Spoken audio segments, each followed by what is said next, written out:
Okay. There you go. Okay. Gonna you was one. Okay. Okay.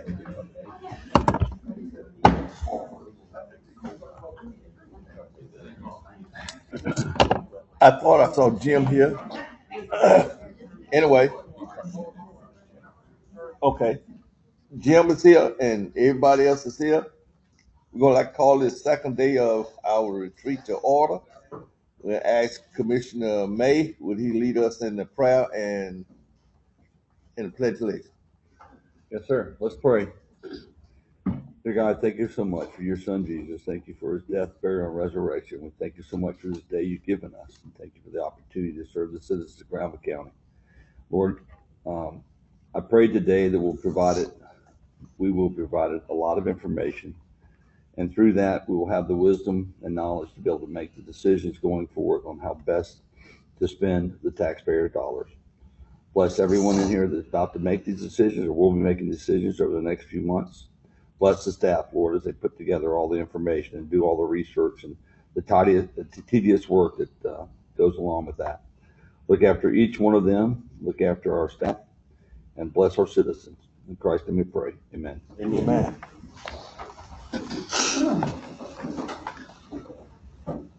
I pledge allegiance to the flag of the United States of America and to the republic for which it stands, one nation, under God, indivisible, with liberty and justice for all.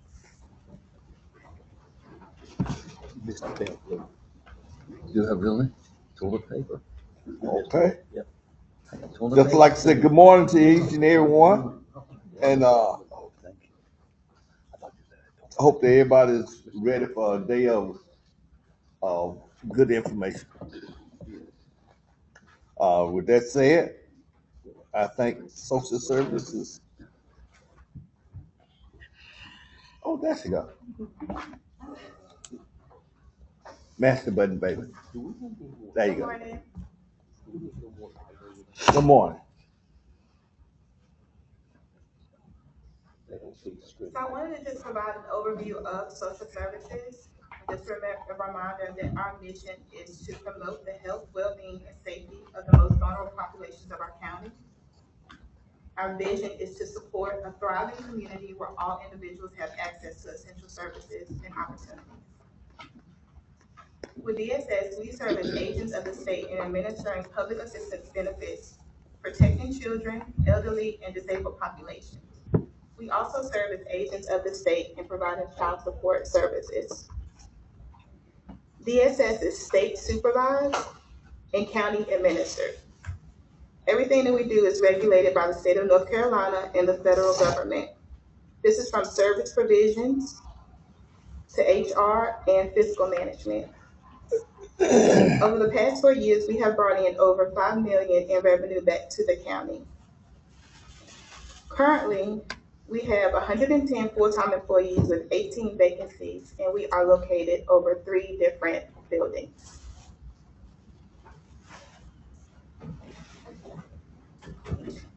Our current priorities are to increase fiscal and programmatic accountability, with strengthening oversight to ensure responsible stewardship of county funds.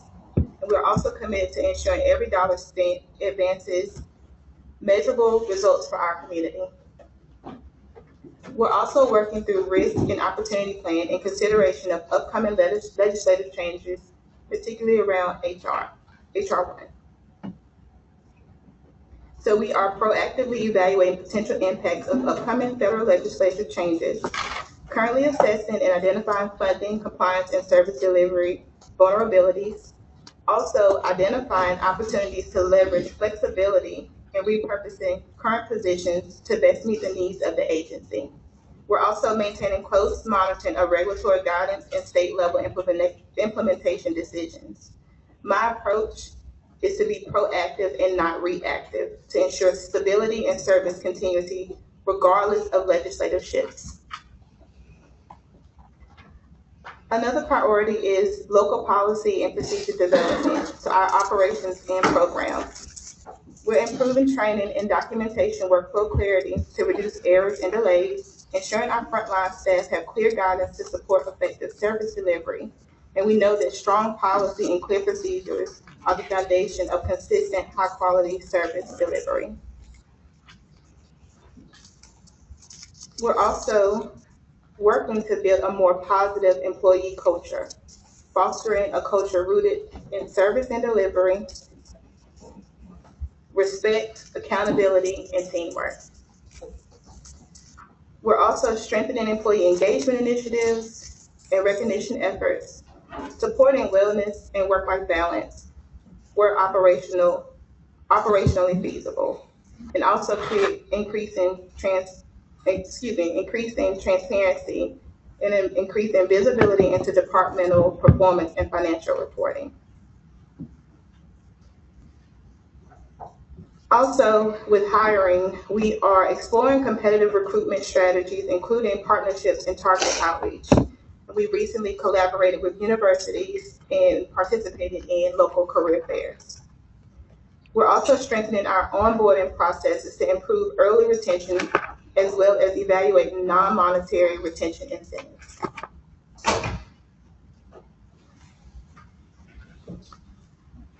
And so I just wanted to touch on a couple legislative changes and updates within our agency.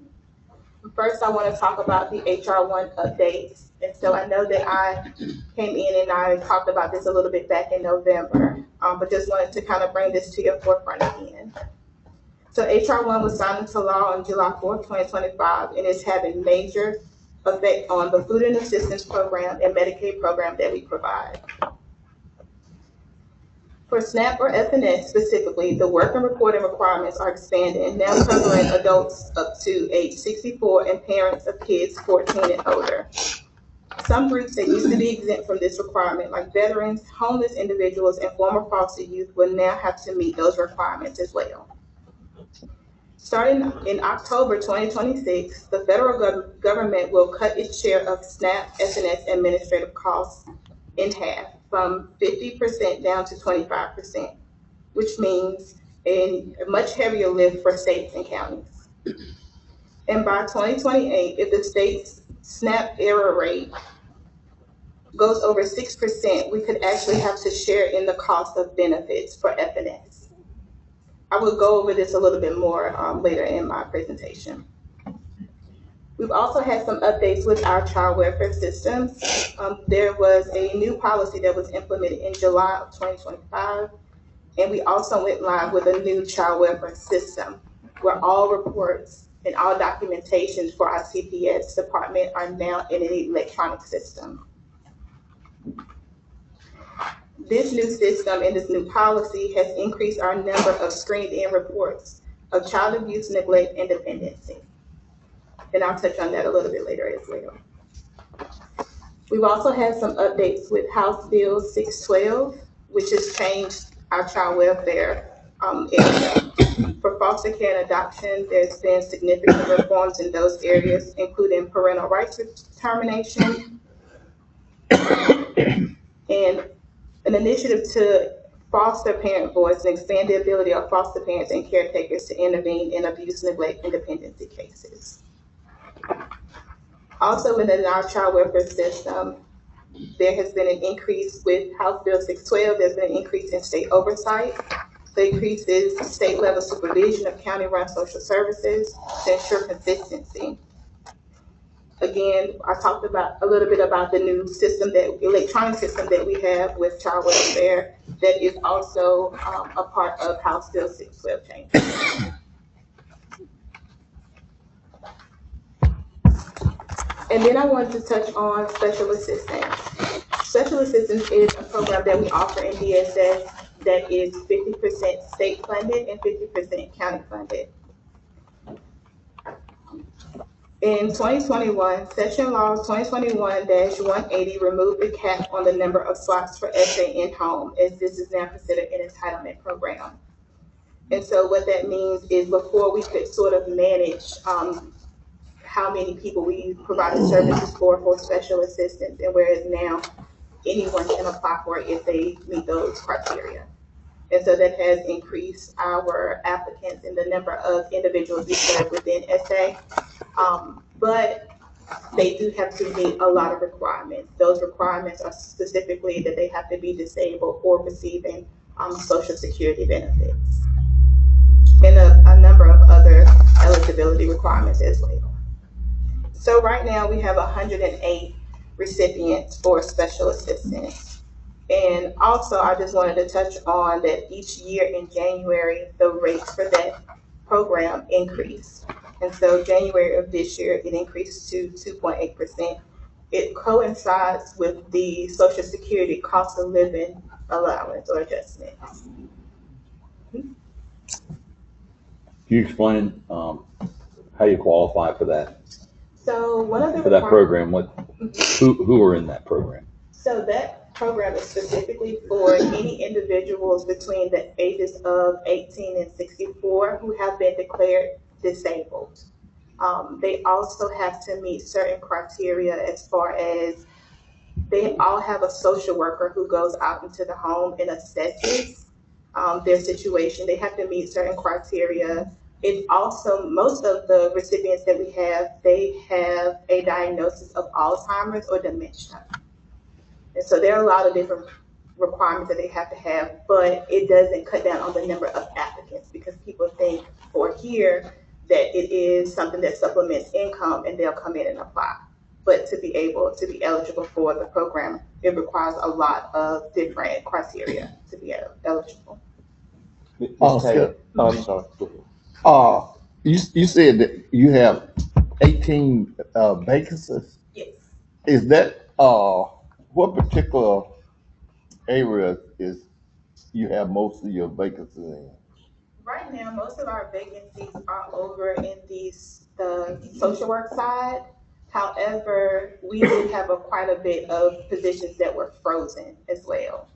And so I had some conversations where we decided to unfreeze those so that we can best utilize them for the upcoming changes with HR1. So we're not asking for any additional positions. We're taking the ones that we have and repurposing them for the need of the community and for the agency. Is there some of those positions is paid half with federal? So the positions that we have vacant, they are, which is pretty interesting. They're not the ones that are going to be impacted by the FNS. These are more of Medicaid positions, and those positions are we get 75% reimbursement for those. Okay. So all of the positions that we have vacant right now, they either reimbursed at 50% or 75%. Why were they frozen? I think they were, if I'm not mistaken, they were frozen because we didn't know what was going to happen with some legislative last year and the previous years. We've had a lot of changes with our legislature, and so we just wanted to make sure that we had things prepared and available should the need arise. I'm kind of grateful for that now because we do have quite a bit of changes coming in with HR1, and so we're not needing to ask for additional. We can just sort of repurpose the ones that we have. To put a slightly finer point on it, I think those positions were added due to Medicaid expansion, and it turned out not to be quite the volume of new people coming in that we expected. And so we just never filled some of those positions, and now they can be reallocated because now we do have some new things coming down the pipe. Right. And those positions were in the last year's budget. They were budgeted positions. Oh, you said they were in last year? They were. Which means that they weren't filled. Right, and there's that last. Funding's available. We have some left salary in there. Yeah. Okay. Yeah, I just want to commend the leadership at DSS for the stewardship during that time, for the patience and waiting to see how it will play out. And just happy that we did not need it for that reason, but I can sure understand now with all the changes why they be maybe coming back on to put those back in motion. Thank you. And I wanted to just provide an overview or a comparison of our budget, expenditure, and revenues. So far for fiscal year 25-26, we budgeted 11.4 million. Currently, we are at a little over 6 million and over 2.3 million within bringing in revenues. So we're projected to spend potentially 90% of our budget and projected to bring in 80% of our anticipated revenues. And I do want to point out that our revenues are impacted by our vacancies. And so a lot of times that we have quite a few vacancies, that does impact our ability to bring in more. At least from a staffing perspective, having vacancies would be saving the local half Right. too. But we seem to be, so what do you attribute kind of spending being more or less on track, but revenue significantly farther behind? I would say a lot of trainings. I know we've had quite a bit of trainings that are going on, especially with the implementation of that child welfare system. And so we had to send all of our child welfare staff to training for those programs. So training needs. We also had some special projects where we had a company come in to support our child welfare staff as well. So Are trainings reimbursable? sometimes, some of it. And is it reimbursable on a 50% or 100%? It should be 50% when it can be. Some of them not so much. So specifically for our child support team, when they go to trainings, they use their incentive funds, and those funds are all federal dollars. So it just depends on the position and what the trainings are for. But for our child welfare staff, they are reimbursed at 50%.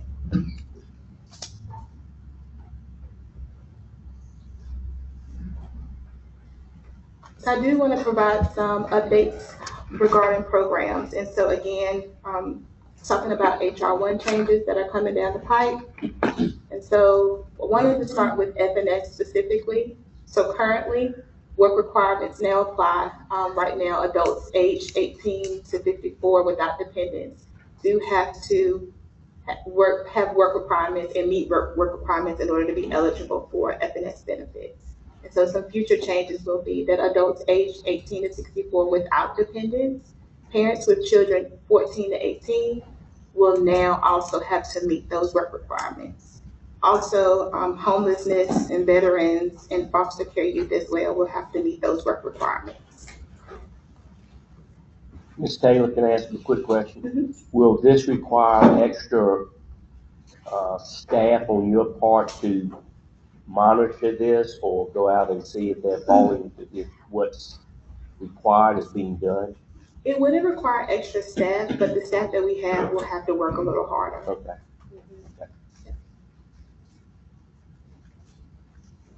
Also wanted to talk about our standard utility allowance within FNS. Right now, we provide households in a standard utility allowance for both our FNS and LEAP programs.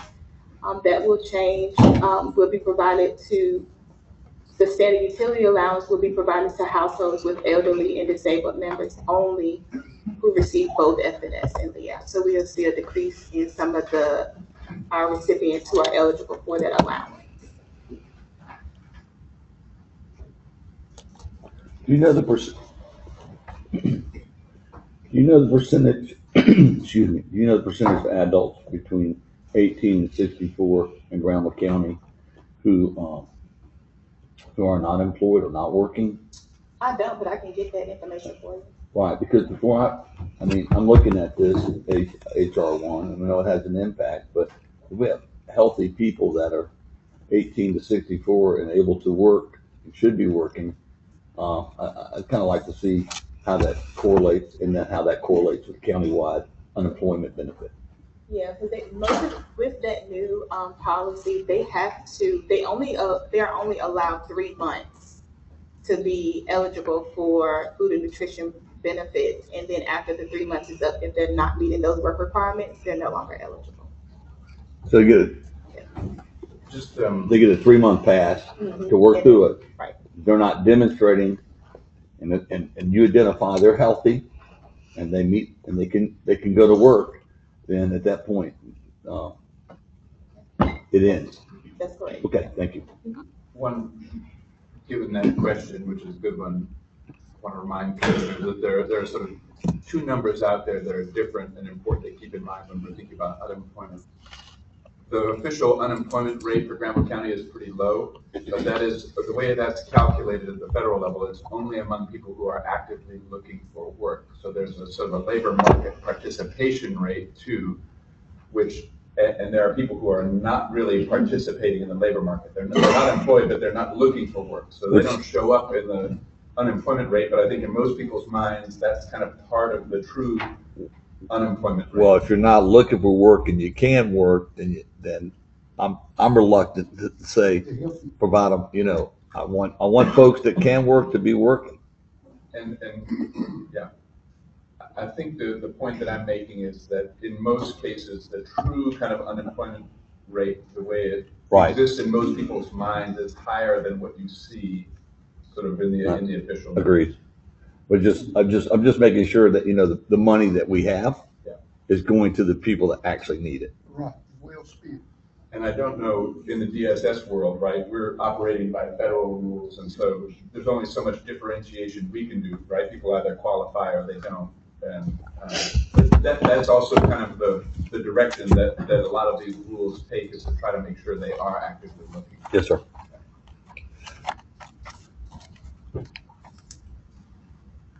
Another change with our HR1 legislation, as I mentioned earlier, is the administrative costs. And so effective October 2026, federal government will begin to pay 25% of our administrative costs, and the county will be responsible for 75% of our administrative costs.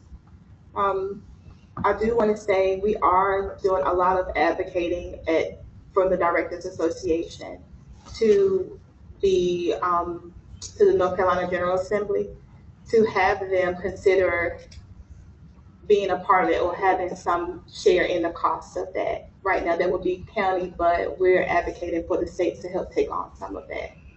We've also right now, we currently have a work group that is preparing to submit a letter or submit some correspondence to the federal government as well, with the Department of Health and Human Services on the federal level. Ms. Taylor, that seems like that could be very It's going to have an impact on our revenues. And so administrative costs are our salaries for our FNS staff. Ms. Taylor, is this where the error rate comes in? Not here, but I'm going to talk about that the error rate in a little bit. Okay. Yeah. So that's going to go up close to $800,000. Mm-hmm. Yep. That's a See, and penny. people complain about us having a large fund balance. That's a penny right there, Russ. That's a penny. Yep. Add that to our list, gentlemen. That's the fourth penny, I think. Yeah. It's 3 for Monday, didn't we? Or 2 for Monday.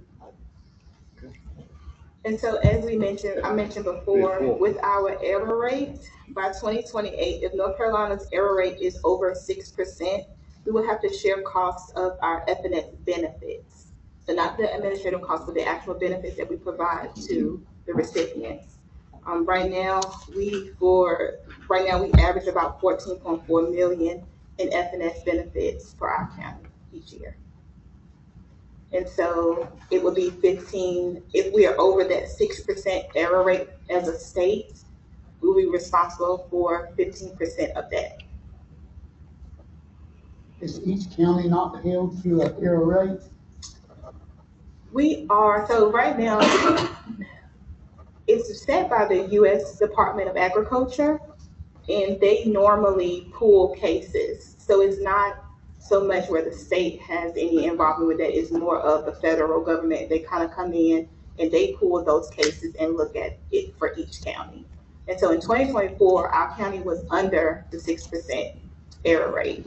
However, we had one case pool for this year that we had an error on, and it brought our error rate to, I want to say 14%. Because there were multiple errors within the case, or? They have a sort of calculation or formulation of how they determine that. We went over that recently this week, but there's a certain formulation in how they calculate. But they pulled, I want to say 4 or 5 cases, and we had one that it impacted it so far. But they could potentially pull more cases within a year, and it could change. And do they come back to that case at some later date and reevaluate it, and those have been corrected? I don't, they don't. Okay. But I will say, normally, anytime that we do have any type of errors with our cases, the recipient is responsible for paying those funds back Okay. to the client. So one more quick comment or question. So we have 100 counties. Our error rate overall is affected by what could happen in another county, and Absolutely. vice versa. So we could be doing our job properly Right. within underneath the 6%, but because the others are not as fortunate or doing the job they should be, it pulls us down with it. Absolutely. I think You I can just, do, think Durham, Wake County, I they're think I just really high. understood you to say that the error rate was based on a relatively small sample of cases that are pulled. Yeah. Which I think I wasn't aware of, right? And so if you're only pulling 6 cases or something, right? I mean, you could get a bad batch. That's not in statistics, that wouldn't be a high degree of certainty that that is equal to the overall error rate. 50%. Huh? If it was just 2, you'd be screwed with 50%. Right, Yeah. Right. right. But we have So- had some counties, some smaller counties, where they only pull one. And if it's wrong, it's 100% error rate. And if it's fine, Wow. you have a 0% error. I mean, that's not a great methodology for determining anything. It's like Russian roulette, sure.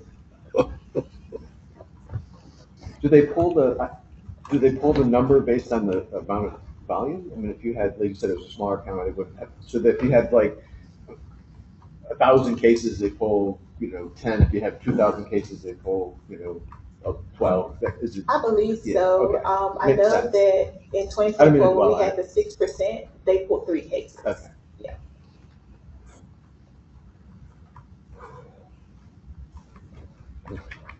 And so now I want to talk about some changes within Medicaid expansion.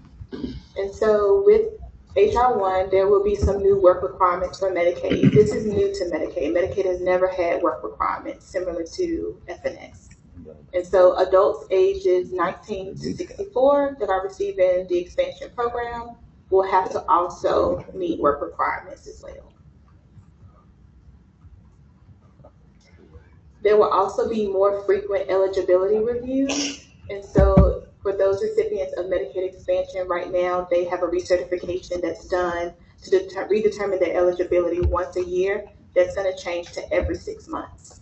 And that could impact your workload. Right. Yeah. Also looking at the retroactive coverage. So right now, we have a program called Retroactive Medicaid, and when someone comes in to apply, they have the ability to have for us to consider the last 3 months of eligibility to cover any retro need in the past 3 months. And so beginning in 2027, that will change. They're going to cut that to either 1 month or 2 months. Also, cost sharing for enrollees, for those enrolled in Medicaid expansion in 2028, they may have to have co-pays. So Ms. Estelle, in that staff now, really very interested in how that might play out, where they have more frequent eligibility reviews.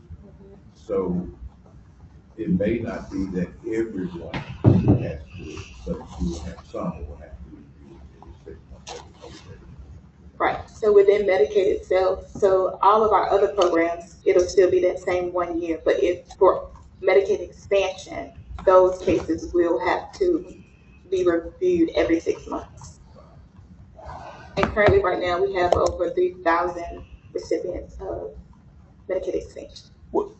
What percent is that total? Do you know the percent of what? Our cases, Of the 3,100, we have 3,100 residents receiving, and I think our population is around 62 or 3,000. But I think our total Medicaid population is sort of in the high teens.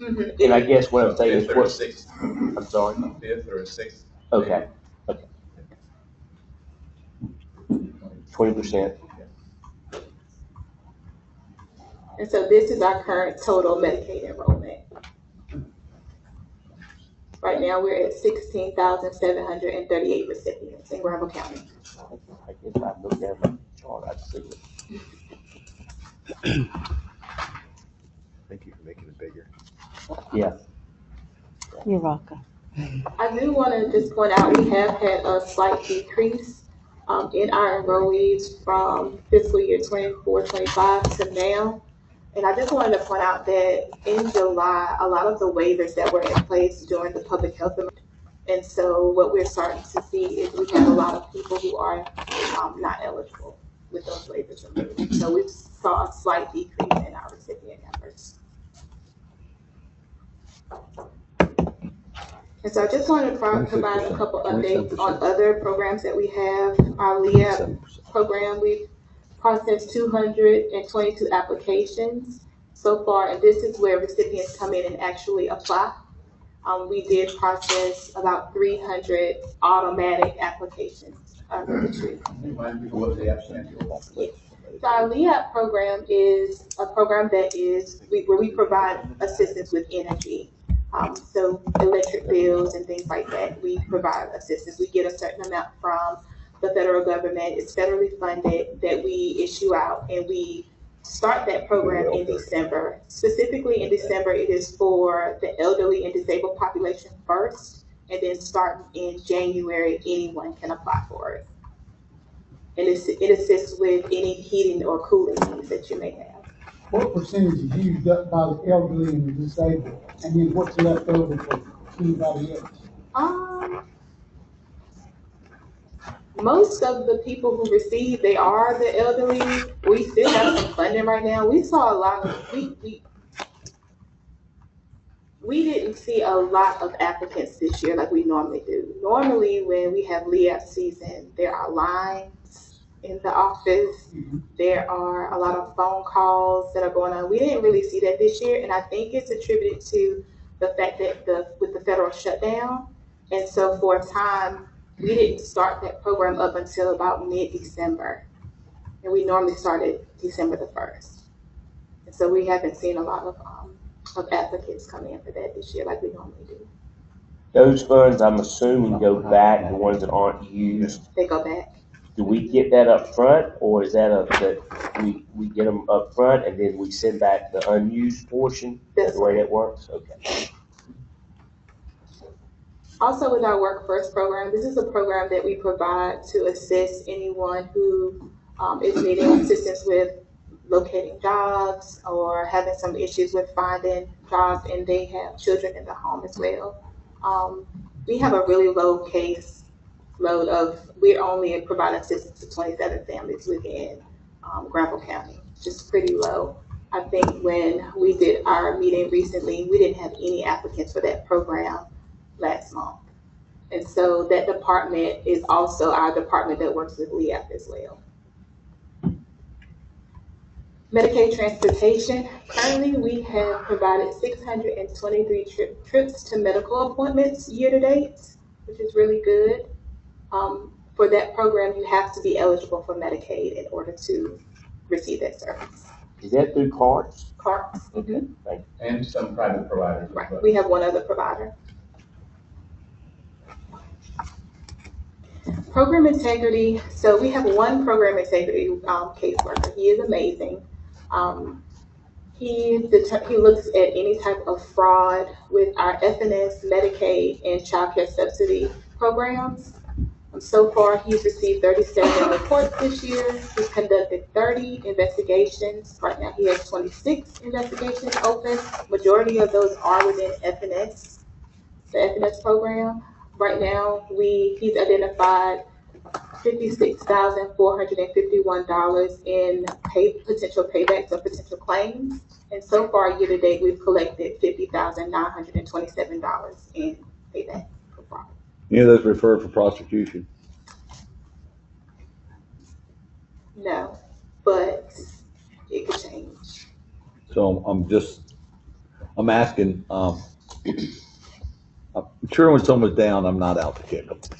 But if they're frauding, then they're not. So is there any reason why we don't refer them? It depends on, within policy, it depends on a certain amount and the number of times that they've been found to commit fraud. So there are a lot of factors in before we can move on to prosecution. Is that set up by DSS? state or local jurisdiction guidelines? A little bit of both. A little bit of both, but majority, the state does give us guidelines. We have to submit a plan, a program integrity plan each year. And so majority of it is set by the state. We have to meet certain. Okay. Ms. Taylor, how do you make sure these people are gonna pay back the So there are assistance they got that they're not using?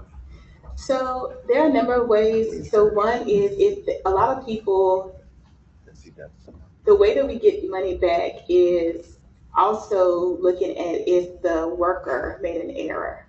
So if the worker made an error, the recipient is still required to pay it back.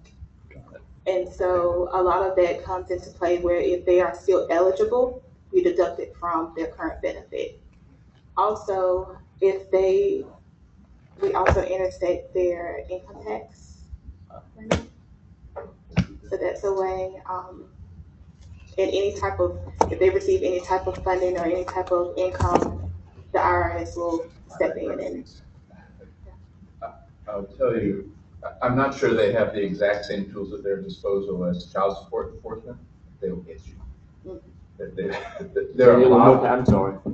I'm not sure that, and I don't know if this is just Medicaid, this is fraud kind of across the board.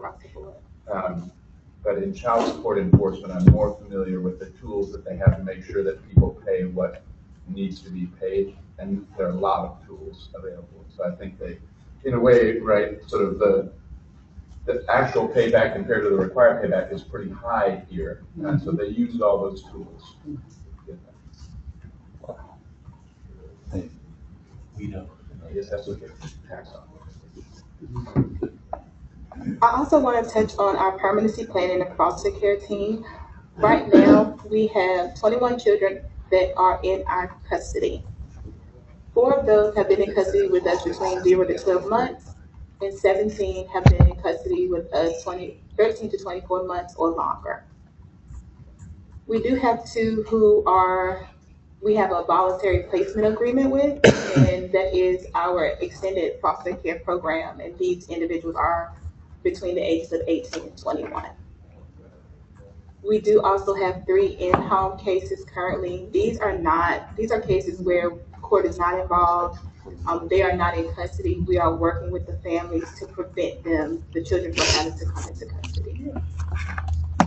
Right now we have 29 licensed foster homes in Granville County. And for fiscal year 24-25, we finalized 3 adoptions. Because of those adoptions, we did receive over $45,000 in incentive funds from the federal government for those adoptions. I do want to highlight also that our child welfare team, specifically foster care, recently had an audit with the state that resulted in 0 errors. We have not done that in over 10 years within DSS. So I am extremely proud of that department.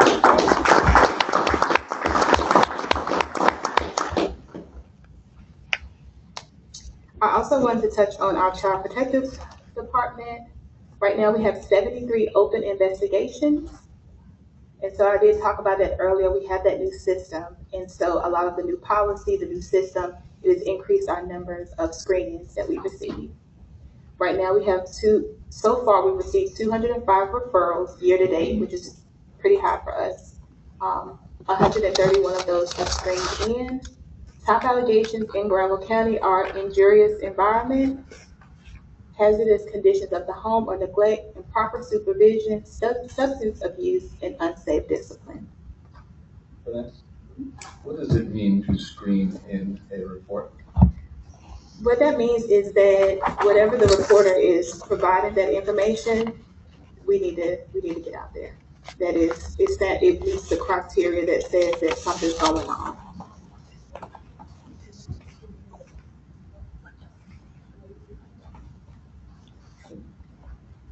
For adult protective services, we have year-to-date 74 reports, which is pretty high for us as well. Last year, and for the whole year, we had 96 total. And so right now, we're already at 74, so I anticipate that we'll exceed those numbers as well. 61 of the 70 reports were screened in. 56% of the reports that were screened in were confirmed maltreatment. So majority of the maltreatment areas that we're seeing is self-neglect and caretaker neglect. That's the most frequent form of abuse that we're seeing within the elderly and disabled population.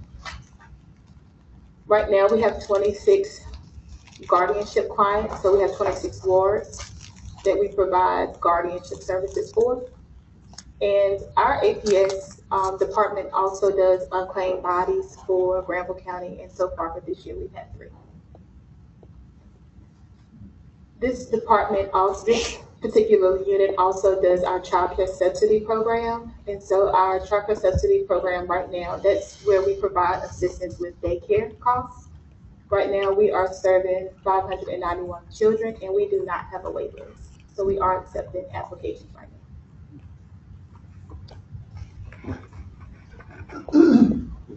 And the last program that I want to talk about is child support enforcement. So far for this year, we've had 152 cases on the docket. We had 152 cases on the document just for January alone. Our caseload for year to date is 1,912 cases. Each month, we have a state rep that comes in and review our cases for quality and improvement. For January, we were at a 96.43%, and our average is always in the high 90s or 100% with our cases. Our collection goal is 3.6 million. Right now, we're at a little over 2 million with our goal, so we're at our goal about 56.59%. So it's probably in here, I'm just not interpreting it. How are we doing on that enforcement in regards to number outstanding warrants versus warrants that need to be served? Ooh, that's a good question. I can find out. Because if you don't, that 56.59 is not going to go up unless we're actually engaged in serving warrants. Yeah, we are.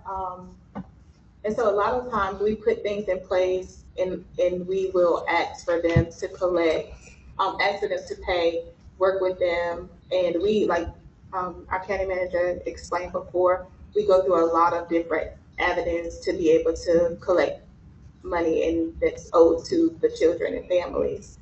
But I can find out the exact number. Well, I'm just more concerned about long-term folks that haven't been paying for long periods of time and there's outstanding warrants, and are they actually being served?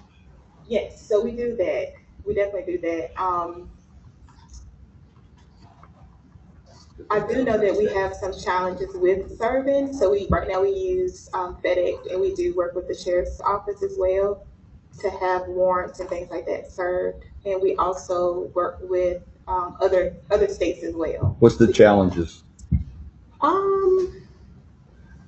I'm making sure you're getting the services that you need. So if you're not getting the service you need, it will help us with further discussions as we go through the budget. People avoiding or not necessarily locating them, if that makes sense. So locating the absent parents, that has been the challenge. We also use FedEx as well to send out information to try to locate. So it's locating. The child support supervisor, she's even recommended to potentially contract with a private agency to see about doing servicing, but we haven't looked at that. But our collection goal, we normally meet it within a year. We met it last year. Okay.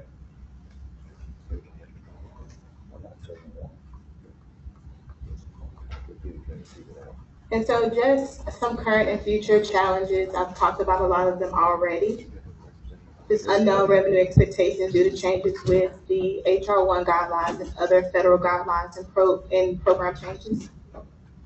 Lack of ongoing training resources and supports from the state level. We have a lot of changes coming down with the HR 1 guidelines, policies, and things like that.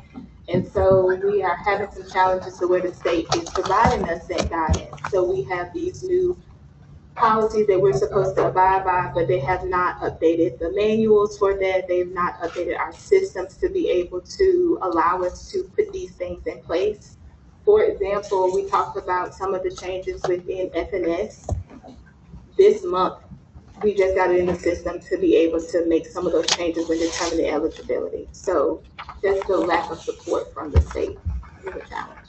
Of course, underfunded programs, adult services and child welfare, our social work side, we don't get a lot of funding for those. So those provide challenges as well. Lack of therapeutic places for our hard to place children that we have in care, specifically our I know the teenagers. short bus. And so we can't force places to accept them. So we sometimes find it challenging to find somewhere for them to go. And also increased vacancies and staff retention. Due to the increase of the workload, the new changes, the new policies and things like that, we have vacancies because it's a lot of work that we do, and the work that we do is very heavy emotionally. And so that's something that we're working on, and that's a challenge as well as our vacancies. Any questions? Ms. Taylor, I have a question. I just want to say, well, first of all, I want to thank you for stepping in. Crucial time. Great job. And just how you work with the staff. It has been really, it just seems the staff is working together and want to mean with the leadership. If you find that maybe you could use some more subsidy dollars, I can touch base with you much more and maybe see about that. Thanks, Susan. Thank you again for your leadership. Thank you. Ms. Taylor, anyone have any questions? I'm standing in for the chairman. No, I just wanted to thank you. That was very thorough. Thank you very much. I appreciate it. Appreciate to echo what Commissioner Cozart said. Thank you for stepping in, and especially in these uncertain times. We appreciate it. Thank you. Not only did you step in, you stepped up. Thank Yep. you. Yep. Good job.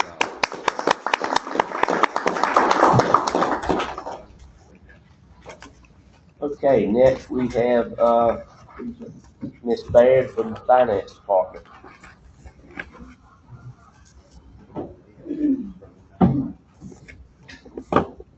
Good morning. Good morning. So I'm gonna do my best to give you a quick update of what's going on in finance. And just a reminder of what our mission is, and it's to safeguard public funds. We want to make sure that we're providing the accurate information so that we can implement and support community goals.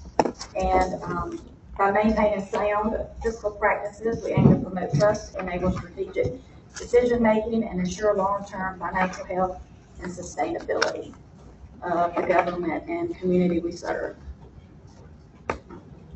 So we have a department of 6. We currently have our assistant finance director position vacant. So we're going to begin recruiting for that hopefully next week. So statement of work, just some reminders of what we do on a daily basis. So dedicated to efficiently and effectively administering the county's fiscal affairs, tracking and predicting expenditures and revenues, and just maintaining debt, investments, and internal controls, which I'm learning more and more about by taking a year-long course with the UNC School of Government for new finance officers, which is specifically for finance officers that have 3 years or less of experience across the state. It has been invaluable. It has been wonderful. We meet once a month to talk about statute, regulations, expectations versus reality, and assessing those risks when the two don't mesh very well together. So here's some recent accomplishments. We submitted on time the South Bramble Memorial Garden, the tourism development, and the county audits. The county audit had one finding, which was related to just some fixed assets reporting of the prior year. And TDA had no findings, and South Bramble had one finding where a budget amendment was submitted after the expenditure had taken place. So we're really proud of that. And our EFT program, which we implemented last year, I'm really proud of this because this is the first time in the county's history that we have made electronic payments available to our vendors. So just the decrease in fraudulent activity, because we had had a lot of that prior to this. So on top of this, we ordered new checks that had enhanced security features, which really helped with that, because we had a lot of checks intercepted and issues with that. So it decreased that. It has definitely increased vendor satisfaction. They really like getting their funds in 24 to 48 hours. And every week we have anywhere from 10 to 15 vendors that are signing up, because we are constantly reaching out to vendors who haven't signed up and providing them with the information. And so I would say we definitely met our goal of 25% of our vendors signing up. We're probably more, I think we have close to 300 right now that have signed up. We have a lot that we don't use very often, or they're specifically for tax. So we're talking about our vendors that the county uses on a regular basis. And we're just starting to really see the efficiency, just the amount of time that it was taking for our staff to print checks, fold checks, stuff checks, mail them. It has really made a big difference. So we're happy about that. Jennifer, can I ask a quick question? Yes. Quick question? Do you require a letter or some type of something in the file to sign up for that project process, or do you contact them? How does that work? We have been doing both. We have actually been reaching out to vendors, specifically if we have a contact name or an email. We have a standard letter explaining the EFT and a form that they fill out that's standardized with banking information and authorizing signature. Okay. And we send that out to them, either email, or we will actually also send that with the checks if they're still receiving checks. And we actually have gotten more response from that than emails. I will get with you offline on that. Thank you. I celebrating my 6-month anniversary as a new finance director and taking that class as well, and have a good cry every time after we finish. Clench up a little bit harder. So some successful operation enhancements in the last several months is we launched a monthly newsletter. So we send out a newsletter every month to, just countywide to keep people informed of what's going on, whether there's new policies or procedures, whether it's W-2s, whether it has anything to do with checks, just any new information about the finance office that we want to share. That seems to be working well. People enjoy that. We always have a little did you know, and so we kind of throw in just something random just to try to keep them informed and communicate. A big one for payroll, we have a payroll of one, was to modernize timekeeping for poll workers. I know that only happens annually, but it was extremely manual and extremely time consuming. So one, we just had to do a lot of research to ensure that the way we were doing it followed legislation, general statutes as far as Board of Elections, and then we modernized that with spreadsheets. So now the poll workers actually enter information into a spreadsheet instead of having hundreds of pieces of paper to come in to the finance office and our payroll specialists going through. So that has really been a time saver. And one of the last things, well, not just last, but one of the other things we did was I sent out a specifically finance-focused survey to our employees because I just wanted to see what finance is doing right.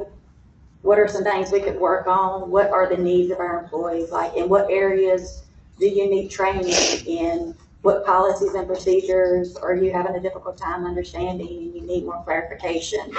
How are we doing as a team as far as providing you service. We are an internal service, and our purpose is to serve our employees and our departments so they can in turn serve the community. And we got some really, really good feedback. There wasn't as much participation as I wanted, but I also understand that there's a lot of people who don't have a lot of contact with finance on a day-to-day basis. But we got a lot of feedback. There was some open-ended questions, and so we were able to incorporate some of that. One of them is just being finances on one floor. We've added a couple of things to the newsletter that they had asked for. We highlight a particular policy procedure each month. One of our goals is to work on a video policy procedure training. So with some of the onboarding, especially with Logix, our ERP system, for those that work in that, is doing some video trainings so that they can look at those at their leisure when they first come on board, and we'll have them going forward if they need them. So that's something that we are working on and hope to get done by the end of the fiscal year. At least get started on some of those that employees have asked for. I will plan to do this every year. I mean, I think the only way we can get better is to ask for, accept constructive feedback, and ask what people need and actually work to provide them that. So goals. I am working on a little over halfway with a departmental strategic plan. With finance, where are we? I would love to say that we will set the standard. It won't be me calling other finance departments to find out, to have a sounding board or to find out how to do something. We will be the ones getting the calls. We will be the ones setting the standard of how things are processed in counties of our size. So in order to do that, we have to figure out where we want to be and then have some strategic steps on how to get that. So I am working on that. Plan to have that done by the end of the fiscal year. And still got stuff on my plate I'm working on, but investment strategy.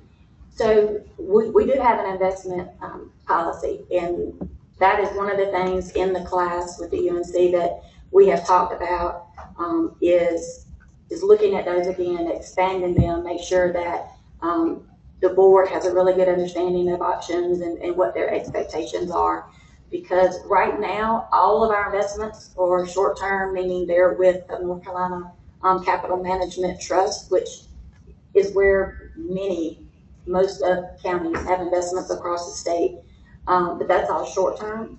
And with the interest rates, dropping, we need to really expand our portfolio to include some long-term investments, and that would be one, taking a moment to just call some of the local banks, get some of the information about CDs, which is one of the recommendations from the trust. I met with Lee Carter from the trust to kind of get some feedback, and then look at some different laddering type investments with some wealth management where you can invest a certain amount of money, and every 3 months or every 6 months, one is maturing so that you always have access. So that is something I think we've done really well with the short term and being able to really invest and have very little idle funds. One of our most recent classes we talked about was cash flow, and so some of the counties shared their cash flow process, and that's just really monitoring on a weekly basis cash coming in, cash going out. I mean, that's really how you minimize any idle funds, because we can call the trust, and I did yesterday, and move $3 million because I could look at our AP and know what was going to be going out and then the first of the month, and so moving money in and out when you need it. But long-term investments really needs to be our next movement. And we talked about the school for new finance officers, and it really does focus on financial management and public law, and they very much recognize that a lot of the general statutes that we're required to follow were written 30, 40 years ago, and it's almost impossible to be 100% compliant. And so that's kind of where risk assessment comes in. You do as much as you can to be compliant, recognizing that some things are almost impossible. So assessing risk and figure out what internal controls you need in place.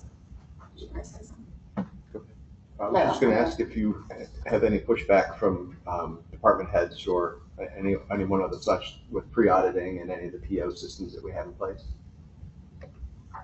Not now. We did in the beginning because it was it was a new level of accountability, and but not so much now. I think we have tried to explain to them why we're doing what we're doing, you know, and they have been much more receptive. We get pushed back a little, and we just push back a little harder, and you know, find some common ground. And for the most part, it is working well. But there are some things that we do need to put in place. Just after learning more within the class, some additional things. One thing that I didn't put up here is a comprehensive dashboard, which is something I really want to do, which I'm going to have to reach outside of our office and find like a Power BI guru or maybe with a contractor.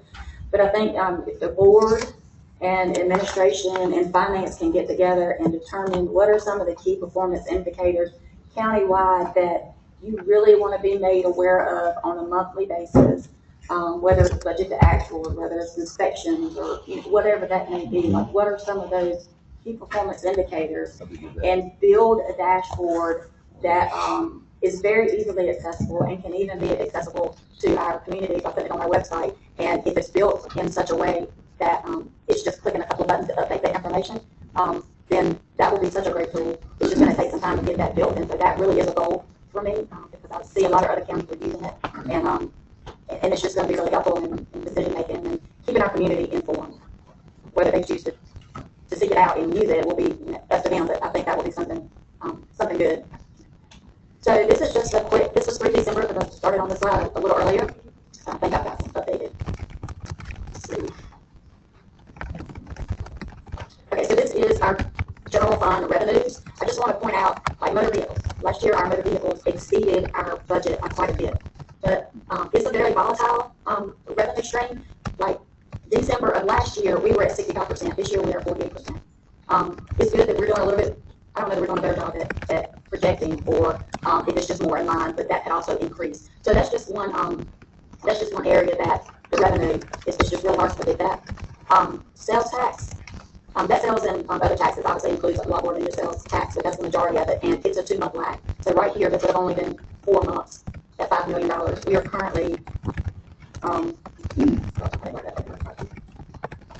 but the last time I looked, we were on track to potentially be, I think, $5,500 to $750,000 above projected if we continue trending as we are with sales tax. And there's another slide on that. And I think I got another one on investment claims too. So our collection rates. So we were at 99.04% last year. That does include motor vehicle, which is usually always at 100% the way it's set up. We are currently, I checked before I came up here, we are currently, for our property tax, at 96% collection, which is actually exactly where we were this time last year. So there will be another $1.5 million probably come in to get us, push us right up there to 99% between now and the end of the fiscal year. Motor vehicles, we're at 56%, so we're still a little ahead of the game.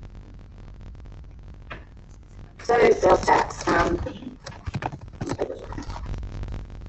So there is a slight trend. It's a lot less of an upward trend than it has been in previous years. Last year we budgeted $13.7 million, and we came in at 14, so about $470,000 more than we estimated in sales tax. And we are currently about $500,000 ahead of our estimated budget through December. So if we continue with these trends, we could be 500, 750, probably more like 750,000 ahead of our projected, which is another one of those. Is you do your best to estimate what you're going to be. You always want to be conservative and hope that you come in ahead, and we have done really well with that. So expenditures, all of the expenditures are right where we need to be with all the different functions. This is through December where we would normally want to be 50%, but some of them are a little higher. The contributions to other, like that's the transfer that we made at the beginning of the year to the capital improvement, capital reserve plan. So some of that stuff you would expect to see a little bit higher, some of it, like your debt service is kind of across the board. General contingency, we used a little bit of that. So we are right where we should be. I don't have any concerns with any of the spending. So this is something that we send out to our departments. Our assistant finance director helped set this up. And it was kind of a goal since I got here to be able to find ways to communicate with department heads to help them understand their budget a little bit and to give them the information that they needed to help us make sure we're estimating. So we send this out on a monthly basis, and they really can't control a lot of their salaries and personnel, but we really focus a lot on their operating. And we just kind of let them know, is it green, yellow, or red? Are you on track? Or you know, if it's red, it could be that there's some expenditures that are front loaded, that they have a big expenditure at the beginning of the year and then there is nothing coming out. But those are the kind of things that we want to communicate with them so that we can understand if they're underspent, overspent, is there specific reasons for that? And then we try to notate that so we don't have to ask those same questions. But the departments that have reached out to me has expressed it as very helpful and they really appreciate it. And, each time we just added the little color coding. So we try to enhance it as we get feedback from the departments. It is the departmental director's responsibility to manage their budget, and it's our responsibility to provide them with the information to help them do that. So we send this out every month now. Investments. This was about a month ago, but you can see we have $78 million invested. Those first right there are our operating funds, and we are currently ahead with that. We're about $400,000 ahead of what we estimated we would be, and that just comes from ensuring idle funds are invested. This is something right here, all of our cash, our bank, all of our cash has to be reported twice a year to the state. And it has to be broken down by every account, every investment. So they also monitor our financial state. This is just a 3-year debt analysis. This gives us an idea of where we are and what our debt will look like at the end of each fiscal year. So we'll have $60 million debt left at June 30th. And I do want to talk about the debt limit. We've gotten questions regarding the loan with the school, and is there any concern that it would have an impact on the county? And I just want you to see our legal debt limit for Granville County is almost $645 million. So they say that we could actually handle a $645 million debt, and we are at 60. So there is a lot of capacity there. So that's one of the reasons I don't have any concerns, and specifically the school will be paying that. So while it is on the county, the school will be paying that back. So we're in a really good place in our debt, which will set us up well for future infrastructures that we're looking for. Here's our capital investment plan. So the top, you can see like the county reserve at $2.46 million. So that is the funds that are currently set aside for county projects. That second line, that GCPS loan, that is up to $1 million or more in conversation that we would front them while we're waiting for the loan to be processed. There's the Holly project, and then there's the normal capital outlay that the board approves each budget for both of the schools, public school and Vance Gravel. And some of that they have carried forward, so that schools for $3.5 million, there was a little bit carried forward from the prior year. Right after the 2. You say that. And that's it. Any questions, comments? I do have a question or a comment, and then we'll open it up. The training, your staff is top down, you're going, does the staff have the training, the tools that they need, or that you feel like they need all the way down the bottom? In other words, are we training those at the lower end? We're working on that. One of the things that I added to their performance plan for this particular fiscal year was that each one of my employees had to take the introduction to local government with the School of Government, to give them, that just is a big overall of local government and how it works. 2 of them have already taken it, and the other 2 are scheduled, I think, in May. So that is one thing, is just that I need for them to have taken the local government class. It's actually a 4.5-day class. They can do it via Zoom to really give them an overall understanding. And then they need some Excel training. So there are some free courses with that. I haven't exactly decided how we're gonna do that. It would be much better if we could all sit together and do it together so that I can make sure they're focusing. But that is part of the strategic plan, is to make sure that our employees are trained and have the resources that they need. And we are, as a county, providing you those opportunities. Yes. With no issues. No issues. My other comment is I appreciate what you and your staff have done for the finance department. We're probably in one of the best conditions that we've ever been in, at least I know since I've been on the board. And kudos to you and your staff for making that happen. And all the other department heads for working together with that as well. Do we have any other questions? I do. Comments? I like direct county manager. And Jennifer, you can probably add too.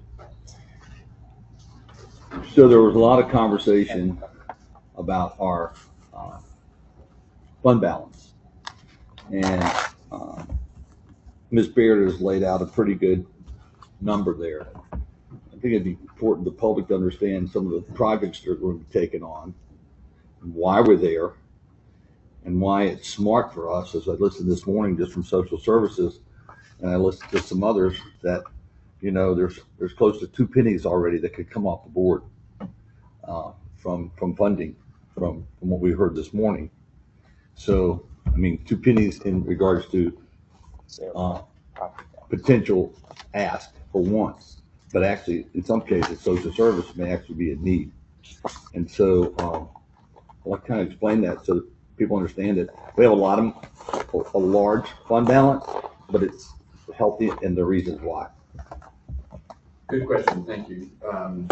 So I think there are sort of some buckets of reasons why carrying the fund balance that we carry is a good idea. And I want to say too, although it's not universal, 35% is a very common policy goal for local governments. And the reasons that I'm going to give are the reasons that both Granville County and all these other jurisdictions, many of them carry a similar level of fund balance relative to their operating budget. So one of them is rainy day fund. And if you haven't had a major disaster or a major kind of cash flow crisis for a while, you could forget why that's important. But colleagues in the western part of the state, when Hurricane Helene hit, many of them have not gotten FEMA reimbursements yet. It's 1.5 years on, right? And so they've had to find ways of cash flowing work that they had to absolutely pursue immediately after the storm.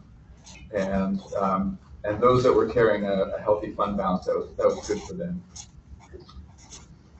It also puts us in a better spot to react to both kind of opportunities and threats that we were not able to see prior to the annual budgeting process. So an opportunity might be something that we'll be discussing soon, water line extension to the airport, right? We've gotten a chunky grant added into the bucket, but there's still a bit of a gap, right? Do we choose to fill that gap, right? If we were trying to squeeze that money out of our operating budget in order to do that, that will be a lot harder, right? Being a point or two above our goal with unassigned fund balance could enable us to do that in a relatively painless way, also in a way that doesn't impact a future tax rate or something like that. Let's see. Related to capital projects, right? We've got a couple of big ones. I would say 3 big ones, right? That we're going to be heavily involved with in the next 5 to 7 years. Holly Recreation Site, right? It will be much sooner than that.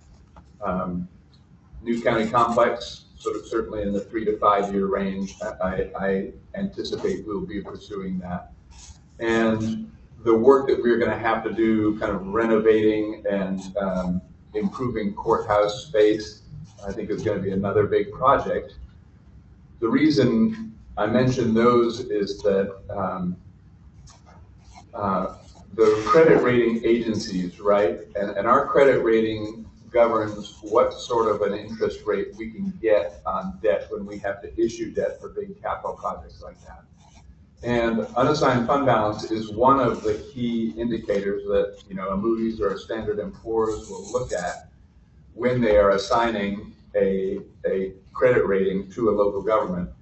And there are other things, you know, for example, although Durham County's goal target level for unassigned fund balance is also 35%, they can rely on some of the other indicators where they're really strong. Aggregate tax base, right? It is huge. The per person tax base is much larger than Granville County. So they can, you know, they could probably afford to give a little bit in some other, in unassigned fund balance if they chose to, and still get a lot of credit from credit rating agencies for some of the other factors where, you know, for us, our tax base is not really, certainly not in the short run, it's not a policy decision. It's not something that we can just, you know, click up because we want to. One other thing that, and this isn't a reason to carry. Let me get back to, I mentioned opportunities and threats. You know, threats, when I started here, within the first couple of months of me being county manager here, there were a couple of required major transfers out of unassigned fund balance into our solid waste enterprise fund that had not been getting tracked quite carefully enough and wasn't solvent enough to pay for some major capital upgrades that were required. So that hurt, but we were able to do it, again, without impacting immediately the property tax rate or our annual operating budget. So it enables you to kind of take opportunities that come along mid-year. It enables you to react to kind of threats and costs that come along unannounced at mid-year. Final comment I want to make on fund balance is that I think it's fair to say that in some respect, right, the money that goes into fund balance at the end of a year came from revenue sources that in many cases are recurring, but you don't know that they will continue to recur, right? So then what ends up in unassigned fund balance or fund balance more generally is considered a one-time funding source. So you wouldn't want to plug in one-time funding source for recurring expenditures. And you know, local governments occasionally will do a little bit of that, but you have to do it with your eyes wide open, knowing that you're going to have to, if you want to continue that thing, you're going to have to pick it up with recurring funding before too long. So I think, which would be a tax increase. Right. So if you want to, and the school systems, for example, we talked about this the other day, but for members of the audience, I'll point out again, there were a lot of school districts that used their COVID funding, what was called ESSER funding, for teacher pay, teacher stipends, other kinds of things, and they have hit what they're calling the ESSER cliff, right? They're running out of their COVID money, and they have no idea how they're going to backfill millions and millions of dollars. So it's a great example, a recent example of the problem you run into if you are over-reliant on those one-time funds to fill recurring gaps. I hope that's helpful. Yep. Ms. Barrett, thank you very much. We appreciate it. At this time, let's take a 7 to 8 minute break here for bio break. I believe it's 10:24, so if we could start back in, say, 10 minutes. Thank you. 6 to 7, 10 minutes to come back. Thank you, Tim. No, perfect. 10 minutes, how about that? Thank you, Jim. 6, 7, right? Isn't that what they do? Yes, sir. He thinks he had something he had to take down that he said he can you what? I don't think it's any issue with Harrison County now. No, he's Oh, had an appointment that he could not absolutely. attend. Yes, sure. Did you send that? It's the ones that Rob had sent, and yeah, I sent it out yesterday afternoon. The Thank full. you for making that large. So, Yes, sir. It's just the 4 blue ones. Here.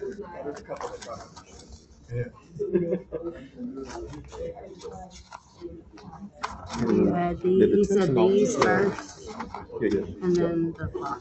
So the detention officer didn't get I didn't get anything for detention. No. but it's in the. Yeah, these are the only ones. Here, I've got an extra copy. Yeah, these are that's the only ones that Rob sent me, and they're the only ones I got.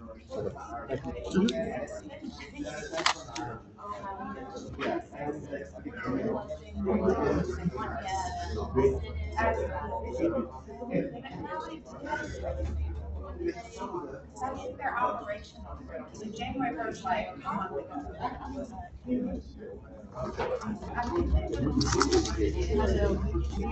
We're closing out their workshop now. So they would have technically been to have some problems. So, yeah, definitely make sure that goes back. Now, the glass mat. They're not. Hey,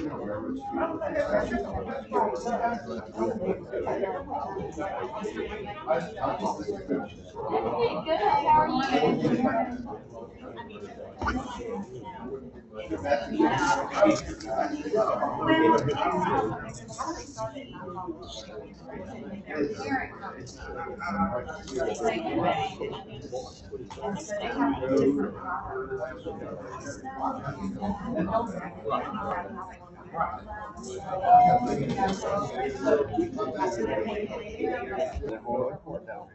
Sir? That's right, that would. Hey, Rob, I'm good. I'm gonna be right there. I'm good. Okay. But go ahead. All right.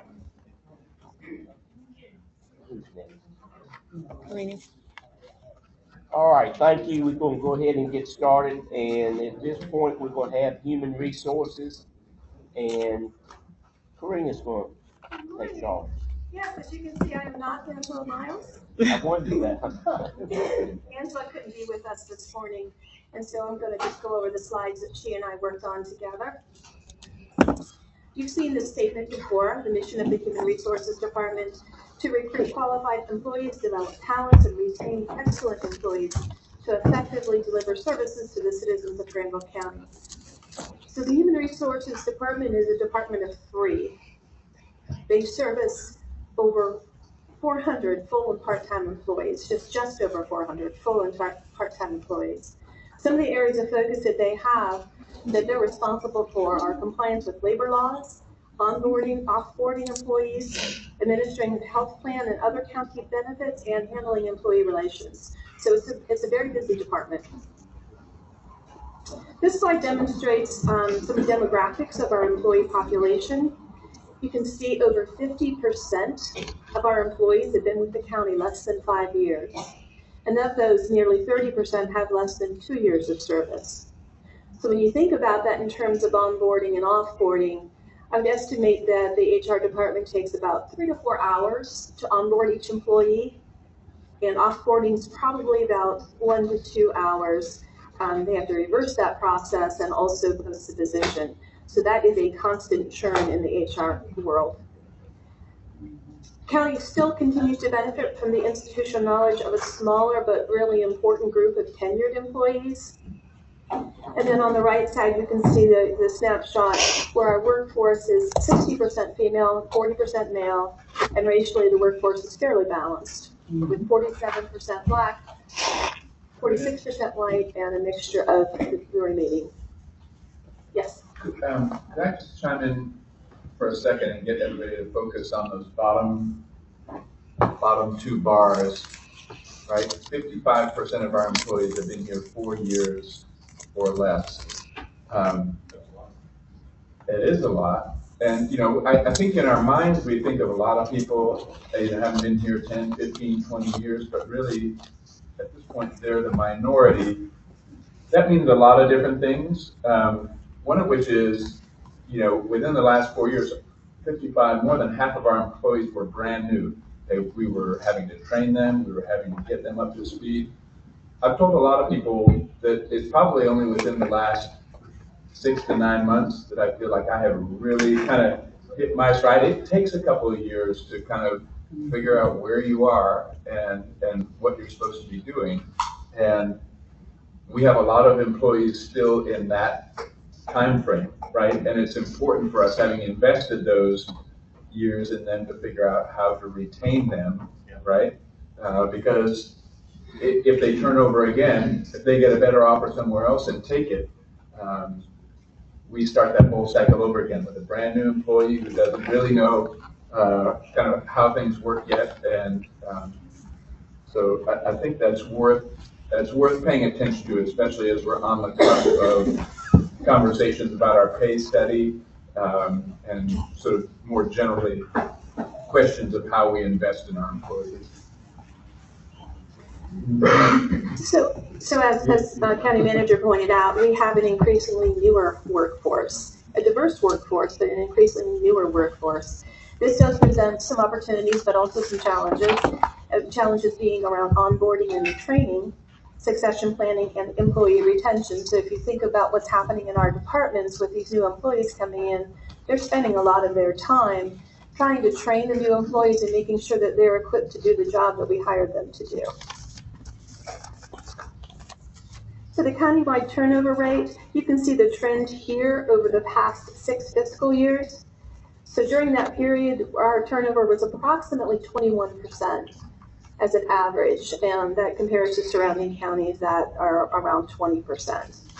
So we can see the trend downward indicates progress, but it also underscores the need for our continued focus on strengthening our strategies and our workforce stability. Here's the turnover in our largest departments over the last 2 fiscal years and an estimate for FY26, the current fiscal year.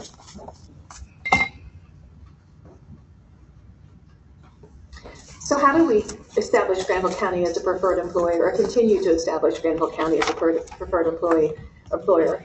Some of those things include an ongoing review of salary and benefits, which we are in the middle of right now, as you know. Increased reach of recruitment efforts, continue supporting professional and personal development, promoting internal growth through succession planning, which we have been doing, and foster continued employee appreciation and recognition programs, as we have pretty healthy and robust employee recognition program going on.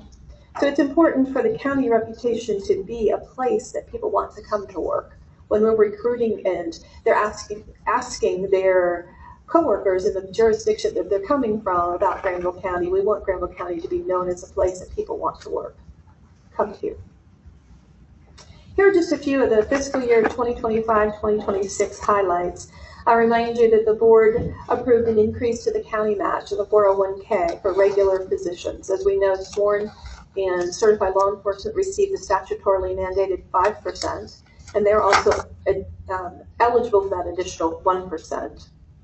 We implemented the bilingual pay and paid parental leave policy, contracted with Piedmont Triad Regional Calc to conduct a classification and pay study, which we are coming near the point where we're going to have some preliminary results. We also contracted with the Local Government Workplaces Initiative to conduct our second workplace climate survey, and we are getting some results already in today that'll be refined in the coming weeks. Completed digital imaging project for HR records. I wanted to just touch on that for just a moment. So inactive employment records are required to be retained, excuse me, at least 30 years after separation. So in this last fiscal year we contracted, and this fiscal year it was completed, we digitized over 2,000 inactive personnel files that dated back over 30 years, which had been stored in the old jail facility. Not an easy place to access when we need those records, and also not a very secure place. So those digitized files are now on a cloud-based server where staff can easily retrieve them when they need to. Another bullet point this year for highlights, we have continued offering professional development opportunities to our employees, including a public employment law session that was conducted by Smith Law, a Smith Law attorney, and Make the Right Hire, which was a UNC School of Government session. Ms. Park, can I ask a question? With the increase in the 401k to 5%, and that's been done, I think, over the last 3 years, have we seen an increase in employees taking advantage of that? We have. There are now about 35% employees who actually contribute to 401k, and of those, 50% are contributing 5% or more. So that number is up. I don't know what it was in prior years, but that was the number for this year. It's in bold on my notes, and I just ran right over it. Okay, thank you. So the next slide has to do with the paid parental leave that you all approved to be effective July 1st. So I have on the slide to date, but actually this was as of January 31st, 4 employees have used paid parental leave for a total of 600 hours and an associated salary and benefits cost of around $23,800. We do know we have 1 employee that is now also on paid parental leave, and interestingly enough, he is also male. As you see, to date, the paid parental leave has only been used by male employees. So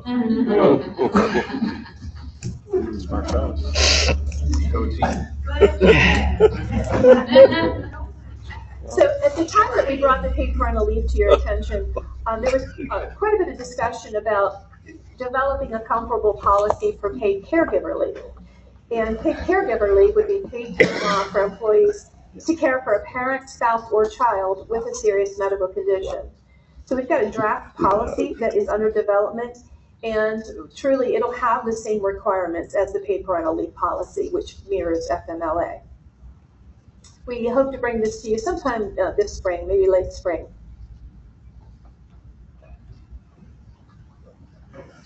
So some enhancements to organizational training. We have developed a year-long training schedule that would be published out to employees. And the training that we're taking advantage of is through NeoGov, which is a program that is available to us through the Association of County Commissioners. And we'll also be doing some in-person and other training platforms. I know this looks like a long list. This is the list of things that are on the annual schedule, but some of it is fairly short. There may be 5 to 10 minute videos. The training will be assigned on a quarterly basis, but the schedule will be provided so that employees can take the training as they have time throughout the year and work ahead if they wish. So this is hot off the press. Our workplace climate survey that just closed on February 13th. The organization-wide response rate was 64.67%. That compares with our 24 response rate, which is about 63% organization-wide. When we break that out to county government employees only, the response rate was almost 76%, and the sheriff's office with Leo and detention was 40%, which is significantly higher than what they were the last time we did the survey. I think they were more at 13%, maybe. So we had a lot more of the sheriff's office participate this year than we have in the past. We will start getting those results soon. I think got some preliminary results already that landed in my inbox this morning, but we have meetings scheduled with LGWI throughout the next 2 months to work through the results and get them so that they can be presented. Here are some of the county initiatives that we've undertaken in response to their 2024 survey. As you know, we already talked about the pay classification study, the 401k employer match. We adopted the paid parental leave and bilingual pay policies. We also launched an employee intranet in response to comments about communication, and they weren't getting enough communication. The new county website has a push notification functionality, which means they can just sign up, and anytime something is posted that they have checked as an interest to them, it'll be delivered into their inbox. County manager has increased his presence in checking with employees and sends regular communication to all employees. Several of our departments are now holding regular staff meetings, and HR is implementing steps to reduce their response times. They even have a Schedule with Me online calendar tool now, where employees can go on and schedule time with an HR staff member if they have questions or they need assistance. That's all I have. If anyone has questions. Just one. Yeah. Do you know off the top of your head how many people are taking advantage of the bilingual pay policies? I think it's 5 or 6. Okay. It's not overwhelming. I think there's like 5 or 6. And those employees' names are published on the employee intranet so that others will know who they can contact if they need assistance with translation. Okay. Thank you. And Commissioner Gooch, I think, to my knowledge, there are 1 or 2 at emergency communications in 911, Yeah. which is very helpful. Yeah. 1 in the planning department, I think, also very helpful. Mm-hmm. And 1 or 2 in DSS, 1. So I I think there's also 2 deputies. 2 deputies. So I think they're 3? well positioned, throughout the organization. We would like to see the utilization increase. I think the fact that they're there and sort of available for translation assistance is not as widely absorbed, I think, by the rest of the employee population as we'd like it to be, but it is helpful. Yes. Thank you. Sorry. You did say,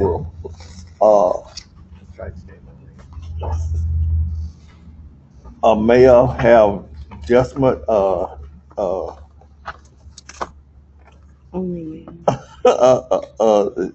600 hours of leave when,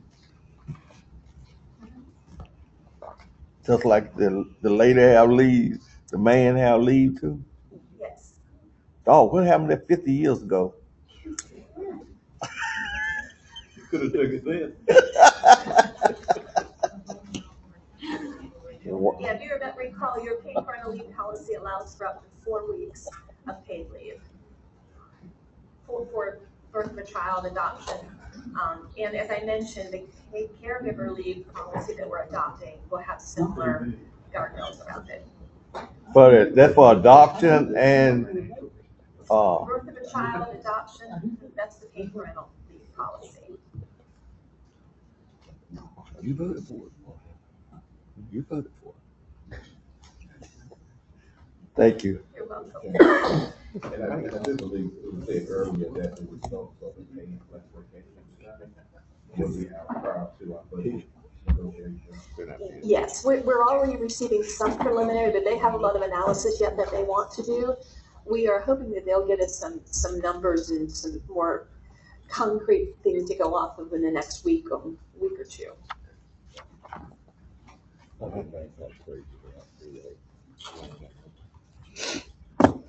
Thank you. Are there any more questions? Any more questions? If not, we thank you. I think next on the agenda is the sheriff office.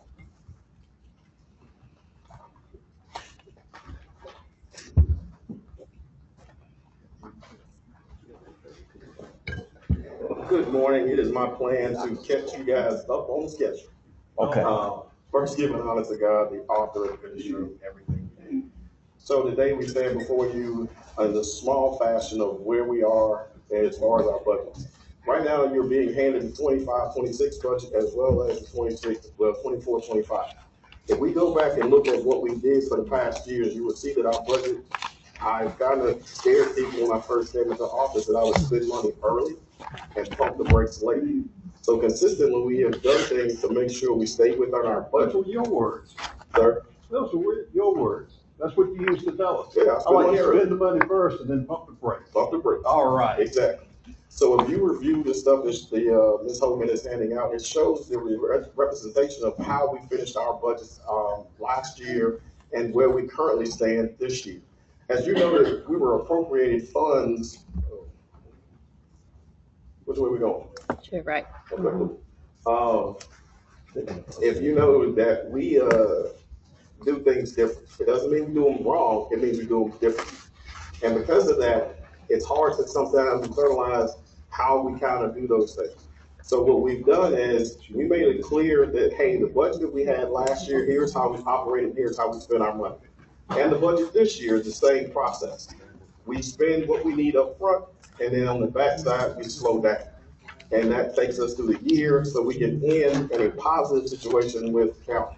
So when we had our budget approval last year, the budget exercise out of our budget took around $620,000 and set it to the side. And that set aside is money that is basically, hey, if you have a problem as a contingency, or if you need extra funding, that $629,000 or $640,000 that's set aside, we're still operating under what we have been projected to spend. So we went ahead, pulled last year, so you would have a tangible paper take home. I'm a paper guy. So my team will tell you, I want to see it, give it to me, let me read it, digest it. So what we did was, we showed what we did, we showed where we are, and Ms. Baird is 100% accurate. There's a healthy tension with the finance and with the sheriff's office. But we always come to a conclusion of what's best for the county and the sheriff's office. So with us having these relationships, now there's no conversation. Ms. Baird is like, hey, I need you to make sure to check this box, and it's a healthy relationship between Ms. Kim, who is being fiscally and financially responsible on our detention stuff, and then Ms. Emma, thank you very much, Ms. Emma, to making sure that she is working hand in hand with finance with our money. And then additionally, Mr. Bayless working in conjunction with all of them to make sure we stay within our budget. And if you look at what you have, that is exactly what happens. All right, so where we are now. I briefly spoke about this contingency fund. And if Mr. County Commissioner could tell me that's 640 or 629? It's a little over 600. All right, so there's a contingency fund of $600,000 that the sheriff's office has sitting places. So what we're looking at, this is an ask that I'm gonna bring before you later as we continue to go through it. There are things that we need that is forthcoming. And because we have that money that's already set aside, the ask is gonna be, because we're looking for flock cameras to integrate into the rest of the county's flock camera systems, the money's already in our budget currently as a set aside to say, hey, let's use the money now instead of using it later. All right. Axon body cameras, we're trying to expand everybody and SROs having Axon body cameras. We have to change our Glock, where our weapon systems have to be changed because the state mandate has changed as far as the accuracy of weapons and what your scorings are. And then having to choose for our staff. And we got to turn out our bulletproof vest, the ballistic vest, and a scissor lift. Because every month, yes. Just one quick clarification for everybody. The 600,000 is not in the sheriff's budget in this current year. It's in the county's contingency. But it is correct. a 5% set aside. Correct. Yeah. Yes. Like I said. So, but again, that's the sheriff's budget, right? No. It's money set aside for the sheriff's budget? From the sheriff's budget, I would say. Right. From the sheriff's. Semantics don't work. Thank you. Well, it means that, if I understand it correctly, it's there as contingency should your budget require it from a couple major things that's been setting your budget back, which was the inmate medical care. Correct. And juvenile safekeeping. Correct. So I don't know where I'd like to got this yesterday so we could have looked at this and seen where you're at. It would have been nice to get it with the rest of the material. Correct. So it was an idea that came up in a meeting yesterday. We having a conversation. I pulled the information so we could give it to the commission, which is readily available through Ms. Baird's office anytime, 24/7. So what we looked at is if there's a possibility, because we're staying within our budget. I'm sorry, Sheriff, I'm listening slow. Would you go over that again? Which one? What you just said. Which part? About, what do you mean, if this is like readily available? Right, yeah. Yeah, so yesterday we started meeting about what this presentation would look like. And I told him, I said, look, grab this information. And I think we were in conversations with the clerk to say, hey, can you send me this, and I wanna put some stuff in, because a lot of stuff was locked on the tenth, I think, Ms. Baird, as far as the, oh, sorry, Mr. Rand, a lot of stuff was locked, for the budget stuff, so we couldn't kind of go any further into some things, correct, on the tenth? What was the part about 24/7? Oh, 24/7, anybody can get this, it's public information. 24/7. I mean, every day, I'm sorry, it's just, Is it up to date there? yes, it's up to date, anytime we spend something and it's there, no, whenever they approve it, it is up to date. Correct? Every day, When they approve it. when they approve it, right? So it may not be up to date until it's approved. Is that correct? No, the process is anything that we do, Ms. Baird gets, our documentation from Ms. Emma. And when it goes to finance, they immediately take care of it. So you may have it today, she may update it tomorrow. So if it's a lag time, it's no, and many big expenditures Okay. have to be a board approved. Okay. I'm following you now. Okay. Yeah, Oh, so. I'm listening slow. Not a problem, not a problem. So we know that things are coming up, and we were just trying to see, listen, if we stay within the context of our budget, and that money is still there, and we have not overspent, and those services that Mr. Russ May has said, that money is still there, we would ask that we possibly use this later. So that's gonna be an ask at the end, close to the end of where our budget cycles are. So the projection of where we are in line with our burn rate and expenditure in our budget. We're within those numbers where we're supposed to be. And again, this is not an ask No. today. This is a possible ask. Down the road. Possible ask at the end. Correct. Thank you. Yes. As you're going through these, the weapons platforms, we just switched those, right? No, Did we just buy different weapons last year, year before? we bought rifles last year. Before, because we came in, Brent Wilkins' name was on all the rifles and systems. Okay, thank you. That, I knew we bought some kind of weapon Yes. platform, 100% sure it was pistols, right? Yes, Thank so you. when we start talking about the new weapon systems, and I can go to that too. I'm good with the clarification. Thank Oh, no, you. this is it. Okay, cool. So what happens is the state changed the proficiency of accuracy to VLET. So the state mandate was a 7. Now the state mandate is 8. So when you have marginal shooters, then you start looking at weapon systems and platforms that make you more proficient. So now the systems that we have, the closed optics, it's a red dot. It makes you shoot more proficiently and shoot better. So that's gonna be an ask in the budget. So the first part of that, yes, sir. Does this help with the ninth portion of the annual firearms? It does too. Okay. Yeah. So the ask, and because the old Glocks are being phased out, and they have parts that we can get later if we have issues with them, if we decide to keep some of those. But we looked at what would be the most cost-effective way for weapon systems and for our staff. The most cost-effective way is to go with a new platform with the optics and all those things already on them and the holsters. So those are things that we kind of looked at for what would be the best thing for our proficiency and marksmanship. So if you look at general statute, the score has changed. Now you've got to shoot an 80 instead of a 7. And it takes a lot of work with iron sights to be proficient to start raising a 10-point score if somebody's a marginal shooter. So that's what was going to be one of the budget asks that we have in the service expansion. So another ask is about the SRO and tasers for our SROs for de-escalation for purposes for SROs to have tasers in our school systems.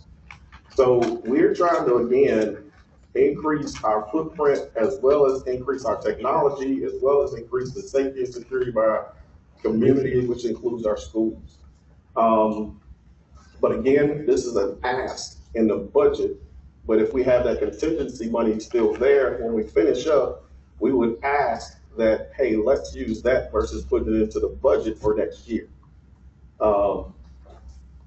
Agency staffing, the ask is gonna be for more patrol deputies. Even though with the closing of Wilton Elementary, we now have, Granville Middle School has about 800 students. We have SROs, one SRO assigned to Granville. So what I've done is, every one of my divisions, I redeployed one of them to Granville Central Middle School to act as an SRO and stay within the 20 hours a week of being there, because we don't think that one person can maintain the safety and security of a complex footprint for that school. So we use and redeploy resources from our divisions to fill in, as well as, and I think Mr. McConnell said the other day, providing security at the hospital on involuntary commitments, which draws on our budget as well. So those things are asked. Those 4 positions that we're going to ask for are basically for patrol and SROs to make sure that we're consistent with the growth of our community. So when we started at 62,000 in a couple of years ago, now we're probably around 66 or 63, somewhere in that range of 64,000 people. We're still trying to make sure that our growth matches the county's growth. And that's going to be an ask in the upcoming budget year. I think last year, we didn't receive anything, correct, sir? Except the raises that everybody got.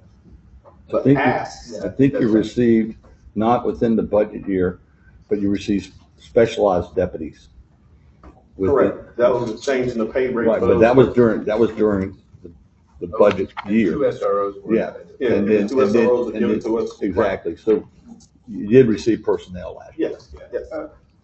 I believe I remember you coming to us, you wanted some specialized deputies for the courthouse. Yes, sir. And are they still at the courthouse? Yes, sir. Or have you redeployed them elsewhere? They're both. So when we don't have court and someone working that day, they'll be on the road. So when court's in session, They'll be in the courthouse. So we also have redeployed the courthouse footprint. So can you verify that for us, Sheriff? I mean, is Mr. Parrott a specialized deputy? Yeah, does both. Okay, so he does both. Correct. And And he volunteers his time. how does that work?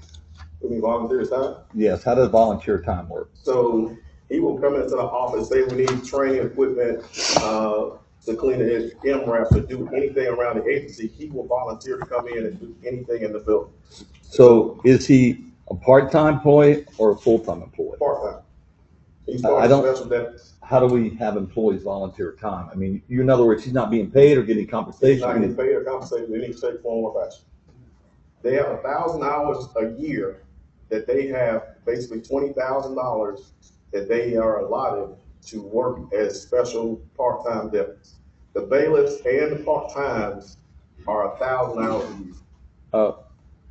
I don't- Is this to comply with retirement? Yes. Okay. Got it. So these are basically retired employees, and 1,000 hours is maximum there. Correct. Yeah, Or I got the you. ones that are special deputies under that provision or court personnel, they get paid 1,000 hours at $20 an hour. Some of those bailiffs don't get the 20 because it was included in that to be able to arrest. But some of those guys are not physically, well, some of those guys are not there to do certain things that other ones can do. So until we get some of these younger ones that retire and come back, they are kind of doing the job a little. So do we have specialized deputies performing work on the street on a volunteer basis, not being paid? No. All right. So when Chase Parrott, since his name. Let's not use the name anymore. I apologize.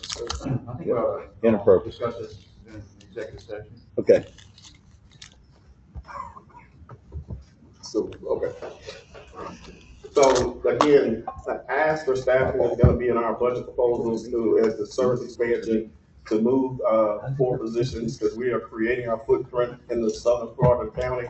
So where we have divided the county up. Right now, every patrol division has from 6 to 7 deputies on each section, so we have 4.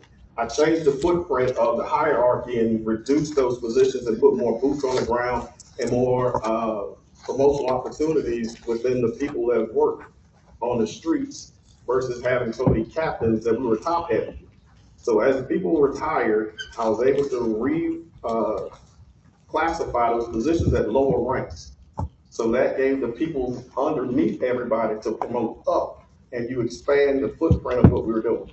So we had 2 lieutenants running patrol sections when we first got here. Now we have 4. So we now have 4 lieutenants. Every shift has a lieutenant, a corporal, a sergeant, and 2 to 3 deputies under them. So we're having 2 people in their zone, maybe 3 in their zone throughout the county. With the satellite offices in Oak Hill, that we utilize, thank you, Commissioner, for getting us that back to it, and we're still pushing things up there. They have a place where they can go and stay in their districts. So we are putting the civil papers in their districts. So they don't have to come back to the sheriff's office to get their papers. And in the South Satellite Station, we've done the same thing. With the retirement of this Becky Haber, we still have one of our civil deputies utilize that facility to make sure the civil processes are in that district. And then in the city, or in the Oxford area, the lieutenant in charge of the civil division, as well as the sergeant, Sergeant Mangum, they take care of the district in the middle. So we got the county broken up into 3 districts, north, south, and middle.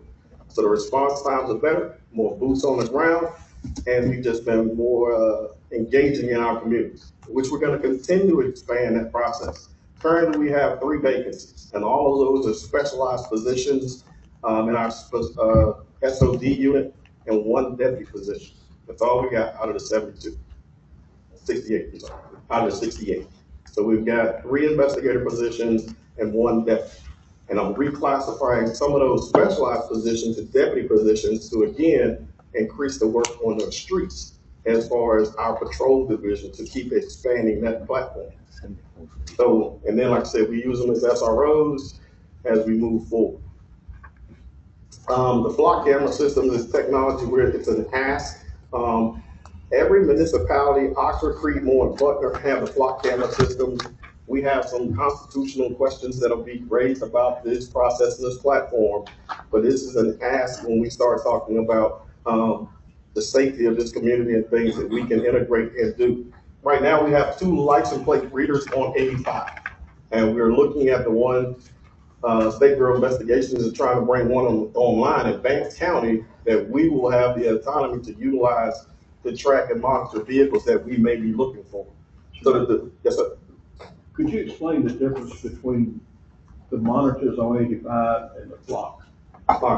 So one, they're maintained by 2 separate entities. So HIDA, which is a federal program, monitors and gives us access to the 2 on 85. And we maintain them. Are they considered flock cameras? No, they're just license plate readers. Same kind of process, but limited access. Okay. So the only people that utilize the LPRs are investigators and our interdiction guys. So that's into HIDA. So those systems are basically from a federal government. So the flock camera systems, we're trying to locally link into the rest of the county with those smaller platforms. So Butner has them, Creedmoor has them, Oxford has them.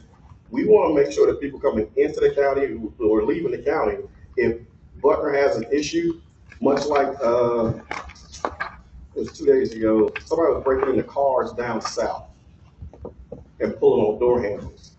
We caught the guy on 85 and arrested him the same night. We got more charges coming from that guy for breaking into cars at Butner as in Durham. So those systems, because we can call Butner, Creedmoor, hey, is this guy license plate, because we saw the tag, is this guy's license plate hit any of your flock cameras? But we don't have that technology. So those are 2 different things. The flock camera systems will work and integrate with everybody in Granville County that has the camera system as well as nationwide. But that's a process and an ask that we're going to look forward to in having that conversation. So the LPRs, again, are just on 85, and they're only can be used by 2 people or other. I want to clarify one thing. The LPRs are intel-based only. They're not to be used for judicial process. So it's protected intel source. The flock cameras can be used for judicial process, and so that's a little bit of difference there. And it's basically limited to a certain number of deputies have access to that. And I've noticed the ones on 85 are mobile, and sometimes they disappear, and then they reappear. We got to repair them. So the flock cameras, they're permanently mounted someplace? Yes, sir. Okay. And again, so we've located places where we think we will deploy them. We have to talk to the landowners where they will be deployed throughout the county to better service. But then these also would integrate into every camera within the cities and municipalities. So these cameras right now, we've already kind of started to doing a preliminary study of where would the best place, and even up as of yesterday, as we continue to sharpen these things up, this camera needs to move here.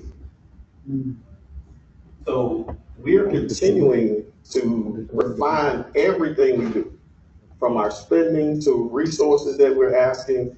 We're trying to make sure that we can better serve the community with intelligence and all these things. So we got a couple cameras we need to move and redeploy and ask, hey, where's the best benefit? Yes, sir. So Sheriff, all those are currently deployed cameras? No, that's ours that we're asking for. You're asking for? Yes. And are you using your LPRs at different locations to do this study, or how are you doing this study? This is based on crime patterns and roads and arteries into the county. So we want to make sure that any road that comes into the county, any routes of egress, and we're trying to cover those when people come in and or leaving, so we can communicate with other people.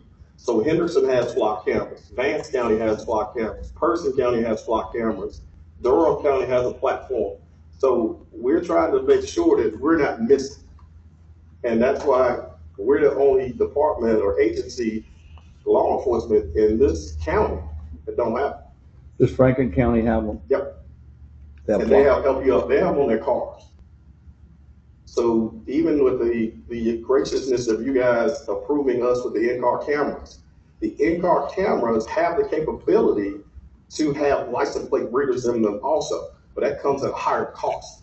So we didn't want to go down that road of putting LPRs in vehicles. Franklin's running flock cameras within their cars or LPRs within their cars? Both. They're running flock stationary LPRs in the cars. Thank you. Yep. But now, the ones you're asking for will be stationary, not in the car. Right.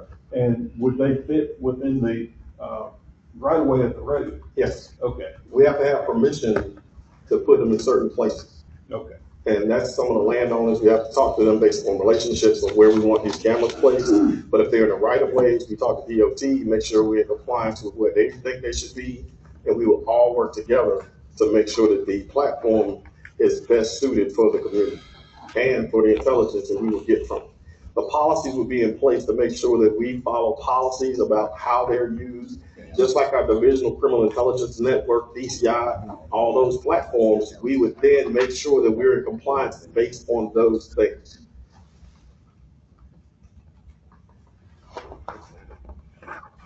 And that was what Rob was going to, what the purpose is of why we would ask for these things for the county. That's in your package of, and the thing that a lot of people, the Fourth Amendment was a big question of what we would do.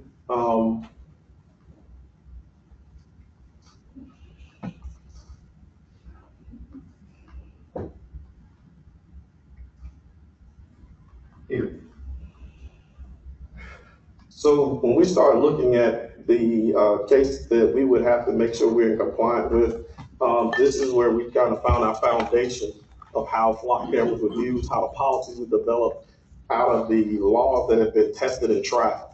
And we went to listen to, I think Creedmoor did their presentation on the flock cameras. We are working with Creedmoor and other agencies to make sure that we are compliant as to how they work and how they do things. So we're all on the same page because we're going to be all sharing the same resources. So that's going to be an ask to make sure that our policies match another municipality's policies, and it suits the sheriff's office and how we move. Sheriff Fountain, has there been challenges from a civil standpoint in regards to information be used for civil matters versus criminal matters? Yeah, there's been some challenges to those, and then what had come of them because the policies drive what you do. So those civil matters, I think Virginia and Rob, if you want to speak to that. Speak a little bit. So we are the proprietary ownership of the county. So Come to the microphone. process that takes place would have to be served to the sheriff's office, would not be served to flock. So we own it, law enforcement sensitive. So if a civil attorney, whatever the case may be, if you want information, He's speaking to Mike so they can record it. If you want information on an individual, he would have to serve the sheriff's department. They would go through legal process. But for the most part, the data here is for criminal investigations. So you're not going to get civil process. They can sit at the flock all day long, but at the end of the day, the sheriff's office will own that data in the cloud. It's maintained for 30 days unless you flag something for continued investigation. And as I mentioned before, with flock, we can use this as support judicial process. If we want a warrant, it can be involved in the criminal process. I can tell you right now, and we know this, that had this system been in place, there are homicides right now that are currently being investigated that probably would have been solved based on this tool. So it has a lot of benefits, but the civil issue comes up. So my question, Mr. Bayless, is in the event that a civil attorney wanted that and you have possession of that, I guess they would simply have to either get a court order or some type of subpoena and they could obtain it. Yeah, that would be up to the courts. It's law enforcement sensitive information. So my position would be, and Jim could speak to this, I think we could wall off a lot of that. It's not going to be readily available in a normal civil process where you would serve paper to an entity and say, whatever the marriage, divorce, whatever it may be. It's law enforcement sensitive information. I think it'd be a high bar to get that information. It would have to be something very significant to the judge. I think you could challenge that too. Will there be a policy implemented before deployment and shared with the county attorney and county manager so that if the board agrees to support this, that we know that's in place? It'll be, I would have the policy before the approval, because I would rather have everybody on the same page, and we've already started working on a policy. So before we even come before you to ask, I want to show you the policy and let the county attorney look at it and make sure that everybody's on board before we even go down that road. Everything is tracking the way we should as far as making sure that we're in line with everybody else that are doing these. And then the policy will be presented to you. You guys like it, ladies. And then we move forward with how we purchase and buy these or lease them. And my initial thing was, because of the asset forfeiture, if we did not get it on the front end through the 600 that's sitting there, if we don't burn any of that money, I would use asset forfeiture to pay for the first year, as we did with the body cameras. And then after that, year 2 through 5, it will be embedded in our budget, just like we did with body cameras. It will be under the same kind of principle, same context. So it's no kind of difference in what things we've already done. So I would just have that policy before we even move any further. Mr. Bayless, Sheriff, I'd like to know within North Carolina how many agencies are actually utilizing Flock and how many municipalities are utilizing Flock. I think it's going to be considerable, but that'd be a nice to know. I'll get you that information. Quick question I got is, you use an example here of United States versus Knox, 1983. We didn't have cell phones in 83. We didn't have internet in 83. Nope. So how is this technology that we have today, how is that case relevant to today's technology? A lot of things, just like Terry versus Ohio, the search and seizure of an individual, those are dated around the same time. Russ, if you could correct me if I'm wrong. So a lot of those things are still in place, and those things are the standard of how we conduct searches, right? So illegal search and seizure in the Fourth Amendment in those contexts have been dated. And until somebody challenges those and it goes through that process, I think that we are operating under those kind of statutes. I would be a lot more comfortable with this. Somewhat newer. I would be a lot more comfortable with this if we had a case here from 2021. Commissioner Dukes, 2022. I'll let the attorney speak, but I actually have done a considerable amount of research on Flock, and that's a case of precedent. But there are currently ongoing challenges to Flock. It's within the courts across the country, particularly in regards to how the data is stored, how it's collected, who's allowed to review it, and things of that nature. And it's ongoing litigation. However, it seems like in North Carolina that the courts are, I'll let Mr. Wren address it, but are in a concurrence with this technology. Thanks, sir. I'll just say that I've assigned an attorney in our firm to, review this issue. The Flock information, of course, is slightly overstated in their favor. I think the key thing here is making sure that there's a policy in place. State law requires a policy, and if we build a policy with enough protections into it to follow that policy, then I think that the block cameras can be used in a way that protects civil liberties and complies with the law. But a key thing is making sure we have that policy and then we follow it. Correct. And that's where I want to say I present you the policy and then we move forward. So one step is taken care of, then the second one, the third, they were there. But the only thing was, again, from a budgetary standpoint, there's enough money in the asset forfeiture that we maintain to take care of the first year of funding for those cameras and then put it into the budget of 27, or 26, 27, or 27, 28. So we're thinking ahead to better use our funds to where it's consistent and always make sure we stay within the budget that we kind of put together. Real quick, Sheriff.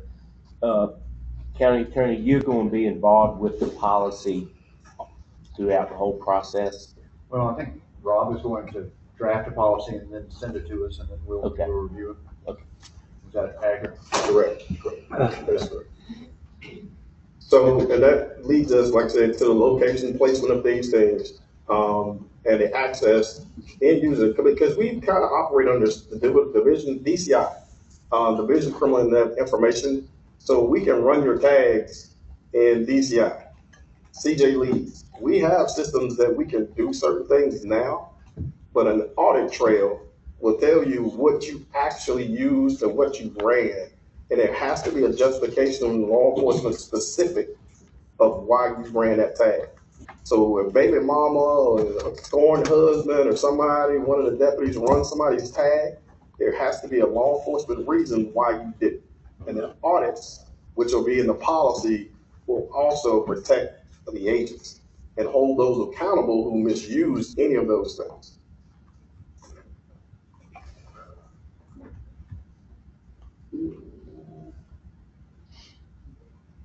That's why. And the only thing, and I will say this, and I always tell people, we're going to operate within the budget. Am I going to come in and ask for things? Yes. Based on the budget expansions that we have put together, we asked for about 8 positions. 4 on the detention side, based on Arena's law. If you understand Arena's law, you read that it was passed in December of 2025, and it dealt with the killing of the young lady on the train in Charlotte. It was enacted very quickly, which took away some of the intentions or discretion of judges to give out cash bonds and also raise bonds for higher crimes. So what does that mean for the Brown County Sheriff's Office? We hold people longer. And because I'm compliant with HB 10, which is our custom immigration laws, and because we hold people longer based on border custom immigration that we work with, our ADP last year was around 112. That's what we were kind of averaging. Since this happened, it has picked up to where our average daily population is like around 140, which means that our budget from last year is going to take an impact on clothes, food, medical costs, and housing these individuals until we get them deported.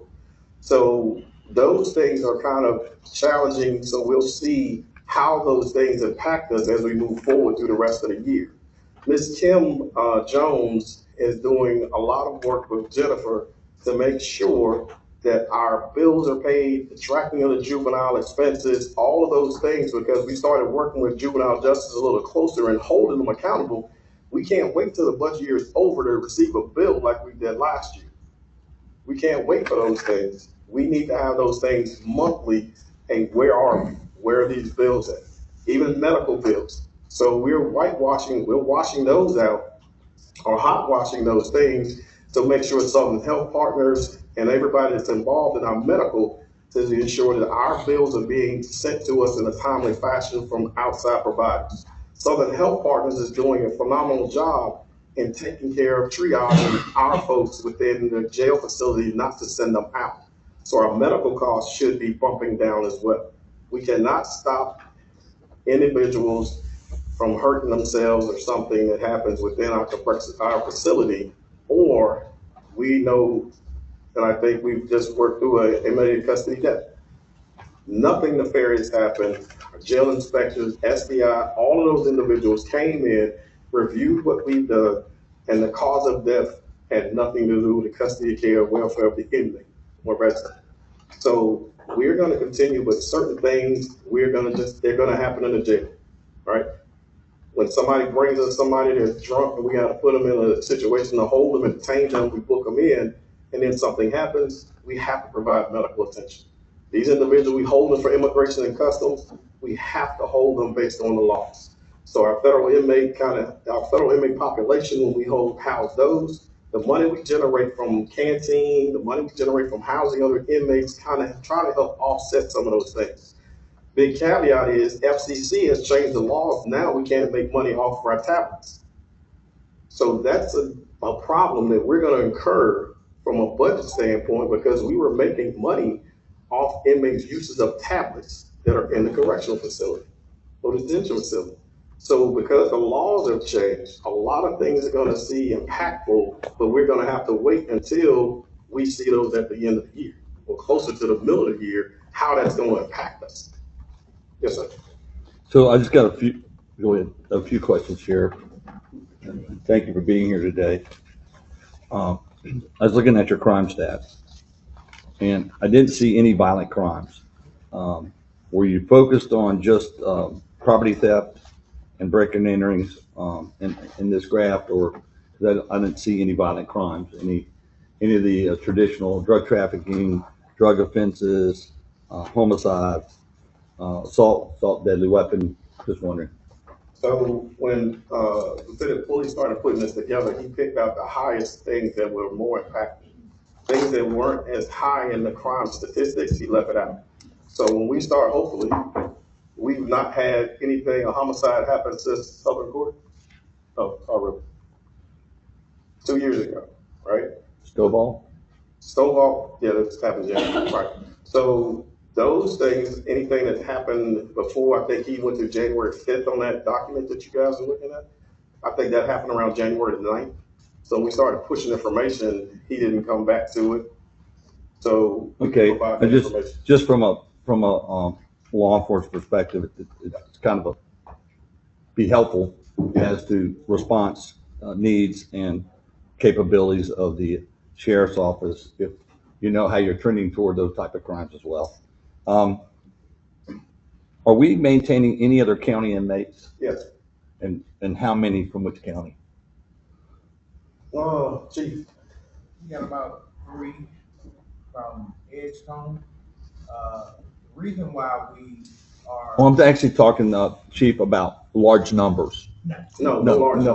You're keeping small numbers. I got it. Small. Yeah, we're not keeping 10, 15, 20 from other counties. No. Okay, that's what I'm asking. Well, we did it one time. We kept 12 for Vance County.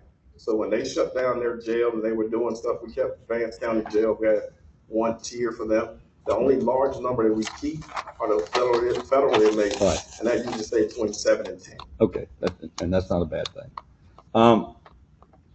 Wilton SRO. We have 2 down there. Okay. You have a Wilton SRO, so I'm taking that SRO will be redeployed to the middle, likely you'll work with the schools. So that will provide you 2 at Northern Granville. That will provide you 2 at both the high schools. But we don't take their freedom.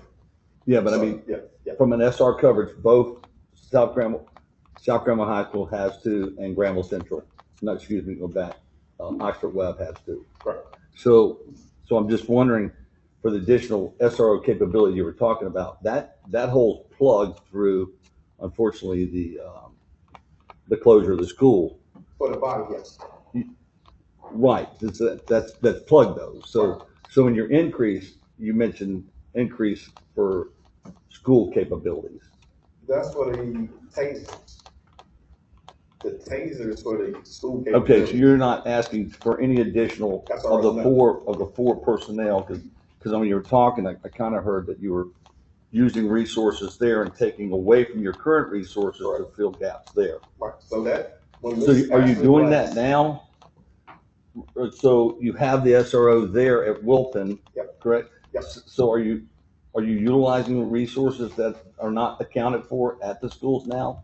Yes, 1 at Granville Middle.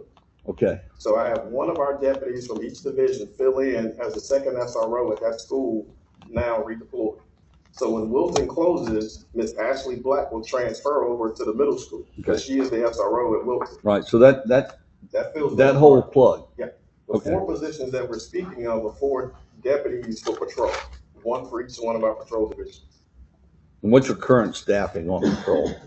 A has 8, B has 7, which is night, then C has 6, which is day, and then D squad has 7.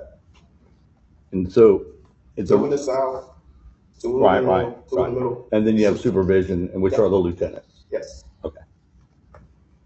Sheriff, I have I think a fairly easy question. Going back to the firearms modernization and compliance, is that a state mandate? State. Okay, they're mandating that. Okay. They're mandating The high scores, which in turn is what leads us to need better equipment, the lasers, the red dots, so forth. Yep. Okay. And with the sale of the weapons that we have, money goes back. Because I think some of those, are any of those asset forfeiture? Right. So the ones that we got, those monies and funds that we spent asset forfeiture money, that money will be repatriated into the asset forfeiture that we spend those weapons on. So the current duty weapon was paid for by asset forfeiture. Correct. When did that occur? That was last year. Some of them were last year. Some of them are older. Most of them were prior to your, That's right. Now, just to make sure there's clarification from Mr. Karen's question. Most of the weapons were bought prior to Sheriff Fountain's administration. And then there were some bought. Do you know how many were bought since? There were 10 years, I don't think that many. Okay, not a large number. The large number was the AR-15.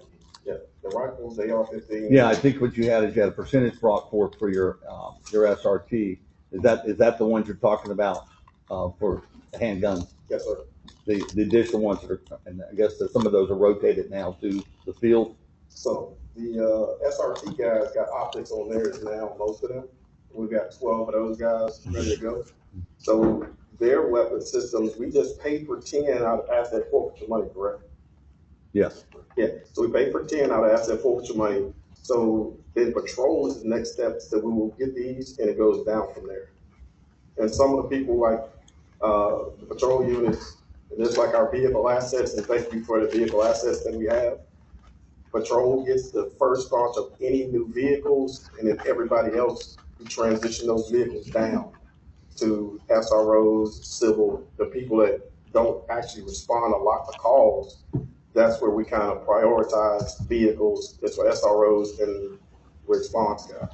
So, Sheriff, looking at the expenditure, if I'm looking at this correct, you currently, if I'm looking at it correctly, you have the DOJ forfeiture account balance, the unencumbered, it looks like you have 31,301 and 40,680. So a total balance of approximately 72,000. Is that a correct statement? It's a higher number. I'm sorry. It's a higher number because it's approximately about 130. I give you a good number. Okay. But that's based on what you allow per year. Then we go back and ask for more. Okay. Amendment process if other needs come up. Could we get that number right? I And can do this that. is what's budgeted Okay. for DOJ, Treasury, and Special. I just looked at it this morning. Those 3 is about 175. Okay. All right. That's good. Give or take just a little bit. Yeah. Okay. So the funds are in there as a. Sheriff, a final question for me, and again, thank you. So we talked about prior to your administration that there were concerns about firearms, the firearms inventories, and the county spent $500,000 on radios just a year or two ago. Yep. So my question is, do we currently have policies in place, and are we accountable, and are we showing accountability for all our firearms and all our radios, and has that been reviewed by a third party? Miss Haiti is always on make sure we got our stuff together, as well as we now have all of our inventory into the quartermaster system. So we purchased the quartermaster system where Lieutenant Poplowski and Lieutenant Mark Harrison, every asset that we have will be listed in our quartermaster system. So anytime that Ms. Hagee says, hey, let me see this. But is it, and I didn't mean to interrupt you, but I don't want to get ahead.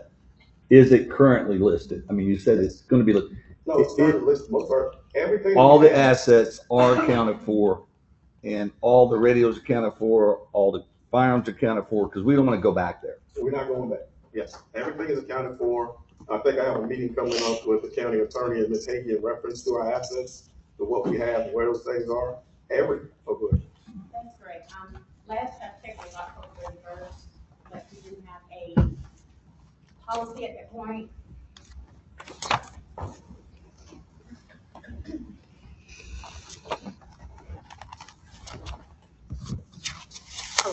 I just did a review at the end of 2025. I went in, but we did not have a policy, so there was no way for me to check to ensure that policies and procedures were being corrected.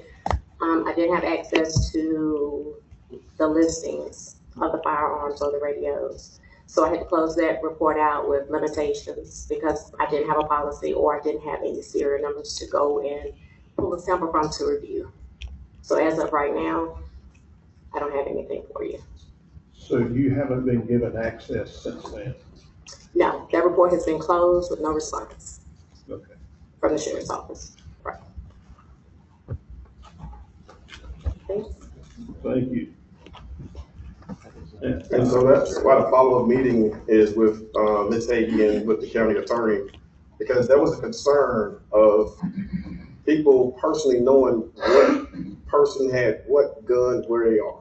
Because we've got freedom of information requests from folks that want to know where our deputies live, what they drive. That becomes a situation for officers' safety, right? So I've pushed back against releasing a lot of stuff, but somebody walks up to one of my guys and says, I want to see what's in the inventory of your vehicle. You 100% can see that.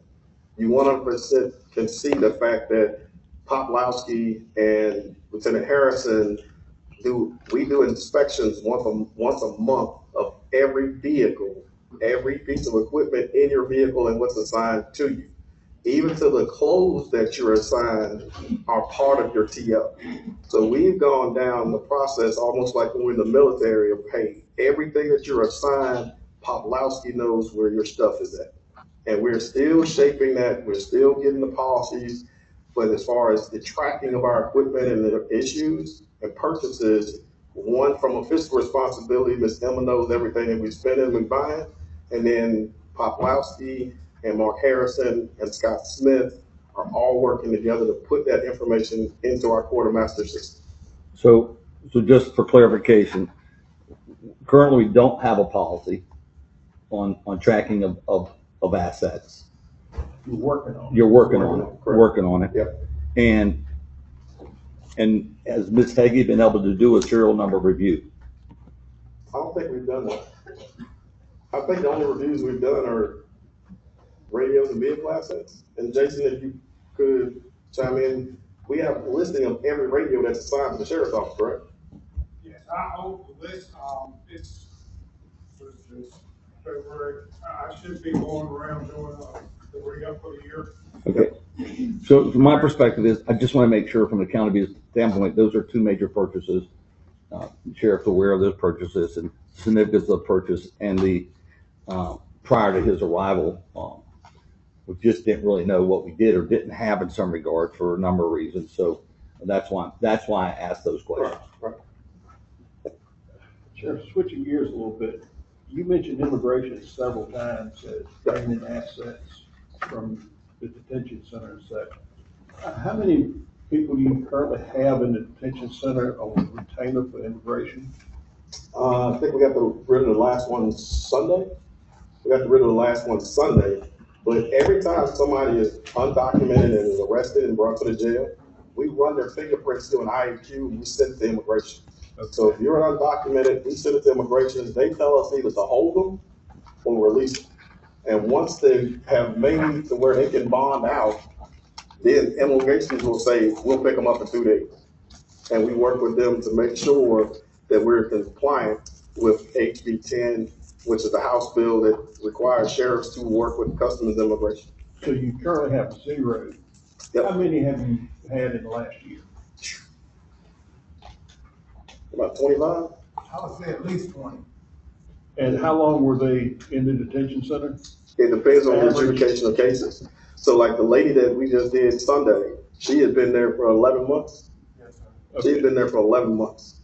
And then once they adjudicated her case in Wake County and Granville County, then Customs Immigration had us bring her to the courthouse. They did her immigration hearing. Then they turned around, said, we're going to take her in 2 days.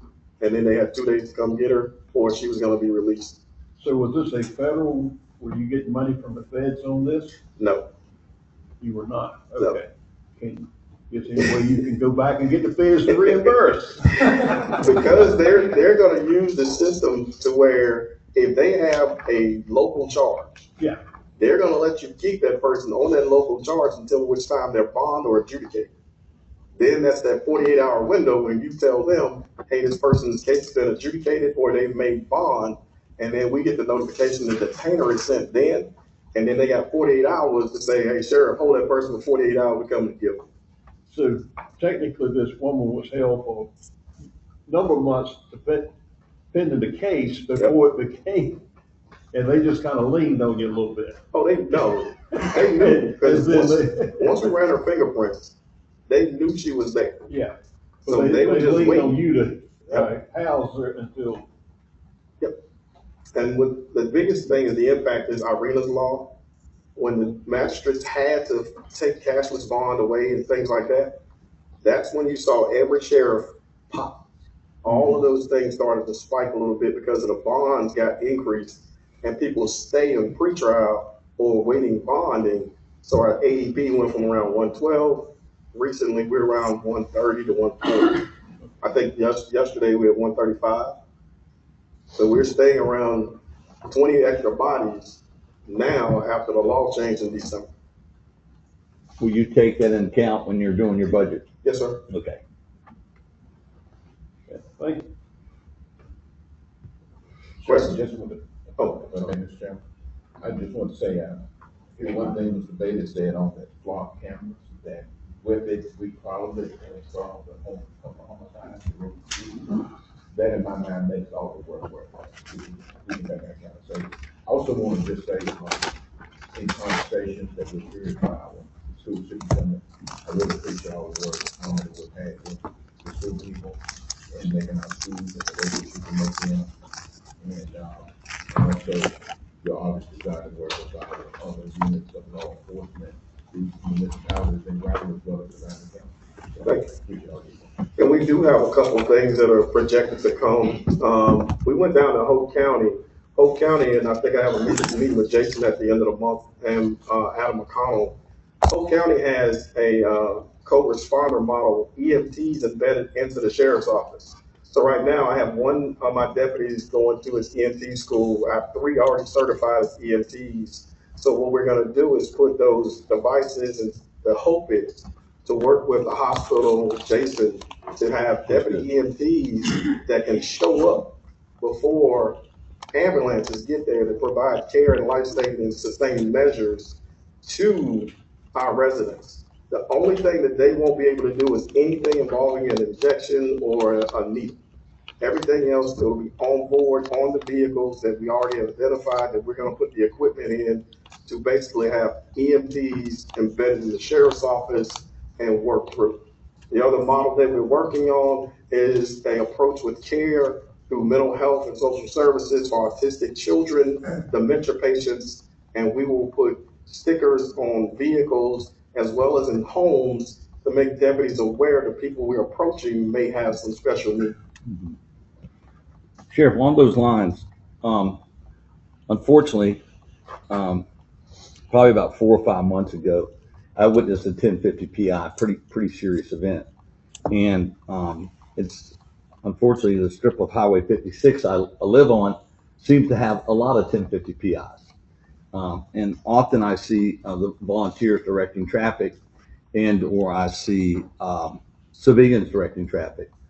Do our deputies respond automatically to 1050 PIs to ensure, is that part of the protocol that they, when they hear a 1050, because often what I've heard from the volunteers is the deputy will not respond unless they make the request. not factual, they'll respond. Even this past weekend, right? This past week, the accident on 15. Our deputy responded based on his district, and he went there. So we have districts that will have the people in place. If they're not on a call, and a lot of times the chiefs or somebody will call me, hey, Sheriff, can y'all come and help or provide another person? If that one deputy's on one side of that road and we don't have nobody on the other side of the flagger, can you provide somebody else? So it's incumbent upon, is it incumbent upon the fire department to call, or is it? If 911 tells us, lets us know, they all announce as PIs and we know it, our guys in that area go, unless they're out on a call. They'll go, but they're not dispatched to go. No. Right. How do you change that? Just have a conversation. And that's the thing. Because I really like to see, again, this is my preference. You're the sheriff, but to me, a 1050 PI is significant. It's 1050 PI is personal injury, and it would be really nice to know that I'm not dependent upon, because our volunteers are strapped, and it'd be nice to have that assistance from the sheriff's office on a protocol basis. And that's the part of that process, Mr. May, is once we get these EMTs embedded, there'll be one on every shift, and it'll be more than one on the shift, because I have people already that are EMTs, like Chase Perry, Madison Jordan, Ariel Edwards. They're already EMTs, but we want to make it formalized, so when their rotation is working, they can respond because they're one of our EMT deputies. And they will respond as a protocol to say, hey, this is where you go, this call came out, they know to go there. Because sometimes we may get there before EMS gets there. And I just want to make sure the training is consistent with what an EMT on a truck has, that our deputies have, and we are not going to do anything to injure somebody else. And I'm advocating because it helps the volunteer fire department. They're dealing with the emergency itself, so forth. I think there are a lot of issues legally around implementing EMTs as far as. Well, I'm not talking EMTs. I'm talking about having a patrol deputy respond to a vehicle accident to provide traffic control because of the nature of the incident. We're just talking about traffic control. Yeah. That's correct. Yes. Because the sheriff's department doesn't investigate accidents. No. Thank you. Any other questions? Thank you. Thank you. Thank you. All right.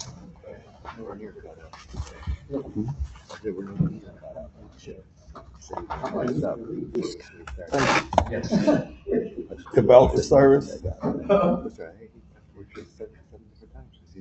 Scott.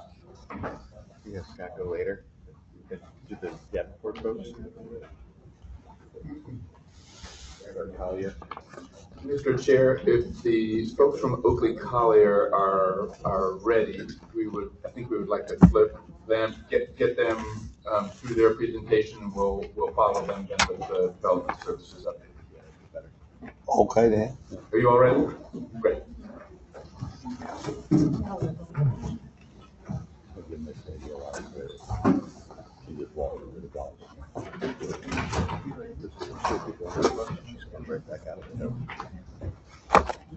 Thank you. Thank you. Thank you.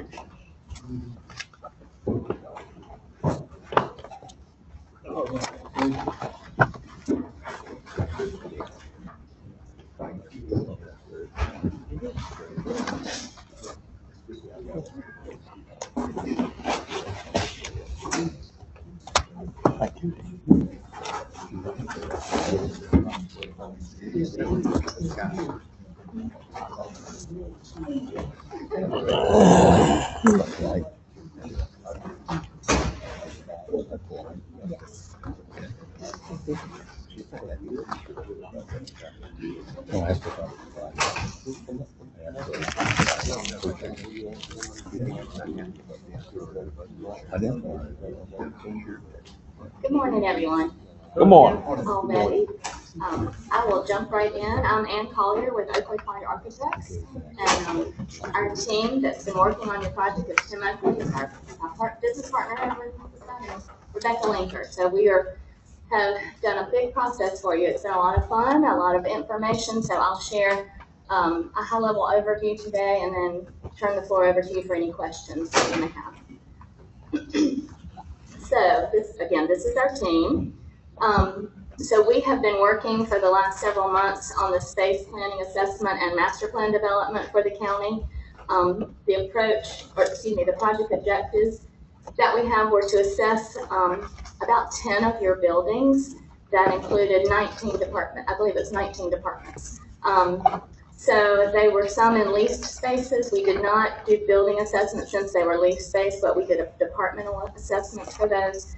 And the owned buildings, we did both, the departments and the building itself. This was to go through a 5, 10, 15-year projection for what the needs were. And we asked a few questions about longer than that as well, just to help establish a plan for how you move forward with facilities and department growth. We also have included some high-level cost assessments for each of our recommendations. Excuse me. So it's a simple approach. It has lots of layers intermixed, but we start with what do we have, then what do we need, what should we do, and how do we do it. So that's the approach you'll see today in this presentation and in what we've submitted to you. I'm going to let Beth do some of the background. She's done a lot of research for us. So this is just a summary of some of the data that we've researched. Most of you are probably already familiar with a lot of this. I know it gets published. But the main takeaway from all of this is Granville County is growing, has been growing, and is projected to continue to do the same.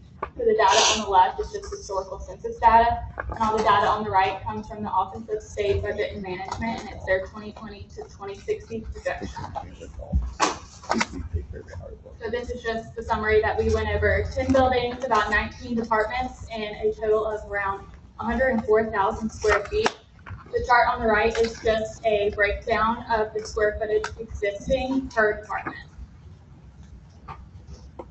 And then with the facilities themselves, we did average life cycle or life cycles for the facilities, each building. So just to give this an overview, your average weighted average is 67.7 years. The average age of all your buildings is a little older because it includes the courthouse. And so the courthouse, we know, is a very historic building. When it can counter situations like this, that weighted average, we just take that out because that skews the equation for all the rest of the building. So if you take that out, the weighted average is what you see. So typical building life cycles are around 50 years, just before major things need to be done to them. You know, in the course of that 50 years, there's always roofing and things like that that are done, and mechanical systems. But the 67.7, you'll see most of the buildings. The red line you see there is the weighted average. So there are several that are under that, but several that are over that. So just an overview of that. Ms. Collier, excuse me, Yes. that does not include buildings that we are leasing or renting, just the ones that we own? That does have some leased buildings in there, and we can break that down and give that information to you if we want to break that out. Okay, thank you. Yes. So the conditions of the buildings, and this does apply to just your owned buildings. The conditions we saw, the buildings generally have been well maintained, but they're older. Most of them are in the older stages. And then we heard some concerns over and over and over again from the staff that we interviewed. And I didn't tell you this, we did interview every department that we have in this study. So we asked for surveys, they gave great information back. And this, what you're gonna see now is coming from those surveys and our interviews and our walkthroughs. Safety and security was the number one repeated comment that we heard. And in this day and time, you know, things have changed over the years. So when the buildings were first built, that wasn't as big of an issue as it is now. What we heard was the controlled spaces to allow the staff to do their work separate from the public, just walk through their work zones. That was a big comment in a lot of places. Also, just that again, that separation, security even from the parking lot from outside the building into the building. And a lot of these, depending on the department, the needs were somewhat different there, but all of them had that overriding comment. Also, some of the finishes are dated and worn. Those are maintenance items and also just replacement items in several buildings. Another comment that we heard quite a bit was the lack of meeting spaces. And I think that comes from, again, changes over time, and now a lot of the departments have weekly staff meetings, and if you have a staff of 15 and your conference room holds 8, there's not enough room. You have to gather around offices or desks or things, so there's not a good, and because one other thing, most of your departments are spread in different buildings, so some that may need to talk to each other may not be in the same building. And so there's the commonality, or common thing was that we don't have places to meet when we need to meet. Lack of storage was another. That's not uncommon for any county that we work with, because as staff departments and other folks grow in their needs, you put people wherever there's space available. If there's no space, you may take a storage room, and so then that storage goes somewhere else. Other things in the conditions part of it, there were some comments with lack of zoning for the HVAC system. So there's some hot areas, cold areas, some moisture areas. Again, depending on the age of the building, we saw some conditions where windows were failing. There was moisture that was coming through walls. Probably in the construction age of some of these buildings, they were solid masonry walls. So when cracks happen, it just comes through and you see it. So that's a hard thing to maintain. Some ADA challenges. The picture you see there is actually at the Board of Elections Adult Probations, and that entrance for the accessible entrance for the Board of Elections is at the rear of the building. So their main entry is on one end where the public comes in, but if you're in a wheelchair or need accessible entrance, you have to come in the back through their workspace to get in that building, and that's just a condition of the building. Again, IT, data closets, all that has changed so much over the years. So there, again, that gets put where space is available to put it, and some of those places are not the best in the ideal location. And then in our inefficient layouts, I think we did not hear, the staff was great. We did not hear a lot of complaints about offices and things, but there also were no standardized office layouts or office spaces. And what we do now when we're designing new buildings or new office space, we use standardized sizes for offices.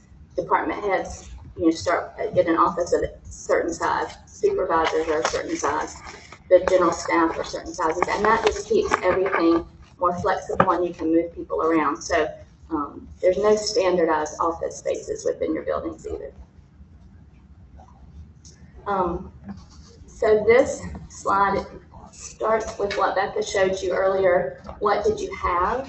This is what we determined your needs were. Again, I went through the commonly expressed needs as far as what the items were, but basically this chart tells us the difference between what you have and what you need is, in general, is a little over 30,000 square feet. Now that number, we'll discuss that in other cases later. That's as a whole picture. When it breaks down, it gets a little different, and we'll go into that in a little while. The court spaces did have the highest percentage of need, but that was from the request for additional court space. So that's a large space, and a courtroom was requested because of their caseloads. And in your detailed book, there are some background data about the caseloads and case management for the court system as well. So what do we do? We'll get to the meat of what we're talking about today. First and foremost, we believe for better service to the public and more efficient efficient offices and services, that we should consolidate a lot of the departments that are in lots of different buildings into one building or into a more consolidated space.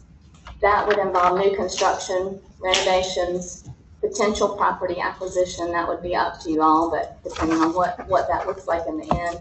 And then the other recommendation was just trying to reduce the leased space. That's a long-term cost that keeps going that you don't really get anything out of. I mean, you have space, but you're paying for it, as opposed to having space that you're owning. Excuse me, ma'am. Yes. Did you actually generate that cost in the bigger report? How much, what's that costing us annually for rented space? No, we did not, but we can look at that as well. And we know that we have access to sort of what we would call go away costs if we were to build a consolidated facility. So we have come up, or presenting to you today, 5 priorities. We're calling them priorities, and some are in a specific order, and some are just a need. Priority 1 is a new county government. That's to meet the consolidation recommendation. So consolidate like services to provide public services to the citizens in one county government building. We call a lot of counties that we work with call this the one-stop shop. You're a citizen, you're coming to pay your taxes, and you need to also talk to someone about a septic permit. And so you can do everything you need to do with the county generally in one building. Priority 2 is to renovate the courthouse. And you own property across the street at 141 to 145 Williamsboro Street. That is a great location for associated court-related groups that need to be close to the courthouse. So that would be our priority 2, and I'll go into more detail for each of these in a moment. Priority 3 is to consolidate the DSS child support with the main DSS office. Right now, the child support office independently is in the 141, 145 Williamsboro Street location. We did hear from staff at DSS that would be ideal to have them back consolidated with their space on Spring Street. Priority 4 was with emergency management. That is one of the leased facilities that has a very favorable lease for you.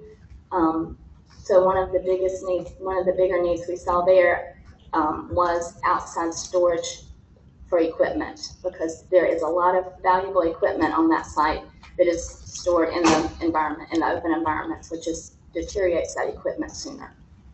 And then priority 5 is to expand the courthouse by building an addition on the back of it. Right now, where 122 Williamsboro Street, that's planning and zoning building. That building is not in good shape and does not really have much life cycle left at all. So that's our overview. I'll jump into the priority 1, the new county government complex. What this would do would be able to take 10 of your major county departments, administration, finance, human resources, IT, tax, development services, with inspections and planning and zoning, and potentially some environmental health in there too. Register of Deeds, Veteran Services, and Board of Elections, and consolidate them into one facility. It does require 4 to 5 acres of space for that, with parking, associated parking required.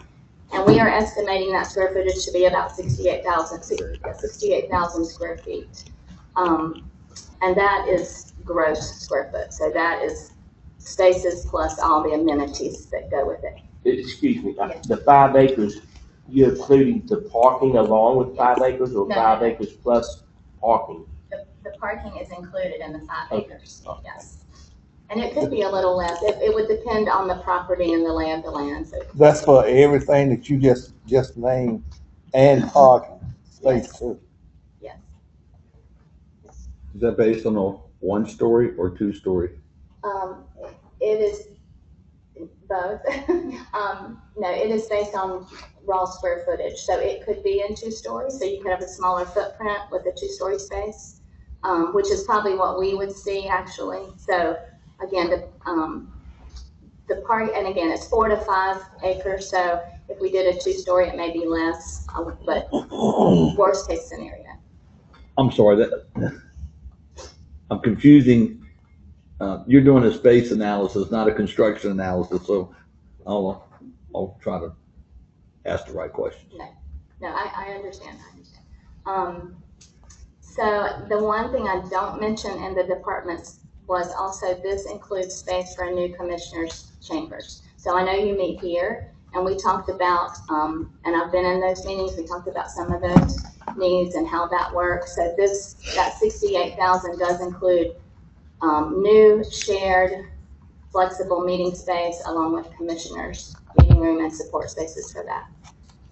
Again, one-stop shop, that was our thought, and we've done this in some other places, and we are reviewing it with other counties, and again, it provides great service to the public. That will meet your current and your future growth needs. One thing I didn't say earlier in the background data is a lot of the needs we saw that were from current to future are needs that would get you up to current. So right now, some of your spaces are undersized because of just expansion within the same space. And Yes. I wanted to mention something to the board. I think you all are able to kind of put two and two together, but one, we have also over time heard from employees, we're not comfortable with our security arrangements, right? We would like more separation. Our building is not accessible. We don't have enough meeting space. Trying to meet all of those needs in 10 different facilities is really, really inefficient and expensive.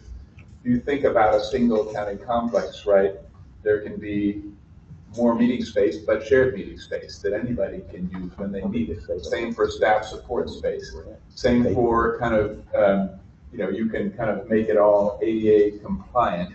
You can have a single secure public entrance with a waiting area before you kind of get into the interior, rather than 10 different ones at 10 different buildings. And so I think there's part of the efficiency that I think we'll continue to dig into, but it's part of the attractiveness, and it's an irritant right now, and it's something that makes employees unhappy and sometimes feel unsafe about their situation. But I think this would help us address it. And with this, you're calling it a one-stop shop, but it would also be considered a campus-type atmosphere? Yes, and we've looked at a couple options that I'll share with you, but,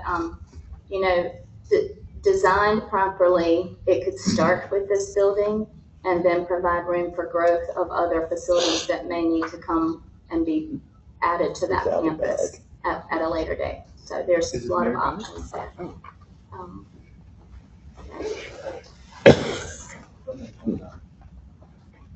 So we did just look at a couple spaces from a site perspective on how they would fit. I know there has been some conversation in the past about a Loop Road site, the cooperative extension site on Loop Road. So we looked at how would that fit. That appears to be a large acreage of space, but there are some things going on there that do limit that. And one piece is in the oval circle, the light green oval circle. That's the geothermal underground heating system for the campus there. So that is, one would be expensive to relocate. So we did not choose to look at that space to build, but we did see how would it fit back in other spaces. It would take a little maneuvering in there. The blue squares are to identify building size. So that's approximate the scale of a 2-story government building. So to your question, we were assuming 2-story, but 68,000 is total square footage.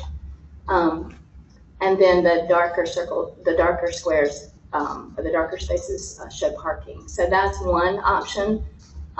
There are lots of different things to look at there, and we can explore that further if you're interested in doing that. But the second option, we looked at the Mary Potter School site. That has some terrain and topography. We've been to that site, so we know there's some maneuvering there.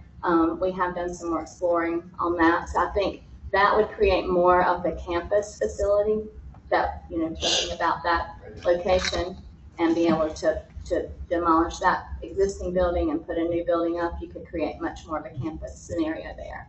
So those are just two options. Did you look at any other sites? Not yet, but that may be one more step you'd like us to do. So we wanted to present kind of the findings to you, and then. Because, we have this property here. And also, Jim, you was telling about the property we have near the Triangle North site. Bar 9 property. Yeah, how much acreage is in that? You, 9 acres. Yes, about, there are two different parcels there, both of them about 20 acres. There's a Barn Island property, and then there's a Ball property that's adjoining it. And then it's all usable property. And we could easily take the data that we have gathered and put Yeah. together and then see how those also work. because those properties, we wouldn't, my understanding is those two properties, we wouldn't have to acquire. We already have them. Okay. Pardon me? May not have to require all of these. Yeah, that's true, we may not have to, but, they would include buildings that we'd have to demolish and start over and. And there is some cost in that, so. Also cost and cycle, if you take it into account, if you were going to version side, I would say. Yeah. Right. And then when you go to the campus style, you're getting away from the one building, one shop. I'm not saying that's a good or bad idea. Well, true, I would, with the campus style, I would look at services that may, and I'll use this example, potentially DSS now is in 2 locations and their site, if they don't have any more room to expand, so if that comes up, maybe that's a satellite building that doesn't need to be attached to the administration. Those services are somewhat served different, for different populations. And I would maybe even say it slightly differently. If we have a 5-acre site minimum, right, we'll be fairly constrained. We would be fairly constrained on the cooperative extension site. It can fit, but rather than campus, I think of the Mary Potter site as having space for future expansion. We don't know exactly what that might look like, right? But we need 5 acres and we've got 19. How many acres is in Mary Potter? About 19. About 19, okay, yeah. That gives you room for future expansion. Right. Yeah. So I think the 2-story government building on these 2 sites is the exact same kind of footprint and general concept. Just there's more room for other stuff to potentially happen in the future. Yeah.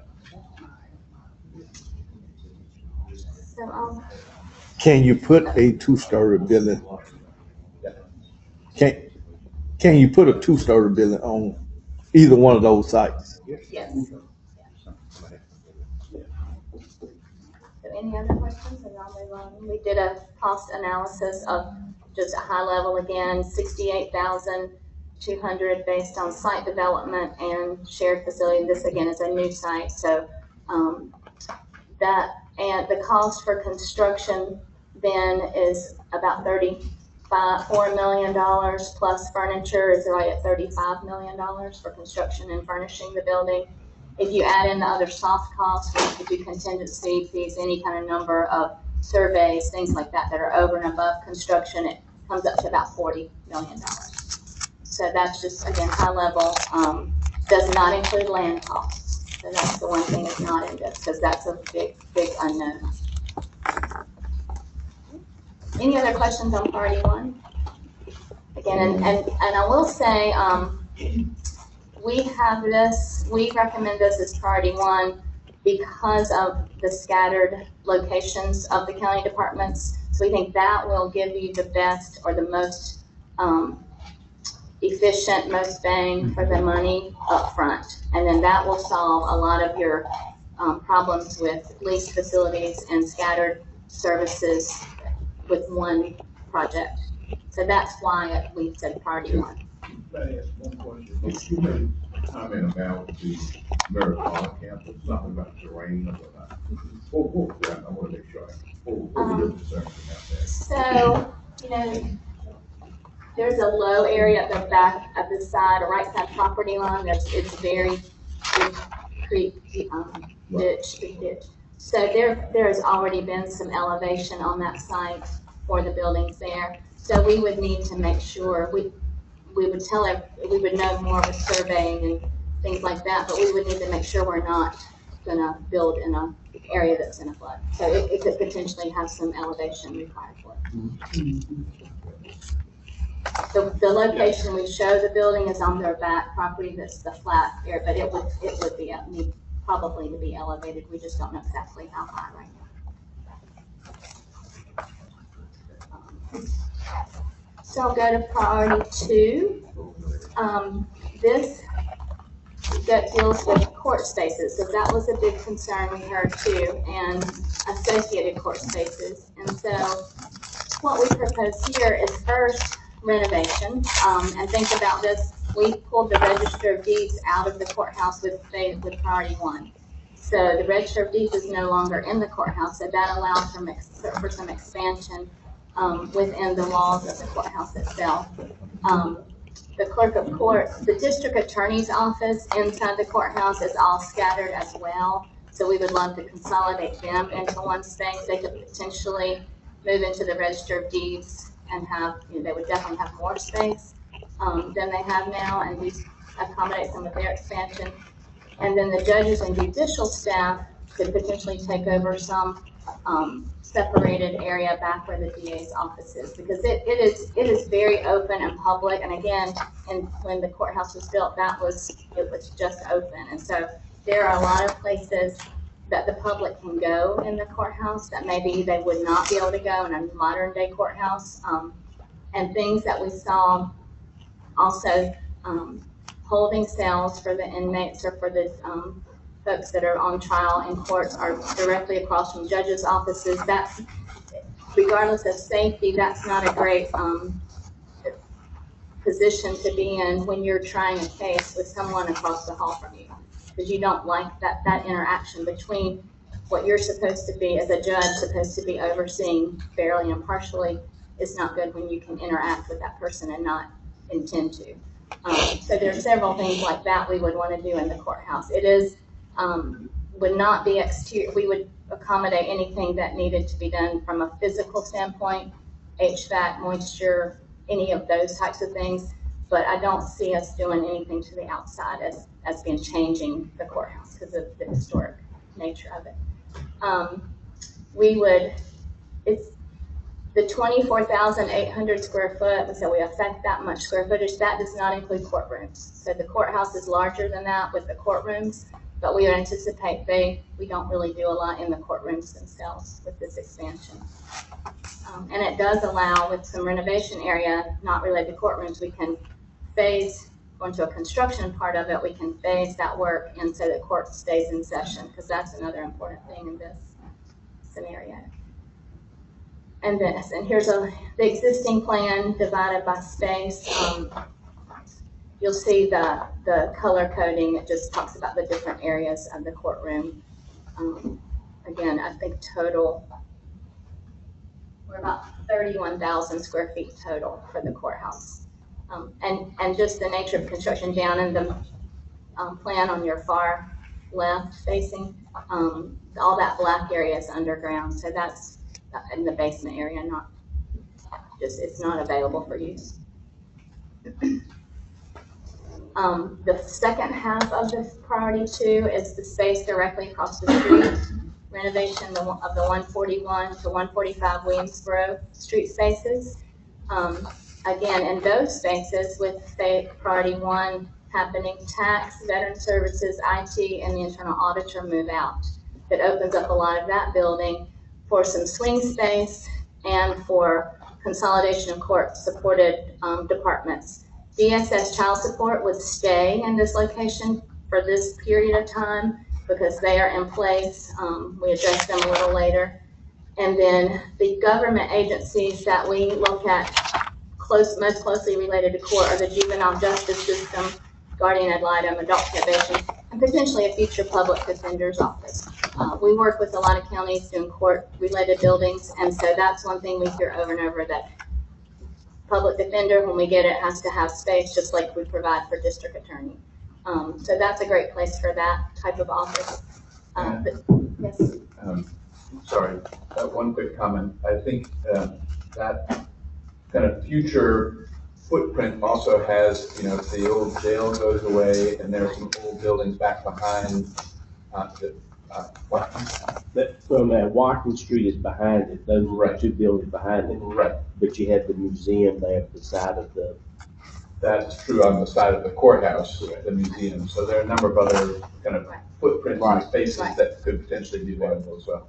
And what we have a parking section in the big book that we gave to you today, and I don't have it in this slideshow, but we would recommend for those spaces like the old detention center, some of those spaces that we demolish and put parking downtown, because that was another big need we heard. So that would happen, that could happen with some of this phase as well. With child support staying in that building, we have almost 14,000 square feet of that building left to work with. Those agencies that we, at least the top three, the juvenile justice, guardian ad litem, and adult probation, take up, we've recommended about 9,000 square feet divided up among them. So there is room in that building to make good space for those different groups. And some of that building also works well for them because several of their, the clients that they serve, they need back door. They need to bring folks in from the back door. The juvenile justice program specifically, that's a very protected program. So having space to be able to keep the juveniles private and serve them the way that they're supposed to is key there. Drew, excuse me, ma'am. Drew, those costs there for that, is that all set up? Is that fall under the same thing as the courts and our JCPC program and the other ad litem? Does that fall all under the court system as far as meaning that we're required to provide that's space right. for them? Yes. Okay, thank you. So, They are state agencies, so the county is required to provide space.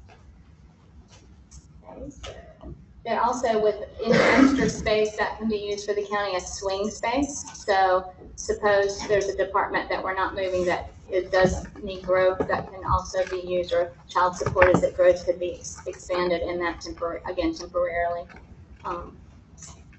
So that's the existing space as it stands now. The center purplish type area is the child support office right now, so that is where it's located. I do want to point out that in that section,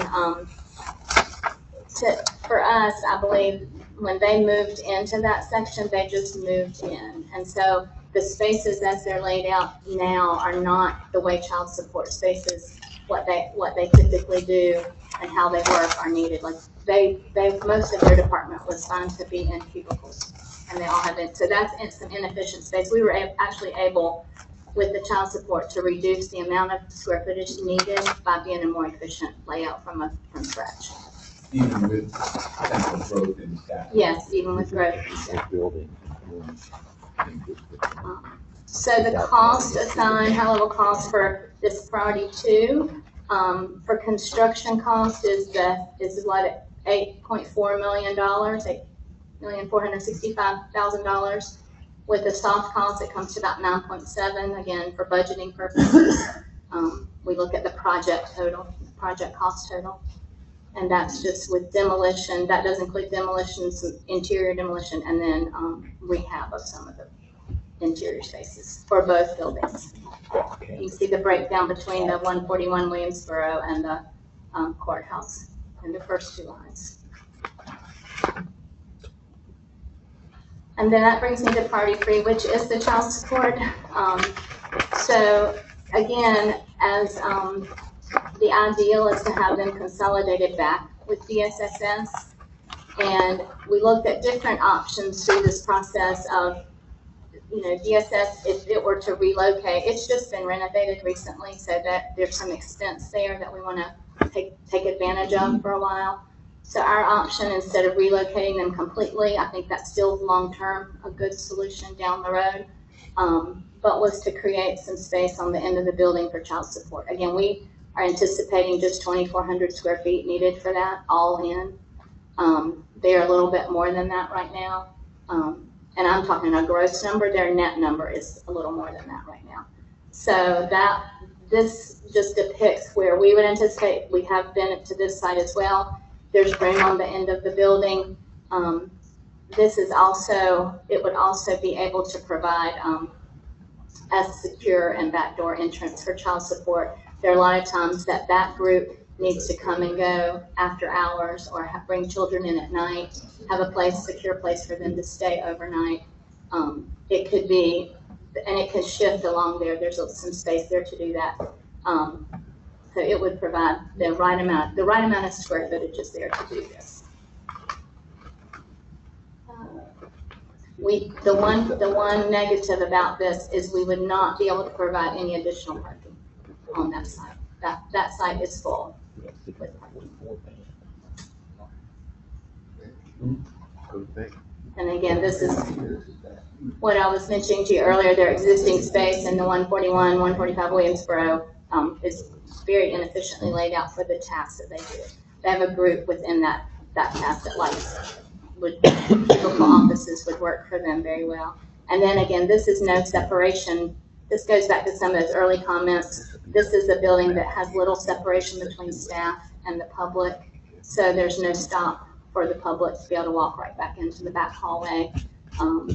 They do have a large reception area, which is good. There's no place for children to stay overnight, dedicated space with showers and things like that. So on there, and again, the cost to do this new square footage added to the existing DSS office is $1,378,000 for the construction and about $1,500,000, almost $1,600,000 for the overall budgeting cost. I will say, on a smaller type site with a small amount of square footage, the price per square foot goes up a little bit just because of the complexity of that. That's just a general. Some costs are the same in construction regardless of how big the building is. Okay, and then so priority 4, I'll move on to the emergency management site. Again, their facilities is rather old as well, but with the favorable lease, we chose to look at what other needs did they have. And so you'll see in the top of the screen all the different equipment pieces that are just sitting in parking spaces. So in this exercise, we looked at providing about 6,000 square feet of enclosed storage for their equipment on site. And it could be, there's acreage to do that on there, so we did not do any proposed area locations for it at this time. And that overall cost is $950,000 for the site development and the outdoor shelters. They would most likely be some kind of pre-engineered garage door, just basic shelter, and then $1,092,000 for the overall project costs. And then I'll come to the last one and then let you ask some more questions. So this last priority, priority 5, does consider providing additional court space for the courthouse. So the way we would do that is to demolish the 122 Williamsboro. So that's the building planning, zoning, adult probations is in now. So after they all move out, then we can tear that down. There's a little alleyway there that we could close, provide really good access back right up to the courthouse, and then connect to the inside. What this would do, we could see 2 or 3 stories, and some of that's just dependent on how we lay things out. But for this purpose, we looked at 3 stories. We would have the main floor, design a new entry from the street side that creates a security line, a queue, if you will, where people don't just walk into a broad lobby. They come in, they're contained, they come through a secure line with the bailiffs, the sheriff's department, that goes through the metal detectors. They pull someone aside if they need to speak with them, and then they're allowed into a larger lobby where they can go to courts, see a DA, go to clerk of courts if they need to. On the back side of that space that doesn't connect would be where the museum and those type coming in. That side would be where we would bring a secure sally port, a vehicle sally port for inmate transport. That would have its own elevator that goes straight up to the courtroom. That would be on the upper level, that's contained. So you're in the inmate van, you're in the sally port, you're in the secure elevator, you're in holding. So you never come through the building in any other way. And it would also separated from that on the back, a secure staff entry. So we would like to get some more parking on that back side as well. We would also, in this new arrangement, I would try to get the district attorney's office close to that main lobby, either on the floor above, as well as a multi-purpose room. And they have a multi-purpose room now that's used for a lot of things, but I will say some of the requests were from the staff for the judicial system was 2 courtrooms would be ideal, a minimum of 1. So this new addition would provide 1 dedicated courtroom, and this multi-purpose room could be used for a multitude of things: jury selection, grand jury, a separate courtroom for magistrate or clerk of court courtroom. So it could be very flexible for use, and that would be in this new addition as well. So we believe this could be filling the site. Let me say it this way: if we built on the site available, we could be up to about 22,000 square feet. We've determined we may not need that much at this time, but that's the number we're going. We would do a little more survey in there, but 22,000 would fit in a 3-story scenario there, with the access in Sallyport. Just looking at this and thinking back to some of my visits over there, the third to the bottom bullet, that was circulation and separation of public and private spaces, seems to hit on a number of things that have come up as I've been over there, and might address a lot of concerns I think that have. And then I see where it says under bullet number 2, so bullet 3 under that, secure staff entry to the back of the house area. I just think you touched on a lot of key things that's been at least informally talked about.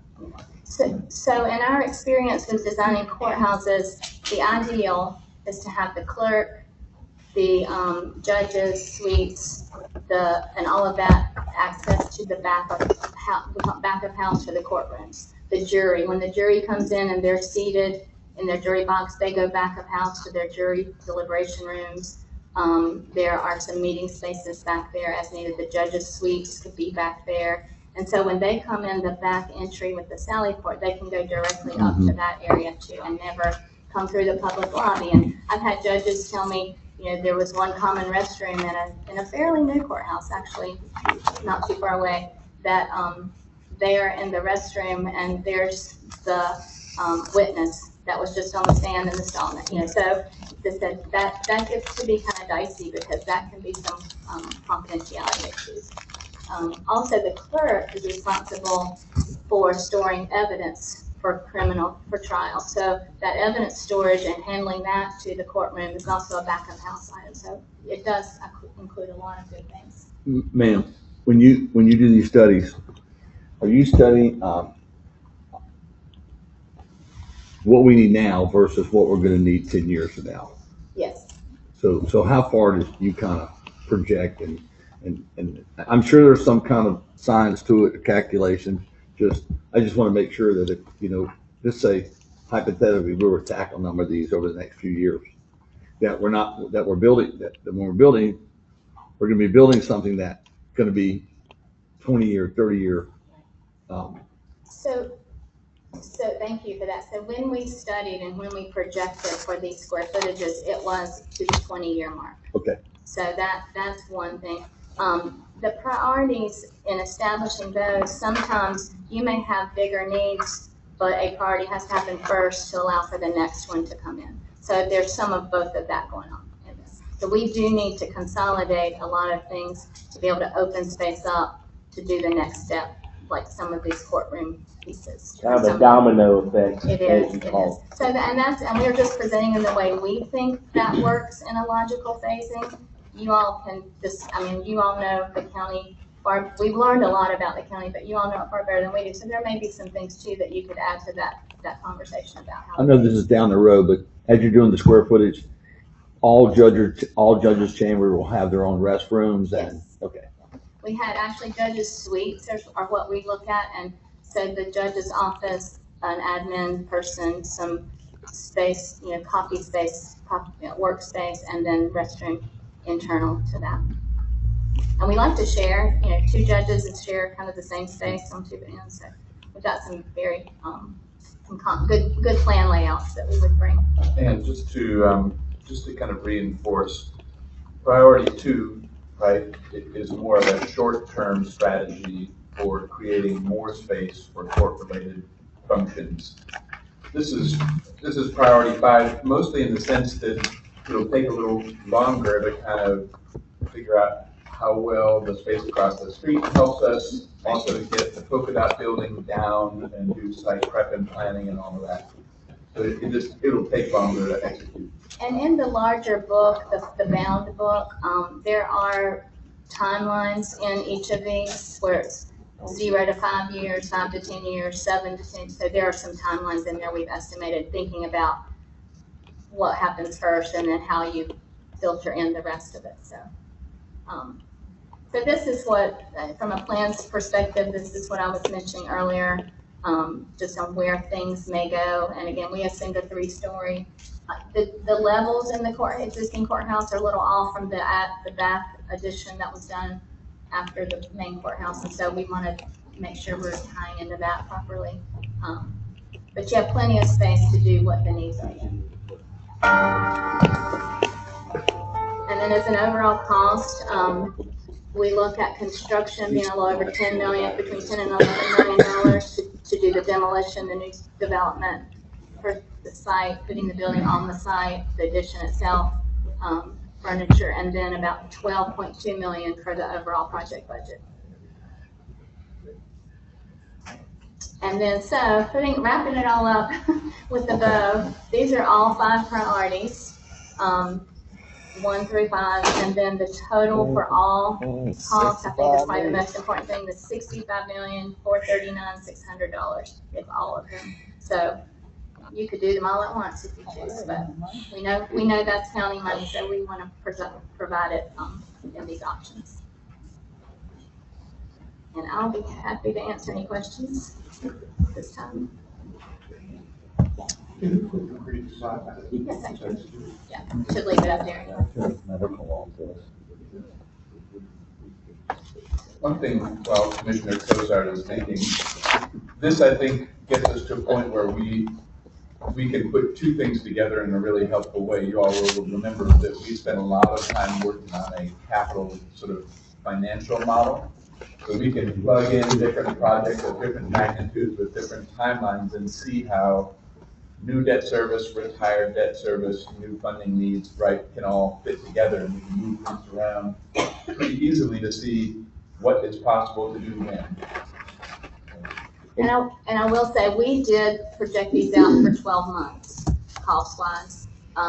As the priorities happen, we'll need, that's probably another thing, because we weren't sure, these are our thoughts, but as far as you all, if we move them around, we would just adjust the numbers.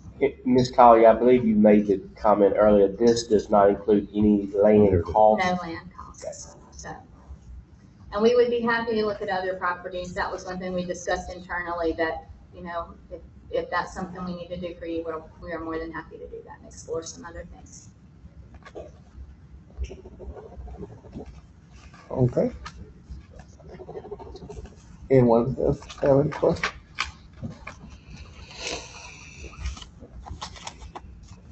Impressive.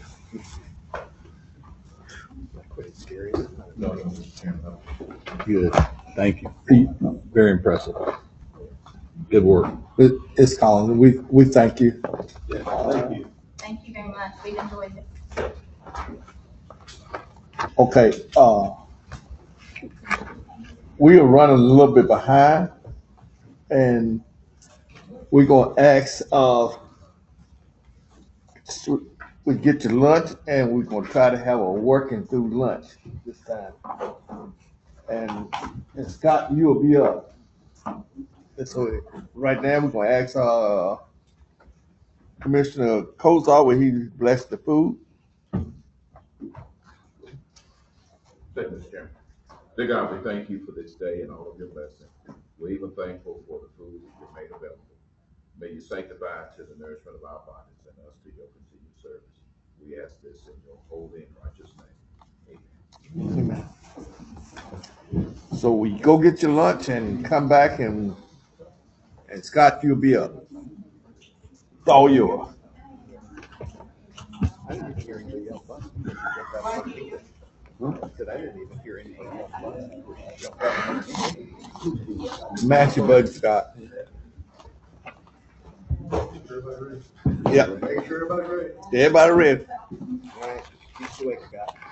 All right, great one. He's coming, he's I'm here to coming. be representing the 4% of our organizational employees. Thank you very much.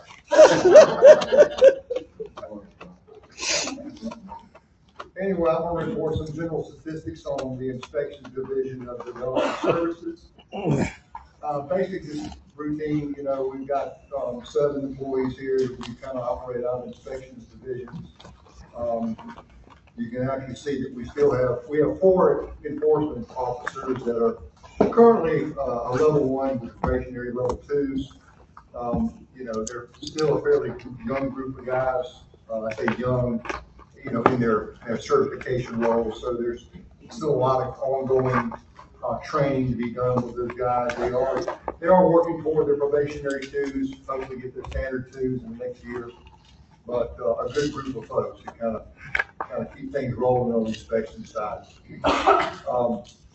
Building permits issued by township for 2025, as you can see, you know, Oxford, Tally-Ho, and Brassville still the leading 3 townships. You know, as far as upcoming year, we see that continue. As far as development trends, Mr. Baker, if you maybe speak a little bit more in detail about what he's seen as far as subdivision activity in those townships, but been fairly active this year. Of course, it's building permits issued by group. You know, it's the calendar year 24, 25. We're about the same. You know, we fell off, you know, about 77 single-family residential housing permits from last year. You know, but generally about the same trend as we saw last year. I think I just kind of pulled in some information as far as the side code. You know, when you look at the single-family home criteria, that you know, we had about 28 homes that were up to 1,200 square feet. 92 homes were between 1,200 and 2,000 square feet. 103 homes between 2,001 and 3,000 square feet. 80 homes that were between 3,000 and 5,000 square feet. And over 15 homes that were over 5,000 square feet. So it kind of gives you an idea of what they're building, you know, single-family lots in Granville County. I guess you can kind of correlate that, say, you know, look at affordable housing trends, you know, what are we doing there? Not a whole lot. Not a whole lot. But I guess that's in the market right now, it's probably 2,000, 3,000 square feet. Building revenues, we were slightly more in 2025 than we're 24. About $50,000. You know, we see this trend continuing right now. You know, we're looking at fiscal forecast and revenues for the current fiscal year. You know, we're slightly above what we did last year. So, you know, revenue's good. We're still able to meet our cost ratio as far as, you know, what it costs to operate our department. You know, permitting revenue fees are still paying for all that. So, the revenue trends, again, you know, this kind of compares the 23, the 24, and the 25 kind of revenue flows per month. So we're about in the middle. You know, probably, like I said, trending a little bit higher than 24. But you know, kind of kicking along. I've said before, you know, that there's no, we haven't seen any real spikes in residential development. When I talk residential, I mean commercial, industrial. They kind of bounce along about the same statistic each year. But you know, the residential side, which we see more of the permitting applications and issuances, it's kind of staying about the same. Site inspections, the workload that we deal with, you know, there's quite a bit. We see a spike in 2025 compared to 2024. You know, a lot of that is a result of being midstream and finishing out Altec and CertainTeed, which are 2 large industrial projects that basically require a lot of our field service inspections. You know, amazingly enough, you know, we pull statistics now on Hatcher's Creek, being a multifamily residential development. You know, we did over 750 inspections at Hatcher's Creek this past year. So, you know, not a big economic impact for the county, but it does require a lot of inspections when you do. We don't have a lot of multifamily residential development like that in Granville County. I haven't seen a lot of that in Granville County, but you know, probably moving forward, we'll probably see more of that. Accomplishments for 2025. You know, we transitioned to digital permit application in Plainville. We've been working on that process for a couple of years now. I'd say right now, 95 to 98% of our permit applications in Plainville is done digitally through our permitting platform. You know, we still have people that come in with paper plans. Yeah, that's fine.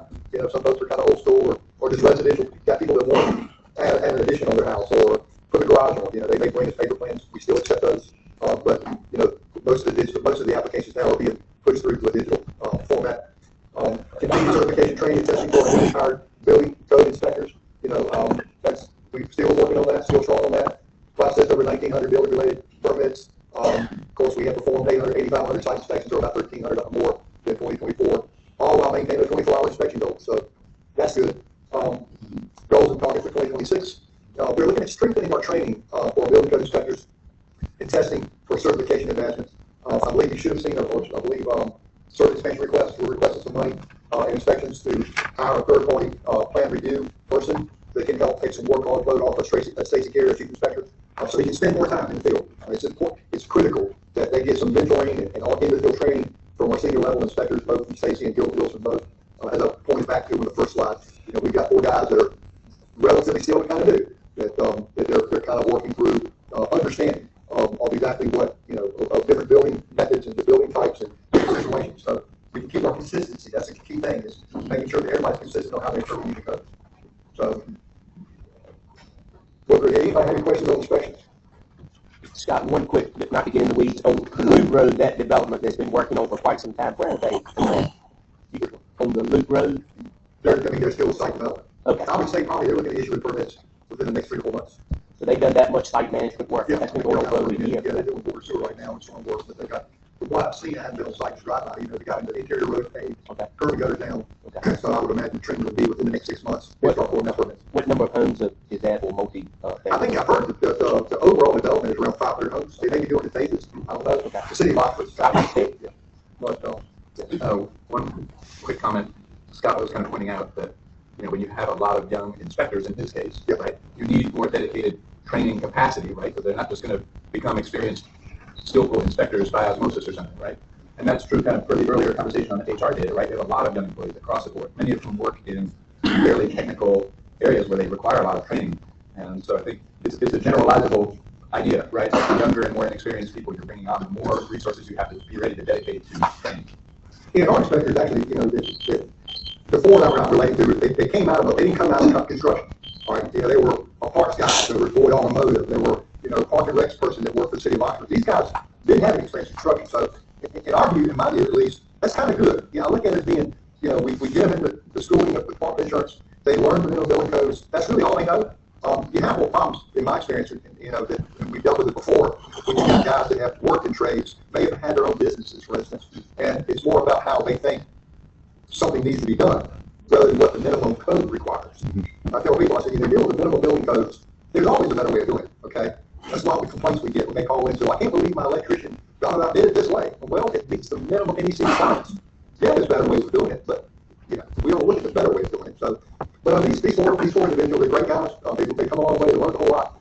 But since the fact they haven't really been in the construction industry throughout their careers, they take a little bit more work in the field.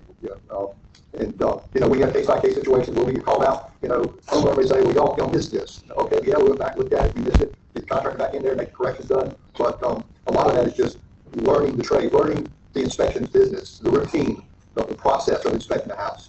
It becomes more difficult because our guys do all trades. So they walk into a house, stay at rough-in. Rough-in is a stage where you're looking at not only the building, the framing, the roofing systems, the plumbing, the electrical, the mechanical. They're looking at it all on one inspection. So it's kind of daunting. So Scott, with having as you train these guys up, your employees up,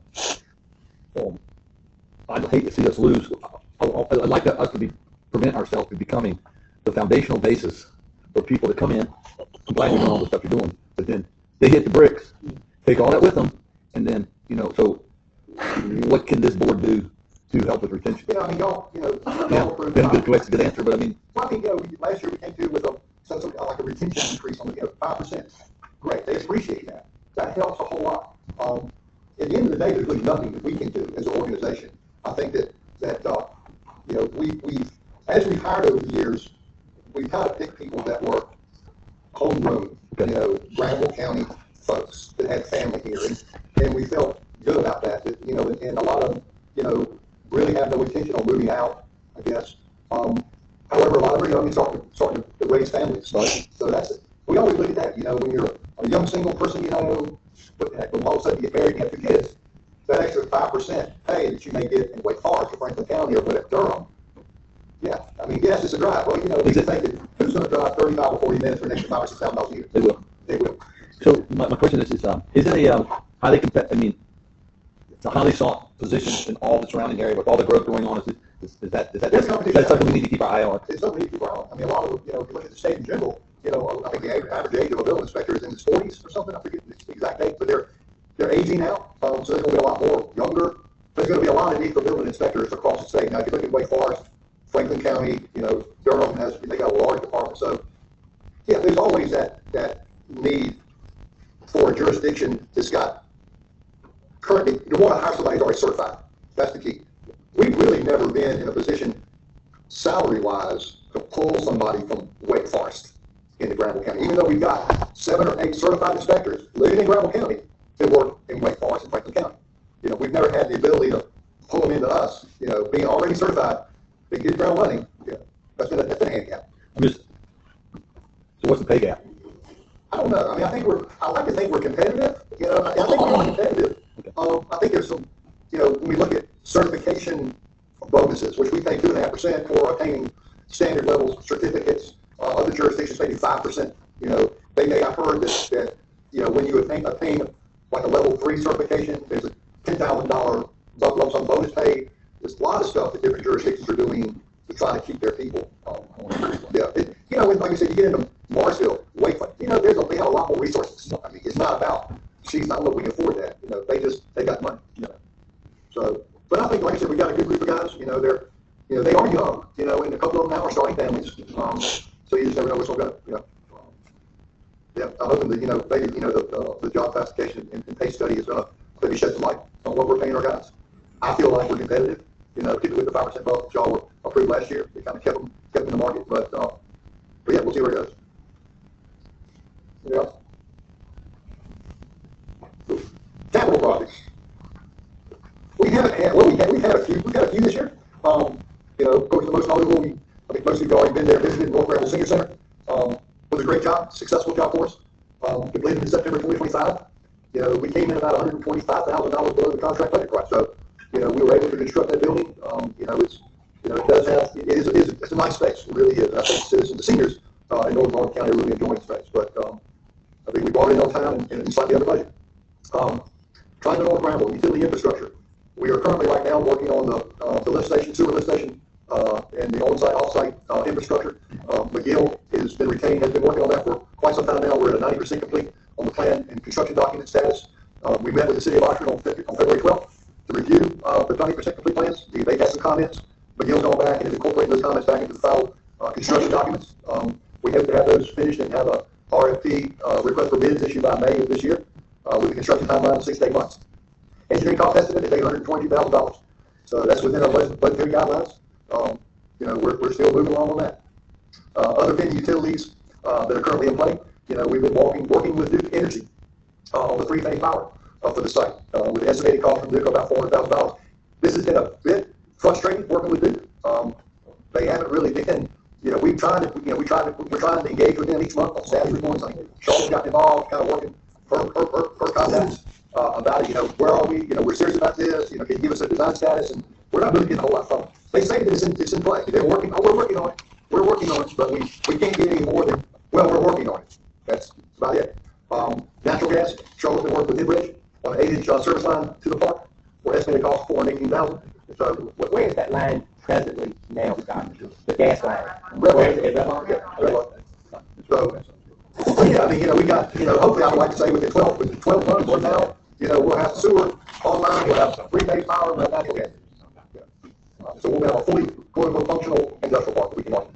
So you'll have the gas line up there, but not the electric part of that to do. We got to get power service out there for the Vance Family Community College. So we've got to get, power's got to be brought into the park. So I'm thinking that within 12 months we'll have all the utilities in place. Luke said it's no problem with the schedule. We told them with the dates we needed and stuff, and no problem. I got to need 3-phase service there to get the pump station operational. So it's been frustrating. Any timeline on when Vance Granville intends to break ground, or is this one's got to work with others to have the training center? I think training center 6 to 8 months from now, maybe they'll break ground. I think they gave y'all a presentation. Okay. But yeah, I think that I don't really see a problem with the training center. The piece is going to be getting 3-phase power like pump station. So when we in the midst of finalizing the retrofit conditioning, we've got power there to test it. So that's what's needed. Bond Street Community Center. I did this, this is the project status a week ago. Well, we found out now, Pam called me yesterday. I had a conference call with them. They have been, they've had some internal embezzlement and possible insurance fraud. Their CFO has been fired, and they're at a financial point where they can't do contracts. They're struggling right now, and the president told me that they did not have the financial resources to take on the work. They want to annul the contract. We've got to sign execute contract with them, but they're saying that they just can't do it. So, is there any payment penalty involved in that? We didn't have a bid bond, so there's, it's, I guess. Yes, we blood out of a turnip. Yeah, we didn't sue for breach of contract or whatever else, but so I know Paul working with Jim Wynn, I guess the two options would be that we look back to the next lowest bidder, which at the time was about $13,000 more. Don't know what their number is now, or we have to rebid the whole project over again. So it's an unfortunate situation, but she was pretty sincere. She said, we're not the only one having to go back to a couple of municipalities, and they were low bidder on projects and tell them, we can't do it. So we have some additional flexibility too. We're looking at that. So we'll have an unusual situation because the contract, it wasn't like we had somebody back out before the contract was signed. We have somebody be backing out after the contract was signed. So we'll look at it, bring some options. Yeah. So we're kind of, like I said, we're working on that situation now. It's unfortunate. I know Orange Street needs a roof. We've been trying to work with them. Evidently, this stuff, they started realizing the internal issues about, 2 or 3 months ago, 2 months ago. They're still in the investigation on it. I think it's kind of moved toward possible insurance fraud by the CFO that was operating the company. So it's a mess. Always still debating demolition. We're pretty much done, I guess I'd like to say. Steve Blasto has been kind of monitoring the field operation. They're kind of cleaning up right now. We awarded the service on November 3rd. They hit the ground running on the 17th. As y'all all aware, we found some additional asbestos materials underneath the concrete slab and grade, which is a highly unusual place to find asbestos material. From what we can gather, it was probably utilized back when it was done as a vapor barrier that was sprayed down or applied before the concrete slabs were poured. Basically it's about 50,000 square foot of floor space. A lot of, the clean concrete was determined to be taken over to a butter disposal facility, but unfortunately the contaminated material had to be wrapped in the truck had to be lined in plastic, and the material had to be put in the back of the truck, had to be sealed, and then shipped to Holly Springs for disposal. So, I think the estimated cost on that was going to be about $370,000, which is about half of the original contract price. So, they have finished that work. That work has been completed. They're pulling the record together, so we get a final cost on the project within the next, 5 days. We'll find out exactly what that cost was. Good. Scott, when they so when they do the abatement and all that stuff done and seal it up, ship it off, just because I don't want to deal with it at a later date or let misinformation rule the day, as it often does. Is there additional abatement to the soil and the different things so we can come back and later say, we know it's all gone? Matrix are consulting out there testing everything, so they're kind of working through making sure it's going to have a clean bill of health. Okay. They've been involved with this additional work. So the concrete built on it. Yeah. So actually this is the floor plan density affected areas.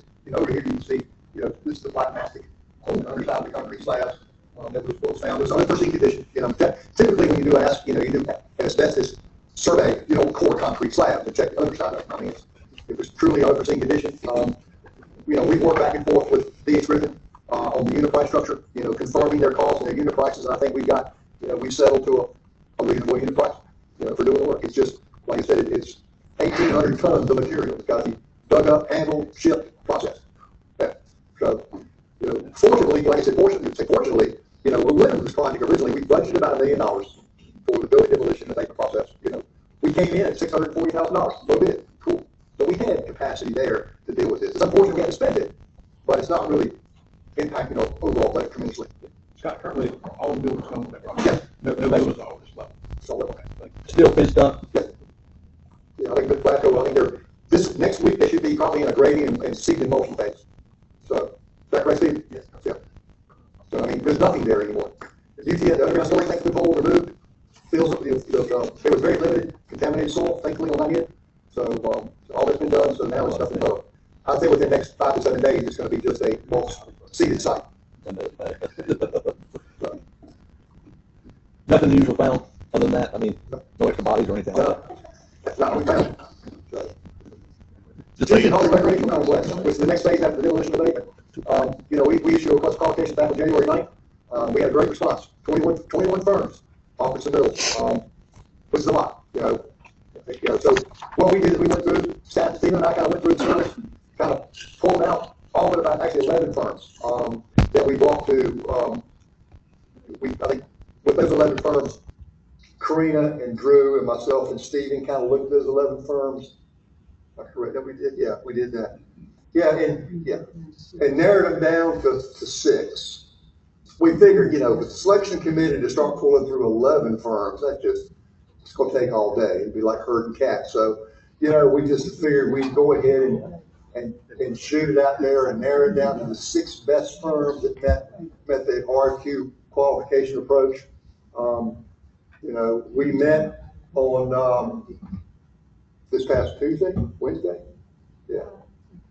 We met this week. We met this week and looked at them, and I think we're going to come down to 3 firms that we're going to interview on March the 4th. So if everything goes good, y'all should have a recommendation to at least to start discussing fee structures on the March 16th Board of Commissioner meeting. So moving forward, it's like I told the selection committee, you can pick any one of these 6 or 21. They're all going to do a good job for you. I mean, really, they all had some form of recreational athletic background. A lot of them were we got a variety of proposals from architectural firms that really were kind of promoting their big, beautiful buildings. Community center with a bowling alley and aquatic center and whatever else they had in there, That's good. That's great. Have they got room for Commissioner Karen's swimming pool? Yeah, Have we got room for that? I'm signing up. Okay, I just didn't know. But I think, we had some firms that were more site-related, athletic, recreational. We had a lot from architectural firms that were really more heavier in building type applications. But I think we got out of the 6 we presented to the selection committee was a good cross section of the original 21 that we received. So yeah. And the goal of this is to kind of put together perspective plans of what. I think what we're looking at doing is having the firm that we retain is to probably put at least 3 conceptual plans together with cost estimates for each one of those 3. It's kind of the same process we did for North Granville Senior Center. This is what we think we want or what we want. These are some desires. Of course, first and foremost, they got public engagement they got to do. They got to start talking to the communities down south, finding out from, involving maybe the city of Creedmoor, obviously, involving, any of those groups down there that have interest in that, and as well as just general public, and doing community forums and finding out what their thoughts are. And then from there, kind of like I said, working through the conceptual process of what, based on community trends and needs and whatever else we have, that these are 3 concept plans with 3 different price tags, kind of thing, and then kind of narrow it down from there. So yeah, it's going to be a process. I'd say I would estimate that, with everything involved with the design development, it's 8 to 12 months, probably. Which should put us in, the fiscal year 27, 28. Yeah. For, looking at construction funding to increase fee for it. Thank you. Security upgrades for the Granville County Courthouse. That's substantially complete. We've got a couple little items we're working on right now, just some add-ons that we're working with. This basically consisted of installing and programming 27 security cameras and 16 access door controls within the courthouse. Security 101 was awarded the contract in October, and with a not to exceed $160,000. We're kind of working through the final testing and programming, and the final estimated cost to complete is $149,000. So we didn't spend all our money, thank goodness. We got by saving a little bit. We had a meeting yesterday with the security committee, courthouse security committee, and they're tickled to death. I think now kind of falls in programming. That was the questions about who has access to what. Particularly about access cards. I think security cameras were fairly good. I think that, Mark Harrison with the sheriff's department's kind of reviewed the camera locations and stuff, and I think they're satisfied with that. The biggest conversation was access control cards and who gets them. So they're trying to, I think talking with Chris and talking with Yancy too, we kind of stepped back and I said, Stephen and I worked to get the system installed. Chris worked to kind of spec the system and kind of help through the initial startup and programming, but who actually issues cards and what parameters each card is approved for? The sheriff's department. Hanging it off. I mean, statutorily, the sheriff's department's got responsibility of courthouse security. It's his stuff. So, we're handing it off to him, saying, there you go. So they'll provide the training though and stuff like that. Chris is gonna provide the training, through Security 101. And it's fairly simple, fairly straightforward. So the sheriff's going to appoint somebody within his group to basically administer the card issuance. I did what my comment on it was they probably need to establish a policy or protocol on how cards are issued. It can't be just a random, oh yeah, he's a new attorney in town. Cause that was another question about, outside attorneys. How many outside attorneys are going to have cards to get to the building? I told Chris, I said, at the end of the day, I don't really care. Honestly, I mean, that's the sheriff needs to basically set the protocols on who has access to the courthouse. So that's where it is right now. Scott, before you go, I just want to let you know that, and I'm sure all the commissioners have had people letting them know, but I've had Yancy, several of the judges, the DA, several lawyers express appreciation for the ongoing improved maintenance, renovation, whatever you want to refer to it as. So it has not gone unnoticed. Yeah, and Josh back there, Josh and your staff, everybody. Josh is the one that really has done the bang up job. I mean, I interface with Josh. I mean, we work good together.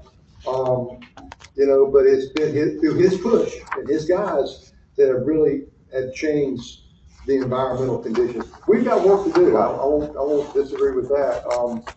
One of the things, that Stephen and I have been working on, is through a study is evaluating the HVAC system in the courthouse. That study has been done, and there's some recommendations made on improvements to the heat and air conditioning ventilation system of the courthouse. We're kind of evaluating that and looking at a phased approach. What can we do now that won't be disrupted by any additions or large scale renovations? What can we do now that's going to basically be, if we spend $200,000 today, we know it's going to be good for 15 years from now. Yeah. And that's where we're at right now with that. So, you'll probably see some of that project cost in the fiscal year budget request coming up to kind of get that first phase started. But no, we've got the study done and we're looking at it. That's one of the biggest concerns, and always the biggest concerns with large buildings is heat and air conditioning, ventilation. Providing enough outside fresh air. Right now, one of the big issues with the courthouse is we provide very limited outside fresh air within the building. It's just an old system, so you basically recirculating the same old air, all the time. And with newer systems, more innovative systems, you got a constant supply of outside fresh air that comes in and replenishes the old stale air. But thank you again for your staff and Josh. We appreciate y'all's support. Thank you very much. Yeah, thank you. Of course, state assessment, master planning, you heard from Oklahoma. So, they've done my opinion, they've done a good job, you know. It's a plan, it's conceptual, high level, this is what we need, you know, whether they say, well, you know, we got 68,000 square feet. You know, I think there's a lot of details that you really don't start to refine until you really look at a building and start designing floor plans and get into the weeds of the space and the function. You know, it may drop 10,000 square feet.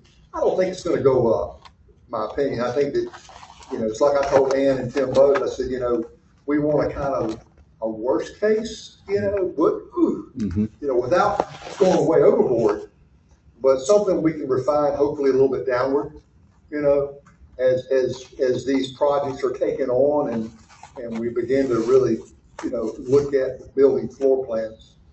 You know, this is all, you didn't see any floor plans of the general county buildings. There's not really one. They're basing this just on allocated square foot of each department, each department's needs within under one roof. So yeah, so a lot of money. There's a lot of money, but I think there's, you know, when you look at that, you also, which I'm sure you understand that, you know, there's also a cost savings associated with getting rid of some of these older inventory buildings that are costing us money each year. You know, getting rid of them. You know, that's surely going to give Joshua back there a lot of relief. You know, because I'm sure he and his guys are running, like I said, they're here, there, and everywhere trying to deal with ongoing maintenance issues that are primarily a result of the building's age. The building's age is what's really causing us some heartburn right now. That's about it. Any questions?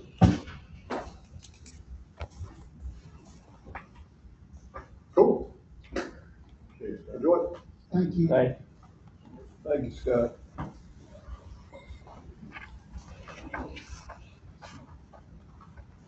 Okay, Barry, Sir. you up? Well, if I don't put everybody to sleep after lunch. All right. Well, what Scott talked about and in his permitting information was, of course, they provide building permitting for the entire county and municipalities as well. My update is going to include what our planning department issues zoning permits in the unincorporated county. That's our zoning map and our future land use map and the comprehensive plan. The planning department has 5 full-time employees. They range in, as far as experience here, from 2 years to almost 23 years. As you see, the number of zoning permits issued, it's stayed pretty constant. Issued 513 total permits. That's every type of permit from a single family dwelling to a fence to an outbuilding to an addition.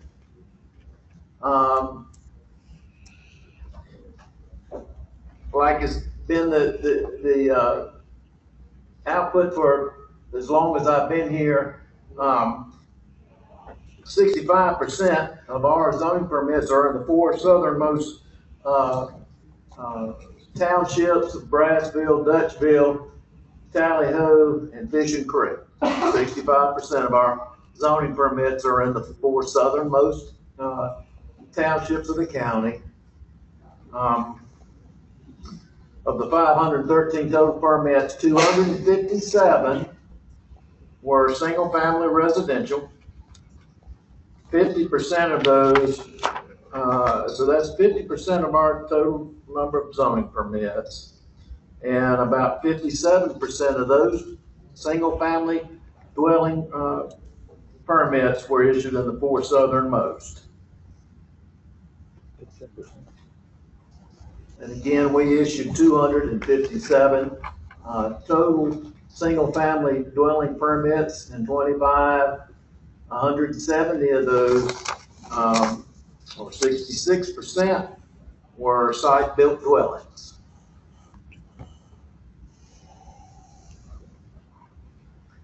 Final lots recorded in 25, we saw an uptick, as you can see, in the number of lots, major subdivision lots and minor subdivision lots and family subdivision lots. 450 lots were recorded in 2025. So when you look at this is the number of preliminary lots approved. You remember that 2022 figure, when there were 772 single-family lots, major subdivision lots, approved by the county in 2022. You're starting to see those now get recorded, and you will see in the coming years the permits being issued there. And so that's going to increase the workload, us issuing zoning permits and the building inspectors in the coming years. In 2025, there were, the planning board approved 99 lots. But again, we are starting to see the 772 come online from 2022. We have two folks that primarily work in zoning violations. Well, actually three, I do too. And we had from 24 to 25 an increase of 45%. The number of zoning violations that would turn into us. I wish I could say that we could send letters out and get everything magically done in 2 or 3 weeks. Some of these take several months to rectify. I will say that enforcing zoning regulations, you have to have thick skin and a lot of patience.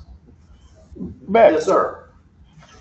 Do we have any type of zoning about a whole lot of cars with no tags on it, all that pool around your front door and a bunch of junk and stuff? We do, Mr. Chairman. Our zoning ordinance, again, and we're a rural area in many respects. And it does allow for up to 6 unlicensed vehicles. But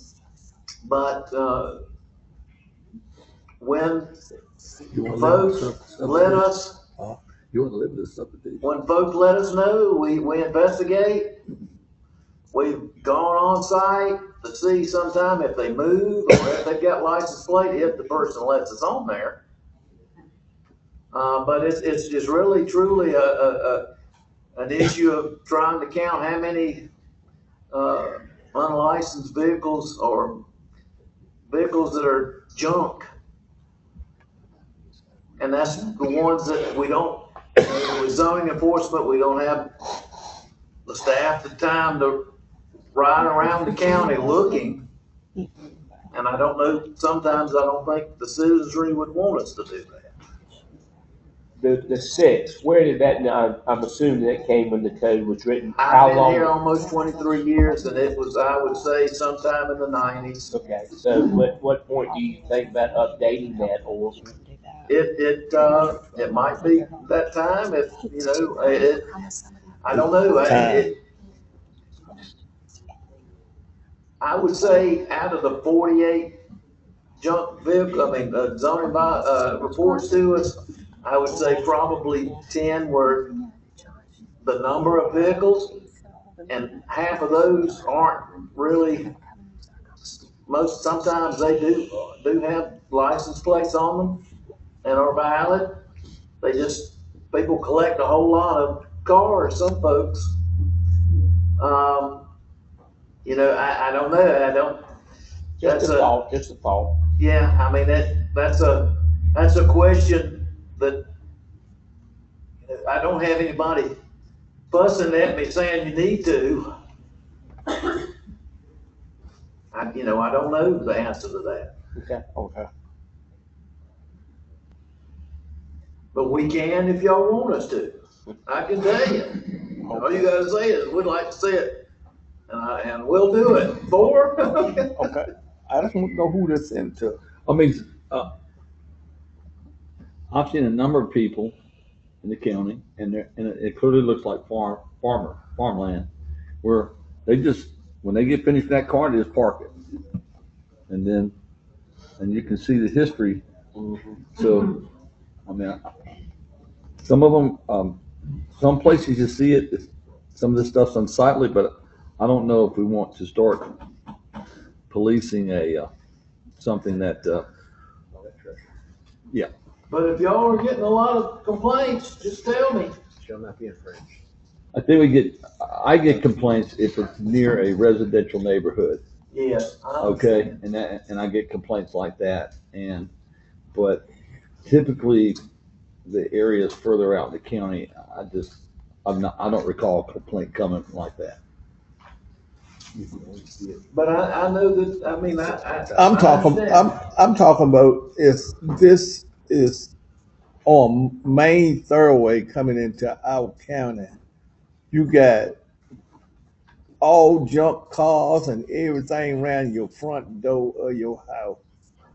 Now, I mean, let us know. I don't know if I know where that is, so. okay, I will. Okay. We'll investigate it. Mr. Baker? Yes. Question for you. Of the permits issued for the residential, for the single family home subdivisions, whatever, since I think you've got up there 2000, it's from 2001 to current, right? Yes, sir. Of those, how many of those have actually been built? Well, those are, I would say that, we'd have to piggyback on the building permits, but I would say 90%. Been built? Yes. Okay. How many in the last couple of years? Since 23. As far as the number of, New homes that got permitted and built. We've got a lot, because we got a lot of subdivisions I would say 257 in 2025, and then I'm sorry I didn't add up that's okay. That's 146 and 206 and 228, something like that. 228, 24. Jennifer can tell me if I added that up right or not. Thank you. Sure. We still have a lot to be built, a point. Yes, we do. And to give you an idea, there are 4 subdivisions now, and they're all in the southeast corner, that are very close to having their, either being recorded in totality or their first phases. Really, there's 5, and I would say they're probably, of those, you're probably talking about 200 lots. 200 lots so far. And I'm talking about the, I'm sorry. I'm talking about, the unincorporated county, not all those that are planned in and around Butner and Creedmoor. Yeah. And up here in Oxford. Okay. Some items we're working on. I will say that y'all will see me quite a bit probably in the next 3-4 months. There are going to be some rezonings come to you, a new cell tower, amendments. But Campo, as you remember, is working on an area study there in the last 3 months or so of that. They have to end it at the end of this FY. And again, it's going to have land use recommendations and transportation recommendations.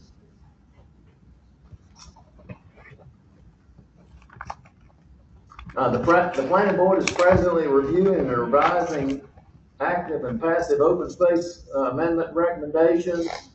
Further, the board will be reviewing potential amendments related to data centers and regulation of flags for state statute. The regulation of flags is pretty much the state will not allow us to regulate flags of the United States or any state of the Union or state or countries that the United States recognize unless they pose a traffic danger, as assessed by the North Carolina Department of Transportation. We have a consultant that is working on those. I feel like with about 99% certainty they will be coming to the planning board, talking to them in March.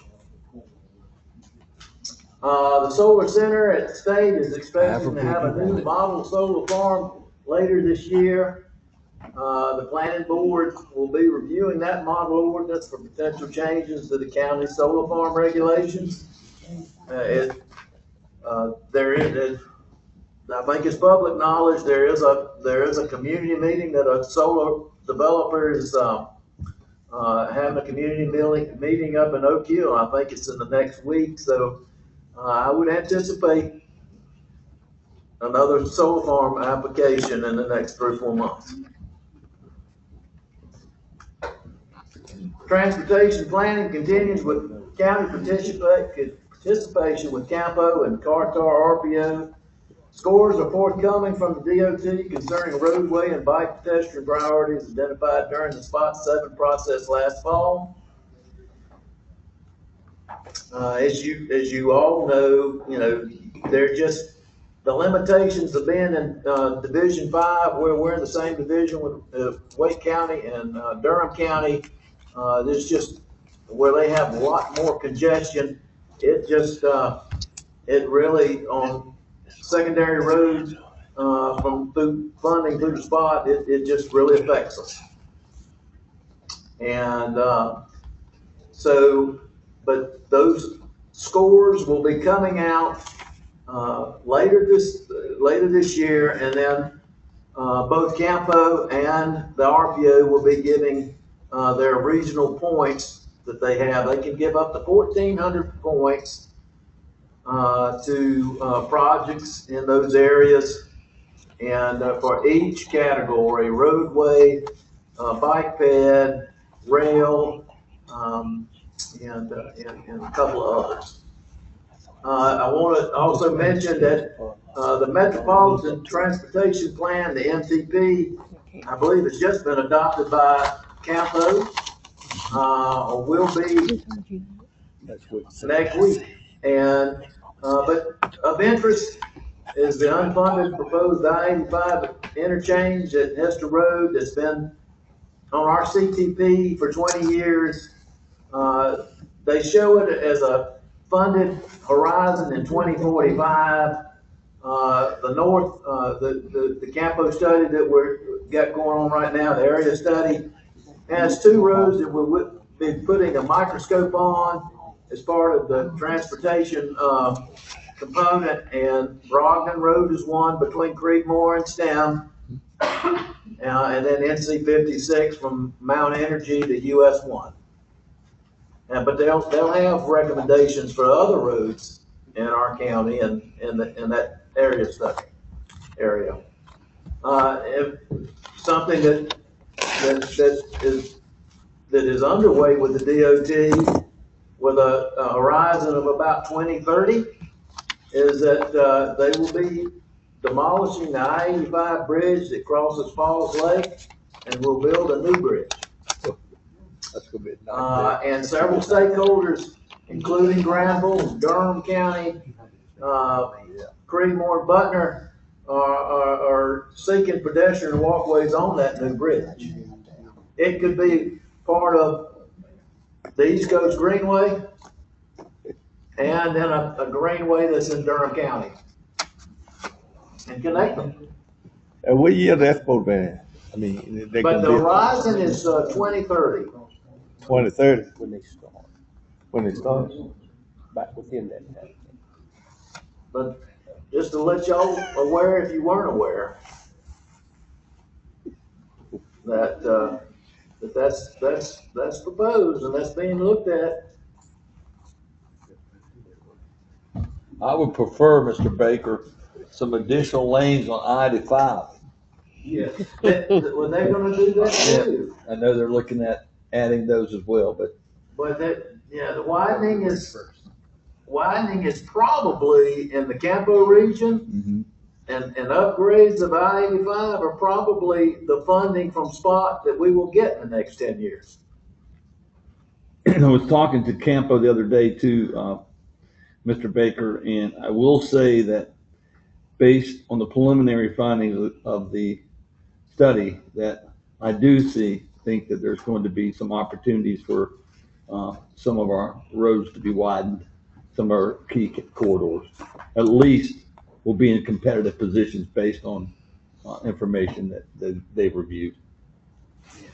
It takes a concerted effort, and I think that it is occurring, and from my viewpoint, that it's occurring, and that communication is with DOT and with Campo. And, all we can do is keep rattling the cage. Are they gonna do anything to 50? There was a funded project from 540 to 98 to widen it. And then they had the budgetary problems about 5-6 years ago, and it become unfunded. Will they widen 50 all the way to Granville County line? Not in our lifetimes, and maybe our grandchildren's lifetimes, but they may do something from 540 to 98. 50, but Campo just had and has something called the Blueprint for Safety.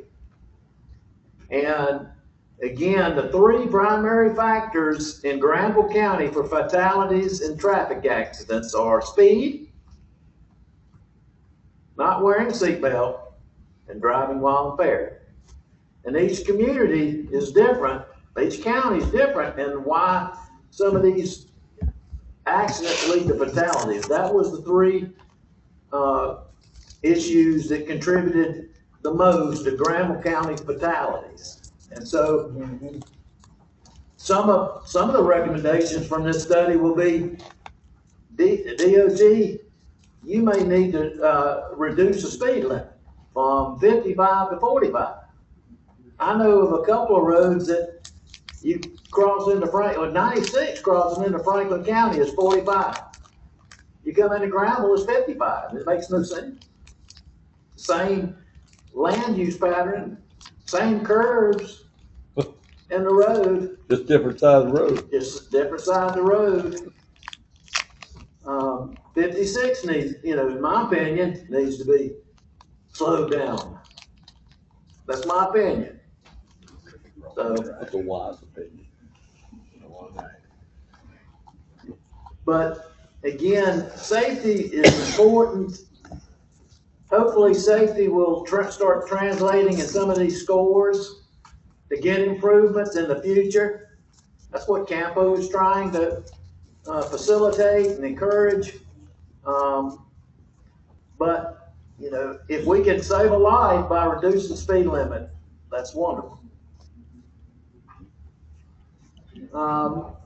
I'd be happy to answer any questions. I tried to go through this pretty quickly. Go say it. The polling got better. He's 100 years old.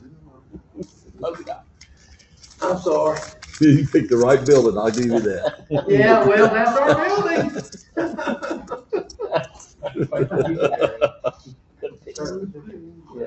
that number we saw earlier? Yeah, 100 years old, change that. That might become, be knocked down and become part of the courthouse. Maybe so. We'll see. It can become anything. Well, not that building, but the land underneath. Thank y'all very much. Thank you. Thank y'all. I think I'm gonna start a petition that says, "Say the polka dot building." Yeah, don't you dare. Y'all don't answer petitions anyways. I'm gonna save it, man. I'm gonna fight you over it. You can be the worst enemy we gonna have. I've seen a bunch of petitions that never got responded to. Okay. Thank you, Scott. I mean, Barry. Thanks, Gary. Jason.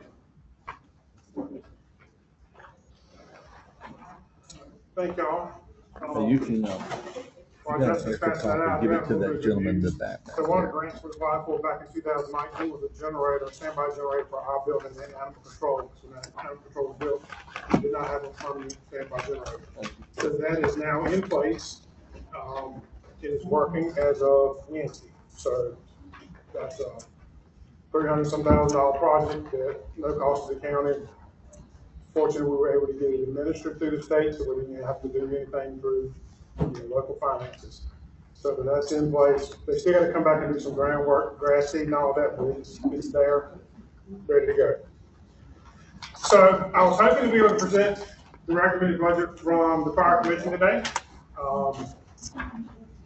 Last meeting, unfortunately, they were not able to get that recommendation done.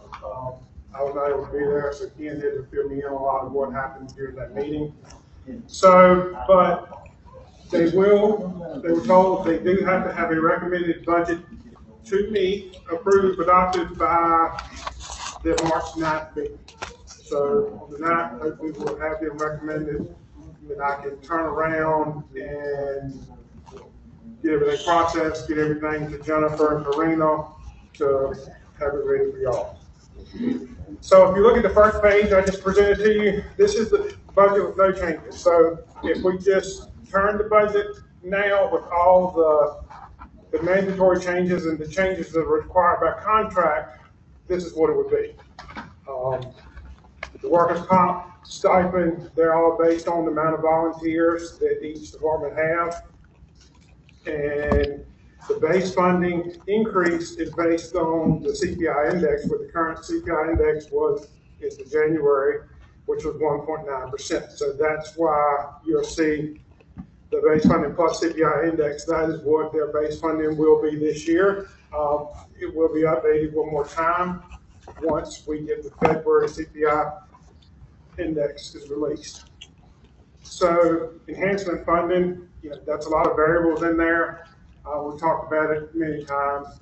Biggest is by call volume, and then land mass, how many calls they run a year is how it's determined. I do want to personally thank Stacy and Jenny and her staff, as well as Sandy with GIS.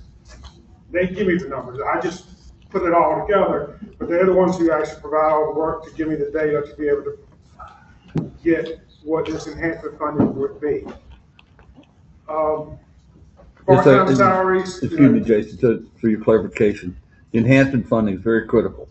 So that includes square footage, that includes road miles, that includes hazards, that includes amount of calls. There's like businesses, residents. So that is a separator, if you will, that's based on tax rate proportionality, tax proportionality. What do you mean by hazards? You have a certain business in there that creates a hazard.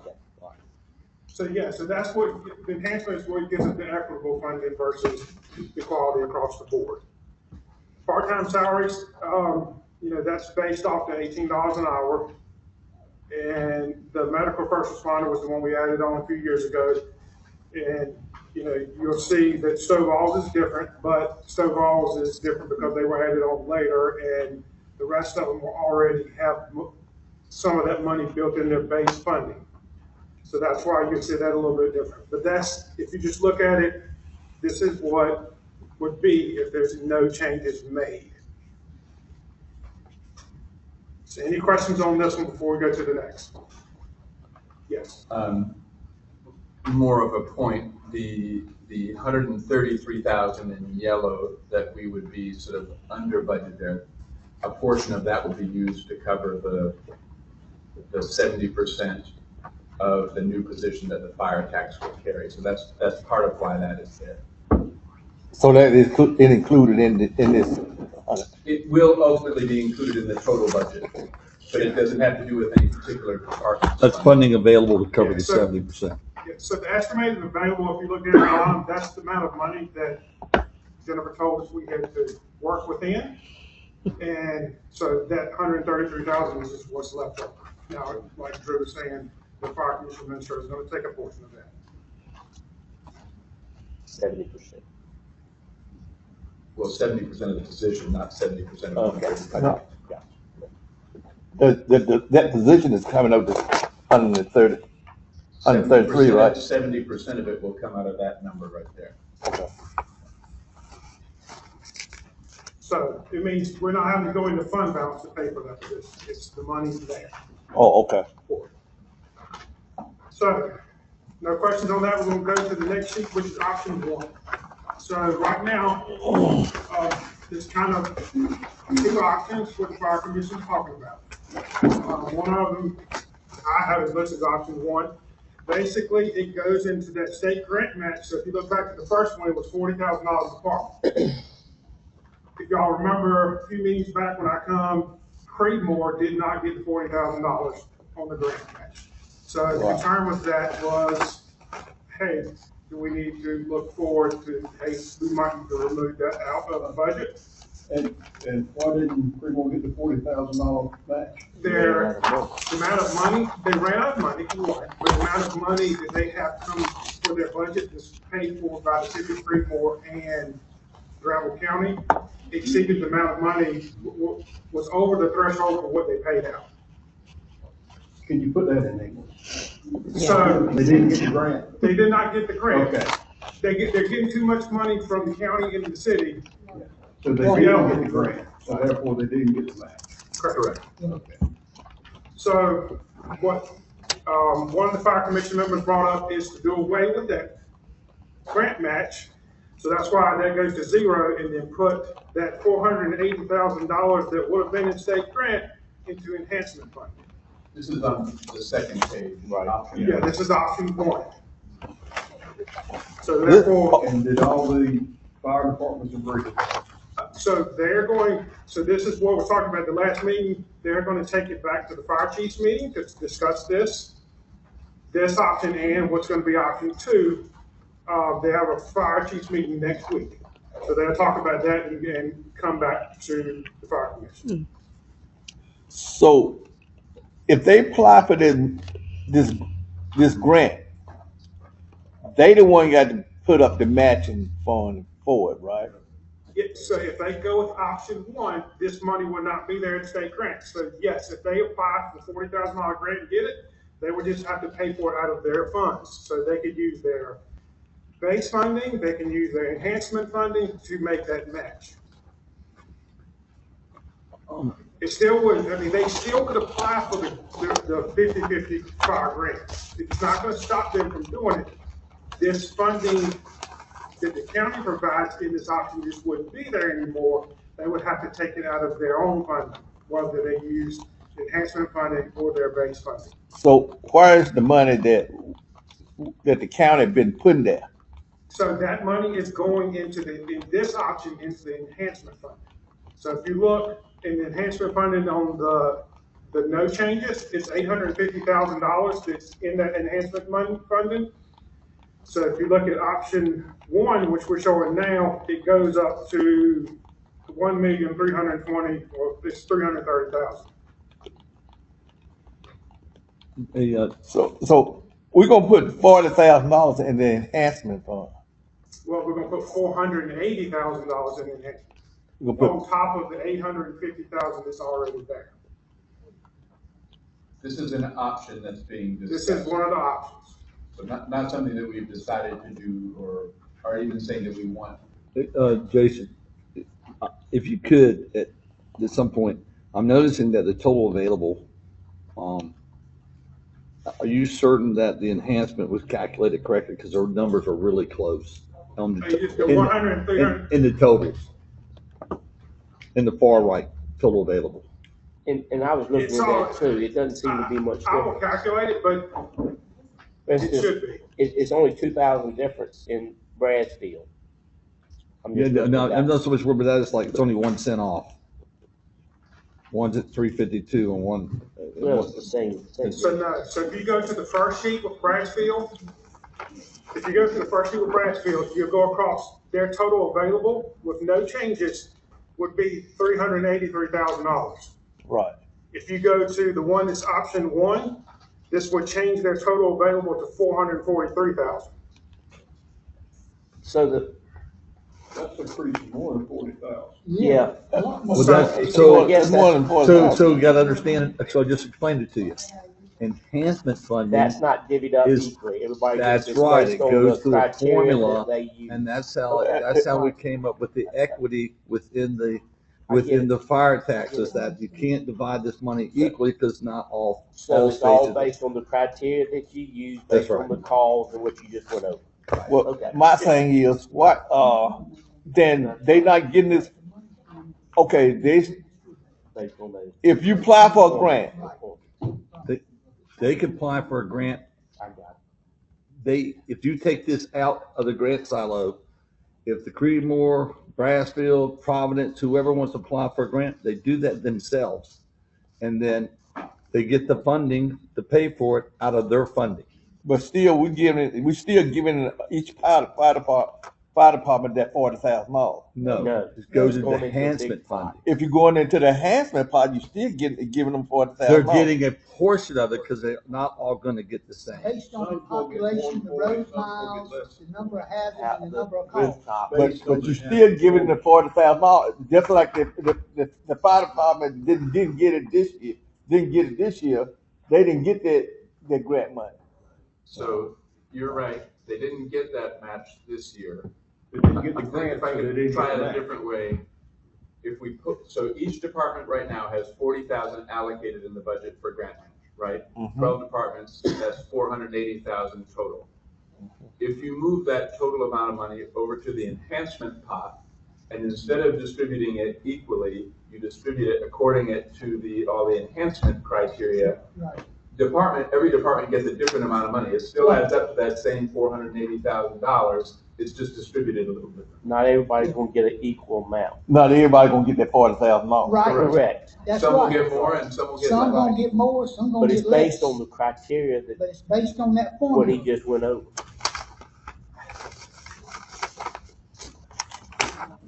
Leave the $40,000 like it is. Then everybody didn't get it easy. If you go to your, if you get the grant, get the grant. And then, And then you correct me add if more. I'm wrong, if they don't qualify for the grant match through the state, they wouldn't get that money anyway if it's left like an option, like in the very first sheet. That's right. Right. So that's what happened this year. That's what happened this year. That's That money stayed in fund balance. But this way, they're guaranteed a portion of that 40,000, regardless of whether they apply for a grant or not. Right. And it could be, just hypothetically, that next year you could have 3 departments that don't get the match, or the grant. Or if they run out of money, it's just the way it falls. Right. So Right. they could get a goose egg, and they will still come back and say, we want y'all to still give us our $40,000. As an aside, I think this year, Ken, correct me if I'm wrong, I think the state funded grant matches up to departments making about $650,000. Creedmoor was at $750. All of our other departments are well under that, so they're not kind of in danger, not immediate danger of exceeding the amount where they would likely still get the 50/50 grant. Does that make sense? Yes, sir. Any more questions on option one? With Option two is very similar to option one. The only difference is they want to take the part-time salaries, which is currently reimbursed at maximum $18 an hour, bump that up to $20 an hour, and the remaining funds, out of that, doing away with the state grant match, that would go into enhancement funding. So basically, instead of the 50,400, it would bump the part-time salaries up to 56,000, difference of 5,600, and it would add, 474,000 into enhancement. So here's this, I want to just give you a caveat to that. Me and Mark discussed this at the meeting. Currently getting 50,400, but we don't have everyone meeting that goal. In other words, we're not spending it, okay? I'm cautious to do that. For me to go, I want to hear what they end up proposing. One is that fire departments can pay. They're an independent function. You know, they just determine how much they want to pay the people that work at their stations. Okay. But by increasing this equally across the board, that means that some people are going to even lose more. If they're not meeting the 50, if they're not spending the 50,400 a year they're spending now it's going to be more money going back into the pot.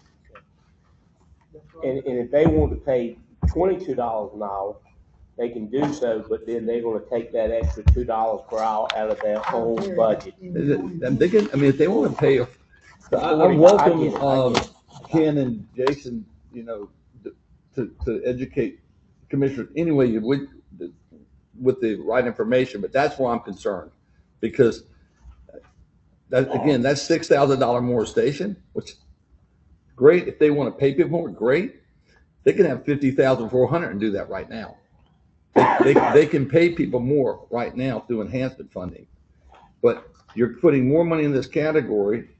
You're putting, let me just, it's not that much, but you're putting in 72,000, well, it's quite a bit, $70,000 more in there. But what if they still don't meet the requirements that we placed on putting people in the stations? And then that means They can't use all of it, no matter what they're paying for. exactly. So I mean, so if they come with that proposal, understand that independent of us, they decide what that salary is, and two is you do, at least the way I see it. Ken, you're pretty school in this. I mean, I think they run the risk of still not meeting the goals and losing more money. So we have a handful of departments, notably, like Greenmore, STEM, Antioch, Granville Rule, basically, the ones Bradfield come closest to using the allotment. They're very close to using the 50,400, all within maybe 5,000 max. We do have some departments that are still behind. We just had one department, it just required why they didn't turn in a November timesheet.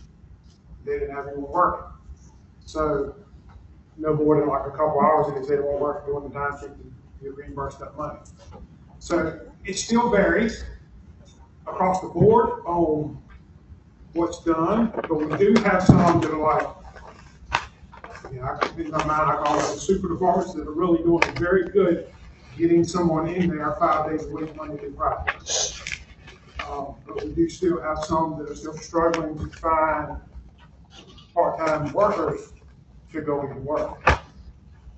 Quick question, Commissioner May or Griffin or Jason. So this is going to be determined, these options are going to be determined by the fire commission or the fire chiefs. So, Wayne Champion is the representative for the Fire Chiefs Association. Okay, so he gets the one vote for the fire chief. He's going to go back and discuss what was talked about at the last fire commission meeting. They wanted to do that before they voted on it, so they're going to go back and talk to the chiefs at the meeting next week, and then it will come back. And he will bring that vote back however they determine they want. Say what they want. Okay. And then it will be hopefully voted on that night. By the fire commission. Correct. And then come to you And then as a come to us. recommendation. Okay, I got you. Can I say this? We keep putting money into enhancing everything else, instead of staying like a base budget, like we've been like options at the beginning. What gonna happen to the people in the gray area? They paying taxes just like the rest of them paying taxes. It's not right for, I can look at got the same house and look at the same thing. I'm paying an insurance bill sky high and you paying less. It's not right, because I mean, hey, somewhere along the line, we said a fact tax. We're doing a fire tax all over the county.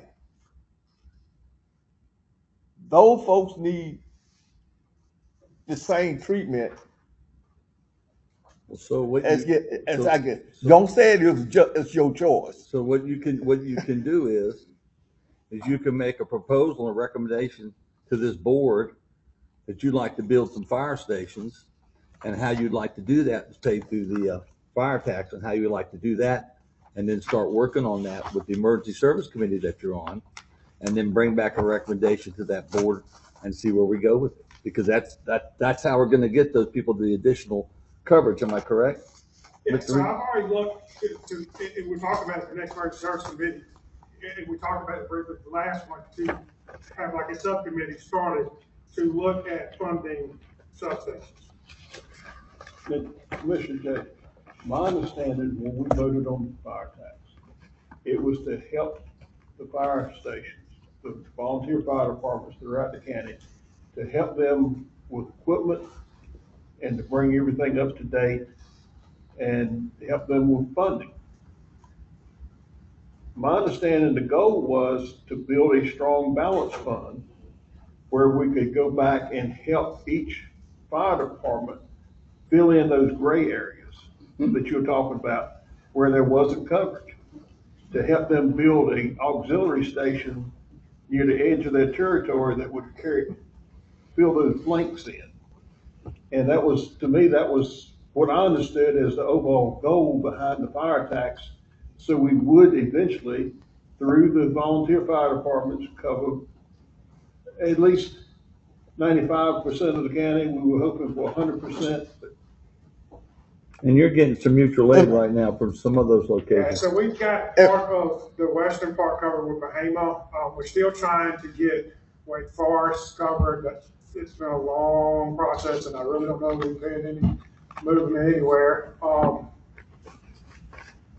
And Jason, is that, just to add on that, is that what new facility they're building up there on 50, is that gonna possibly give you mutual aid for Creedmoor? They're not coming through that? So Creedmoor's area, that they don't have any class 10 area in that. It's more towards Brassfield side. Okay. You know, we do have some automatic aid agreements coming. I know it's been talked and worked on. Like Youngsville, Northern Wake is going to be able to cover some of it, but we're waiting on Wake Forest to try and do it as a one shot, because it's going to be a lot of work for Sandy, Stacy to do it all instead of piecemealing here and there. It's the key part is waiting on Wake Forest to finally sign the automatic aid. If they do an automatic aid, it would just buy us time on the lower part, but it won't help us in the northern part. Right. Need to go fire station. A couple quick thoughts on these kind of holes or gray areas. I think it's going to take a lot of planning and sort of logistics and analysis. Also going to take a lot of money. One thing that's not listed on here is kind of the fire tax fund balance, which is certainly sufficient at this point to get some things moving, probably not to complete or staff stations. I do think in the long run, right, we start building stations and staffing them potentially with, you know, county employees, because I'm not sure there's any volunteer fire department out there that has enough volunteers to suddenly cover, you know, an additional station. But that may be the point at which, once we've done the planning and know what we're trying to get to, that might be the point where the fire tax might potentially have to go up and make that a reality. Well, my thought was the same thing, Mr. Goot, Commissioner Goot, when we said the fire tax and get all this everything. But it seemed like everything we're doing is enhancing the fire departments to more stuff, and not trying to look and say, listen, let's make sure everybody in the county, and then works on that. So let's go back to what the study showed us. Okay, the study told us that the average age of the fire trucks in the county was 23 years. The average fire truck cost $1 million. How many of our fire stations had $1 million to go to upgrade one truck, and many have multiple trucks. So when this was proposed by Mr. Grayson, the basis of this was to start building a foundation for that would aid our volunteer services. They're what we got. They're our contracted services. They're all we got. And so it's progressed on 6-cent tax, okay? And so it's reached a point where I think I don't want to say how much we got in the fund balance there, Jennifer, I'm afraid to say, but it's well over, it's million plus, $1.3 million in that fund balance. That you know, and I know that you start building a fire station, and why would we build a fire station unless we made it a multi-purpose facility that would actually have an EMS with it? So it's not going to come cheap. That's where we'd be funding these from. And then the other portion of that is that when you look at all the equipment they needed, when you look at the cost of their air packs, the cost of the turnout gear, all the different things that they'd gone. Listen, we were paying them $80,000 a year. And it's been a significant increase, but there's a lot of ground to make up from where they were to get to where they need to go. So it's not perfect because it's not perfect for everybody, but we can surely make it perfect with everybody else. You want to see a significant fire tax increase. I don't think the board wants to do that now because I don't think we're at that point where we need to do that now. But I think we should be doing everything we can to help build out and help the current volunteer fire departments to get to where they need to be. And I think we're doing a really good job of that. When you look at, I'm gonna pull this out. And I'll just use the very top one, Antioch Fire Department. When I look at, they were probably getting somewhere between $81,000 and $82,000 a year just 3 years ago. They're now eligible for $251,000. Okay, we can go down to Providence Fire Department. They're getting close to $300,000, $279,000 a year. And so many of these folks have gone out and bought new trucks. And many of these folks are now in the process of paying for these new trucks. And also, to be fair to those folks, many of them really did really well with their money, and they went into their fund balances. And so we're simply supplementing some of the expenditures they made to get them healthy and keep them healthy. So I think if you look, I think it's been 3 full years. I think we've done a considerable job on 6-cent with a $1.3 million fund balance, and many of our fire departments being able to buy new equipment and do new things they're doing. And we're working very best we can to get daytime staffing. And so it's a long ways to go, Mr. J, but I think everything that we proposed and everything that was recommended and everything that's been done to date, I think has been, I'm going to say it, I think we've remarkably improved the fire services in this county. And I think Jason brought the stats. We can show that based on some of the response times that have occurred at the fires. I ain't said we haven't. I know we came a long way. But we can't build it But overnight. I didn't say we can't build a fire department, but right now, we ain't nobody said anything about the gray areas. Yeah, we have. We've been talking Well, about we've been talking about gray areas. And why are we gonna get to the point of saying, listen here, we're gonna do something about the gray area? We'll pay for it. Tim got a gray area down in his area. I think the gray areas have greatly reduced in size. What had it? It's smaller than it was. What it? So haven't we with the? So the big part is the morale part. Didn't help a lot in that area. Right. So, And then all those people covered. A lot of it is getting outside departments. A lot of it's distance is what kills you. You know, trying to get an outside county to come in and help you, they're too far. Morale just happens to be one of the departments that are built right on the county line. So that helps tremendously in that section of Bradford County. Don't worry about it. I'll be dead and gone before you do it anyway. You know, So, well, you've got an opportunity, Mr. J. You have a vote just like everybody else at this table. If you want to move forward with something, I highly suggest that you do. But I tell you what, I think this board has moved at a pretty good pace to meet a need that was needed a long time ago. And you know what? We were one of the last 3 counties in the state I to didn't have say a we fire didn't. tax. Okay, so just remember that. I didn't You say we can't didn't. go from a Pinto to a Cadillac. Yeah, but I can work around and, Well, and saying it save ain't my gonna do money it. for to get it there. But saying it's not gonna do it. Keep working with us.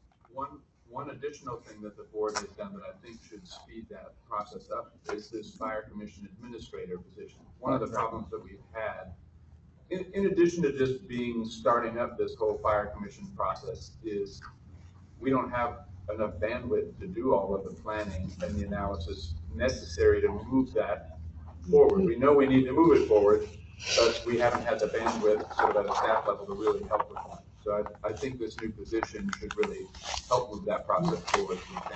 You know, Commissioner Jay and I started the process, I think it was 18, by the time we got the consultants in and the COVID and everything, 19, 20, 21, so limited staff we got, it's been a yeoman's work to go from $82,000 to the average, the lowest one now is, $200K. To me, and the wheels rolling on every station just about with paid folks in the stations, it's night and day difference. And I know there's gray areas, but when you've got, 10 families in 10-mile square area, or you've got, 200 families in a 10-mile square area, obviously the enhancement funding going to the increased population side is where it needs to go. It's can't have your cake and eat it too. You can't be 10 miles away from something and complain about the fact that it takes 10 miles worth of drive time to get to you. So, I mean, it's just, it is what it is. And I'm sorry that there's folks that live really far away from things, or there's bridges that have been, not put back by DOT, so you gotta go the long way around or whatever, but the math is the math. Just remember, I have something, and I think you shared this earlier, not directly related to that, but the other fire departments that are having difficulty having people during the day, Monday through Friday. Is that reason the lack of ability to find anyone for a certain post, or is it no one available to serve that? I don't know if I can truthfully answer that. I mean, it's a problem of a mixture of a bunch of things. Some of the departments don't want, at least one of the departments doesn't want anyone outside their department working part-time. So it's kind of hard for them to get some extra people on. Do you have any more?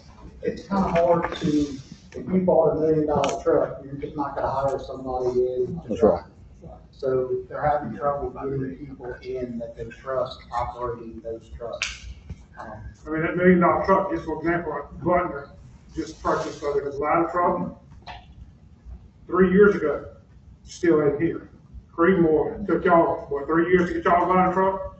We got an engine we ordered 3 years ago, we're hoping to get it this year. So, you can't just put anybody with a fast speed driver's license in that truck. Because you roll it, that's 3 years to get an over. I mean, it's a national problem. Yeah, it is. Yeah. And I guess what I was hit with, I guess, after our last action dealing with this, was that money that's set aside in that category for that purpose, that those departments who do not use it, that issue came up to be a point of discussion. So I'm glad you're taking this back to the chief, or just go back to the chief to look at, get their input, because I don't know if anyone else had any calls about it. I was really kind of floored because I didn't realize it was an issue. But that was one, because the money was budgeted and they just wanted to, if they didn't use it, I think the issue was not having it go away. But anyway, we'll see where that goes. And I have some more conversations with the person who talked about it, but I'm glad that the chief will get a crack at this. So Dr. Cozart, I think, so everyone's got their opinion on this board, so I'm just going to share my opinion, who's been working with this since it began, since the fire commission and then the commissioner here. I wish we could give them every dime that they got. But the problem is we have no means. If you look at it, we're taking, go look at your chart here. and I look at the bottom right-hand corner, 133,532, I think it is. That's what's remaining from the $3,529,000, $529,844. So if we did not, if they didn't expend it and we just shifted it over, then we would not have anything in the fire tax fund balance. Because if you recall, when we did the contract is that we did the Fire Chiefs Association and the fire, eventually to get the contract signed, they did not want a capital silo. If you remember, in the development of this, we had a baseline budget and an enhancement enhancement, and we didn't have all these other categories. Those are things that were developed by the Fire Commission, and so we don't have a means. And so when we wrote the contract, in the contract it says enhancement / capital. So when they get this enhancement funding that you see here, and one of the reasons it's distributed the way it is, because those larger, more frequently used fire departments likely will have the need to utilize more funding that helps them. But we don't have, and from that enhancement, they are also to use that for their capital, because they did not want us telling them when they might need or not need a fire truck or something of that nature. So that's where we came to that. And so that's why I want to be really enlightened, folks. That's only, so if they don't spend it, that's why it's moved into the fire tax fund balance. Otherwise, we don't have a means to build a fund balance. And we need that means to build a fund balance so we can meet the needs that Mr. J is talking about. Or you're left as commissioners to make decisions about raise the fire tax and put that strictly towards. Yeah, you could raise fire taxes. You could say Ms. Beard, if I'm right, I think fire tax is somewhere around because unincorporated, somewhere around $600,000 a penny, somewhere like that. So if you raise fire tax, so you raise 2 cents, that's $1.2 million. You could do that. You could raise fire tax by 2 cents, and if you did that, you could as commissioners, you could determine that that's going to be your sole capital funding. You could say, you know what, for the next X number of years, we're going to save this to do that. However, is that what you want to do? Because there's a way to get to where you want to go a lot quicker. But the question is that, do you want to do that? And then you ask the citizenry, as you recall, not everybody was happy with the fact that we had a fire tax. Not everyone was happy with the fact that it was at the rate it was. And not everyone was happy with the fact that we didn't leave it revenue neutral. We went at the high end. So because if you remember, we are $1.8 million. And then after the reval, we kept it, and it's at 3.5 now. So the fire tax. Exactly. We actually, in reality, bumped the fire tax because of the reval. Right. And so that's and so you want to be careful what you place back on our tax holders. And this didn't get this way in the last 5 years. And so we have to be realistic on what kind of approach to get to where we need to go. And again, I'm very thankful for our volunteer firefighters. I am thankful for what they do. And by the way, a lot of them have put forth a lot of their own money into buying fire trucks. So, can I ask a quick question about this? And I apologize. The reserve, total reserve coming down this column. So that the total reserve is just the part-time salaries, the state grant, and medical purpose funds, and those three added up. Okay. Now, we're not considering anything that those fire departments have worked over the years to build up their balances, whether it's cooking stews, barbecues, people left money to them when they passed on. So those funds are their funds to use as they want to. And we never asked them to allocate or to see, is that in their P&Ls? Well, it's their money. I don't care. I'm just asking. We see it because they have to do the,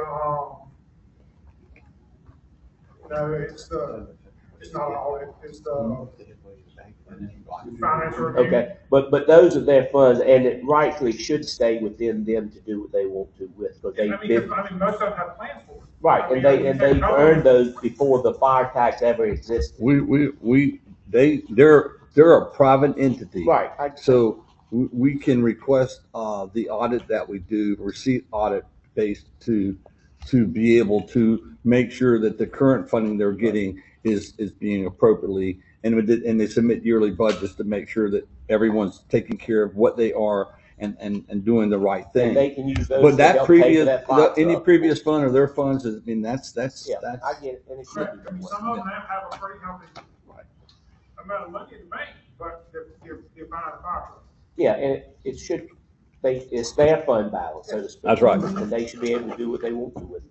And it's good that they're not still paying for 25-year-old trucks like we have Correct, some. correct. Okay, well, I just need to know what that total reserve, and I appreciate it. You answered. Any more questions? Thanks, Chase.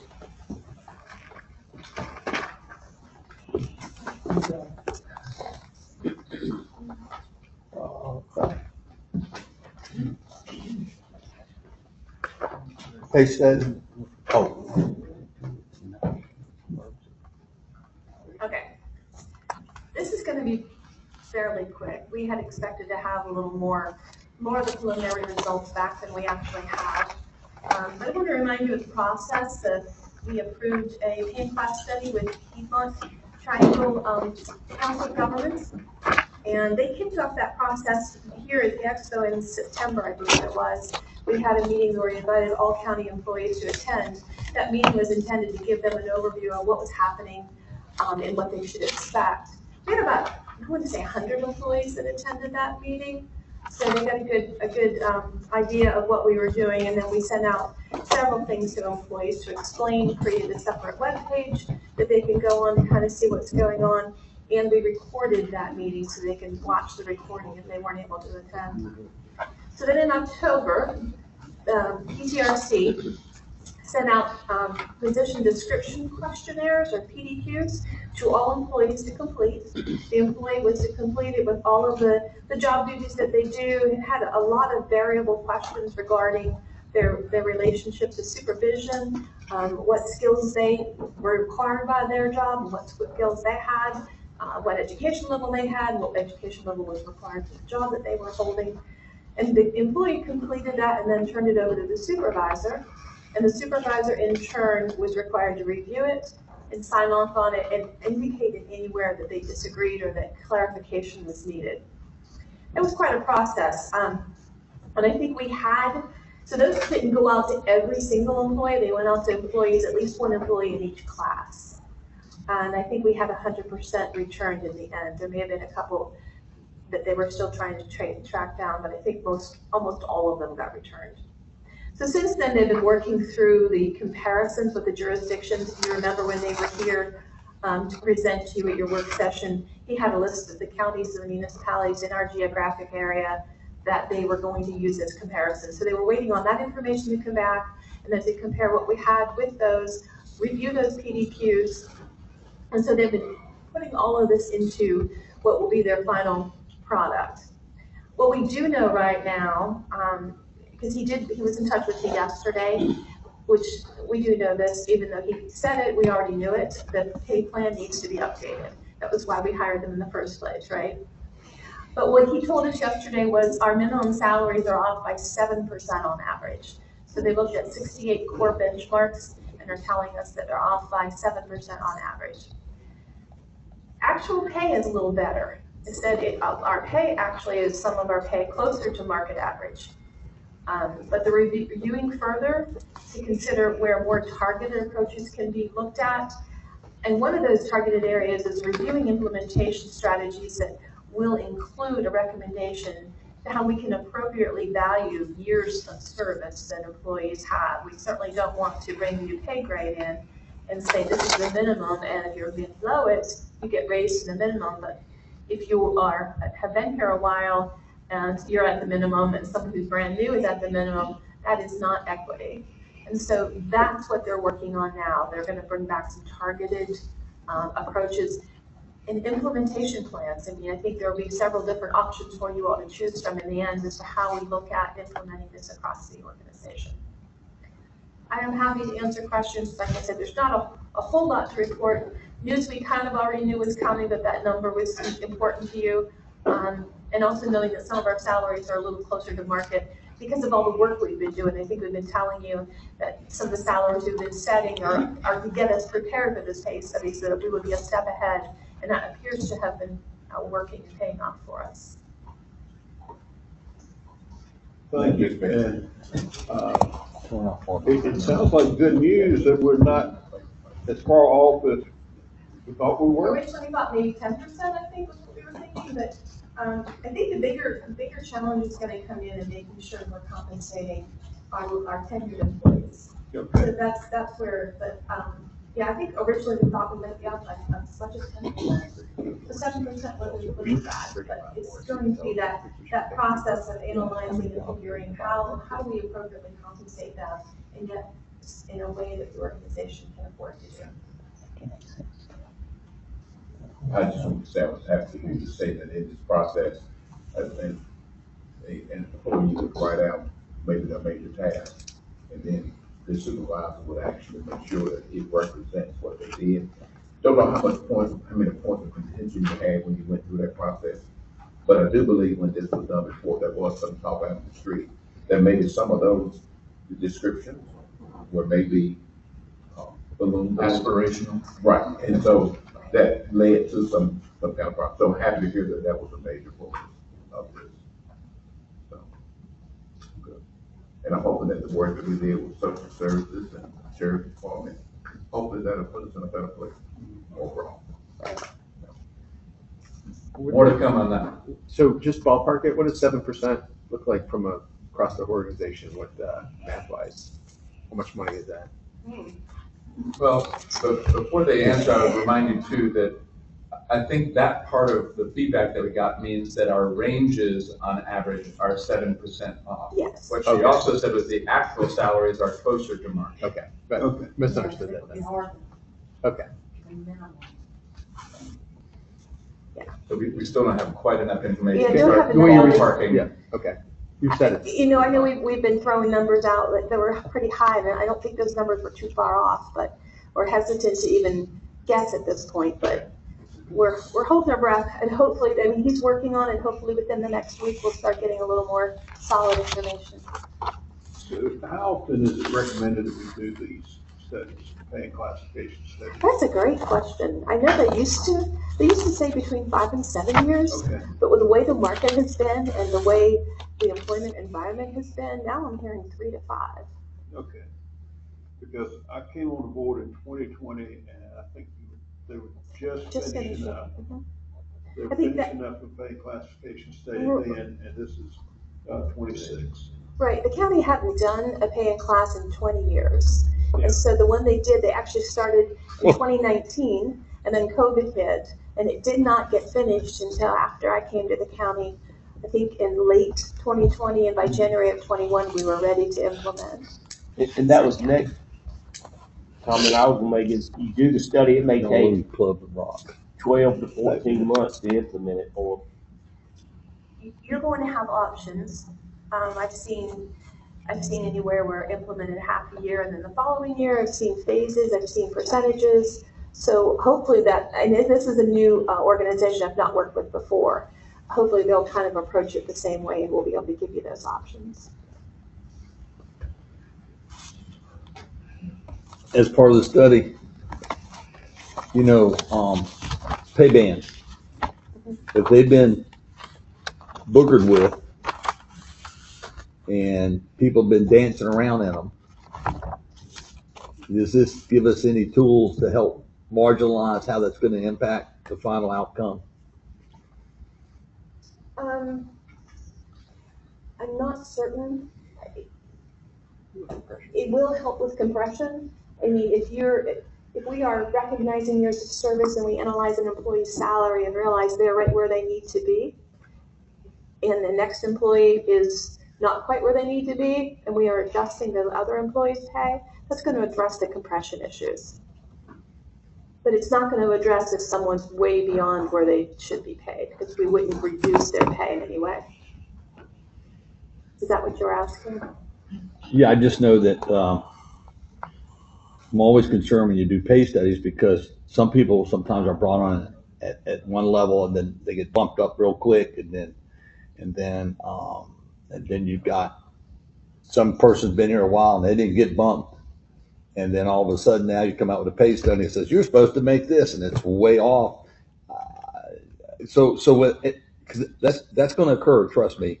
And when it does, I hope there's a means in which you can communicate how we can't fix all that through a pay study.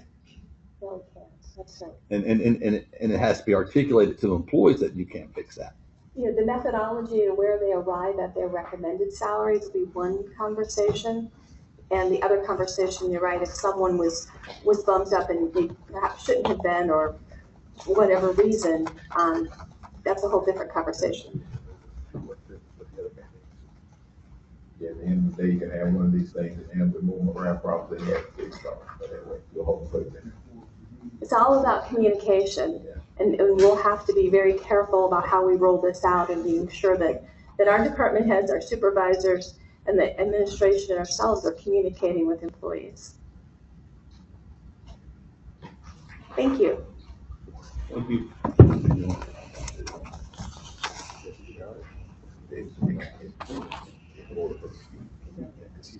Uh-huh.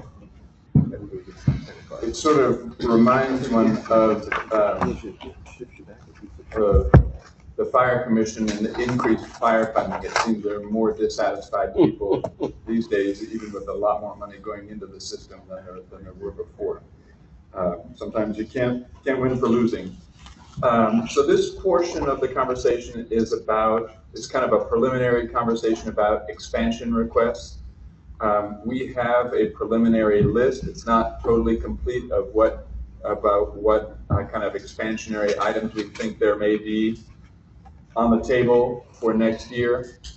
We have yet to receive a few, and we have yet to complete all of our departmental budget meetings, so we haven't had a chance to kind of pressure test some of the ideas with departments yet. But I did want to talk in general terms about what we're seeing, and I really want to focus on kind of basically the implications of that last item. We have received or generated over $6 million of expansion requests. That's not uncommon. That's actually low, I think, compared to many years. I have been trying to warm commissioners up pretty much this whole year so far, since we knew we were going to do the pay study, that the main task for us budget-wise, in my opinion, for next year's budget is reacting appropriately to what that pay study says. And I would say that employee pay and a little bit for health plan increase, that's about 40% of that $6+ million. And it may be very close to all we can afford to fund with new revenue if we stick to a no tax increase scenario, which I think is generally what the vibe I've been getting from commissioners. So again, it's great that sales tax has been doing well. It's great that property tax has been doing pretty well. It's great that our fund balance has been doing well. All of those things will make it a little easier on average for us to do what we need to do next year without a tax rate increase. I do, without kind of sharing the nearly complete but still pretty rough list of expansion items with you all, I did want to note a couple of things in there. One of which was, to me, this is a really interesting conversation. The county currently has 3 early voting sites. There has been conversation over the years about the desire for a North Granville early voting site, potentially in Stovall. And to me, an interesting question is, and actually in conversation with commissioners, some other kind of angles have come up, but there are 2 in the south and 1 in Oxford currently. And so if we were to just move one of the southern end early voting sites to Stovall, the cost of this proposal will be much less, maybe in the $14,000-$15,000 range. If you are actually adding a fourth site with all of the current assumptions, you would be closer to $90,000. The idea that I've gotten from commissioners that might be worth some conversation with the Board of Elections, there might be a way to have our cake and eat it too. I don't know how they would feel about this, but if early voting periods can be shortened to some degree, we can decrease the cost of each site. We might be able to. Statutory, I think. The 2 weeks is required. That's a state. That's a state. For any early voting site that you operate. Those 16 days are required? Yeah, that's state. So it may be, the only way to economize might be to kind of take one of the southern sites and move it up north. If we wanted to avoid that $90,000 cost for the bulk of it, we would need to move one of the southern sites. And Drew, I can tell you, there's a lot of candidates right now that would love to see the early voting shortened. I've been one of them. I hadn't talked to you about it, Rob, but I've talked to several. I'm not there today, but I'd be glad to see it shortened. It's just, Time to go this evening. it's too long in the municipal elections because of the low turnout. You have those years, the off years, where it's not a presidential election. It's just, in my opinion, it's entirely too long. And I think we should lobby the legislature or the state board election, whoever's in charge of it, we need to lobby them to reduce it across the board for everybody. And I think we'd have a lot of people supporting us. Is this an issue that we could bring forth with the North Carolina Association of County Commissioners, or where does it need to start? Shorten the voting period? Yeah. I mean, we could talk to our lobbyists and see where the political issues are around that. My guess is it would be a very difficult thing to get changed. And my guess is you would have some counties that would be sort of allies in that, but whether it would be enough to kind of make it one of the official advocacy items for the NCACC, that might be, I'm not sure it would get to that level. So before I would start talking about removing a site, I'd like to know where the sites would be. And I would like to make sure that they're in proportion to the population. I mean, people all are gonna have to be driving to these sites and get to these sites. So, I think in the board, you gotta make a decision, if you wanna make it available, I have no issue with having one up north, but before I decided, I would be asked what my decision would be about removing 2 sites from the southern, and I'd like to, how's that going to impact the voters? Maybe we should wait and look at this when the early voting results come in. After the election, after the primary, and after the fall election, look at how many people voted early at which location. What are we talking about in cost savings, and what are we talking about additional costs? The two. What are the two? He just said 90,000 to have a new site. Okay. 14 to 15 if you move one to the northern. So call it 15 versus 90.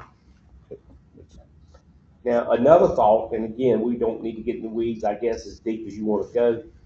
You could also take some of those funds and have people brought in to the site from the northern part of the county.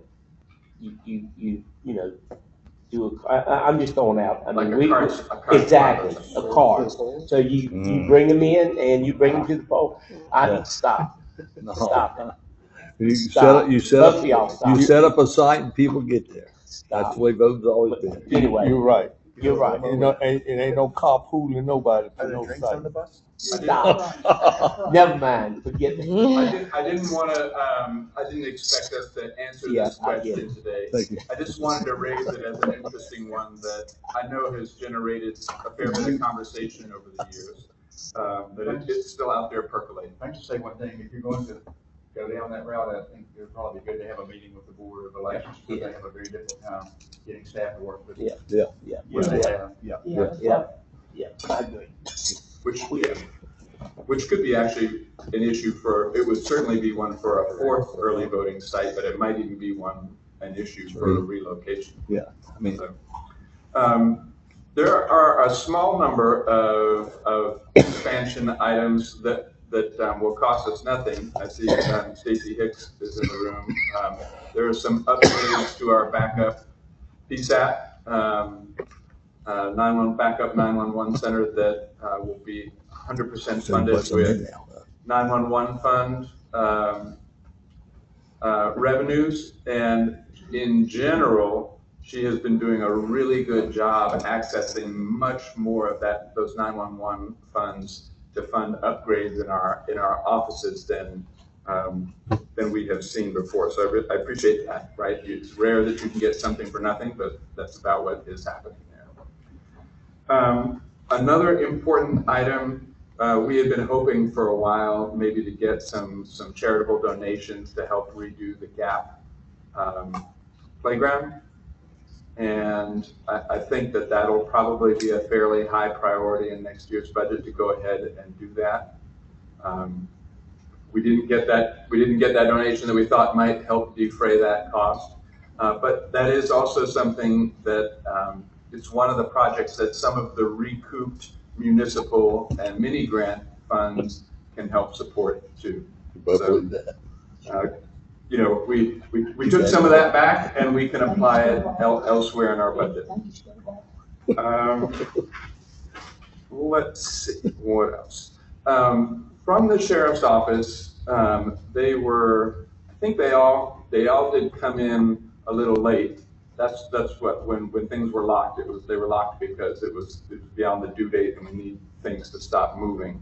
But they're in there now. We did kind of want to know what they were asking for, and the sheriff alluded to some of these things in his presentation today, but they're about $750,000 worth of new positions, uniforms, gear, canine operations, and travel out of county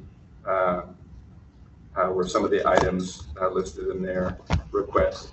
I see Jenny Short in the back. I think that this might be a year to take a careful look at that assistant tax administrator position that she has been requesting is forever.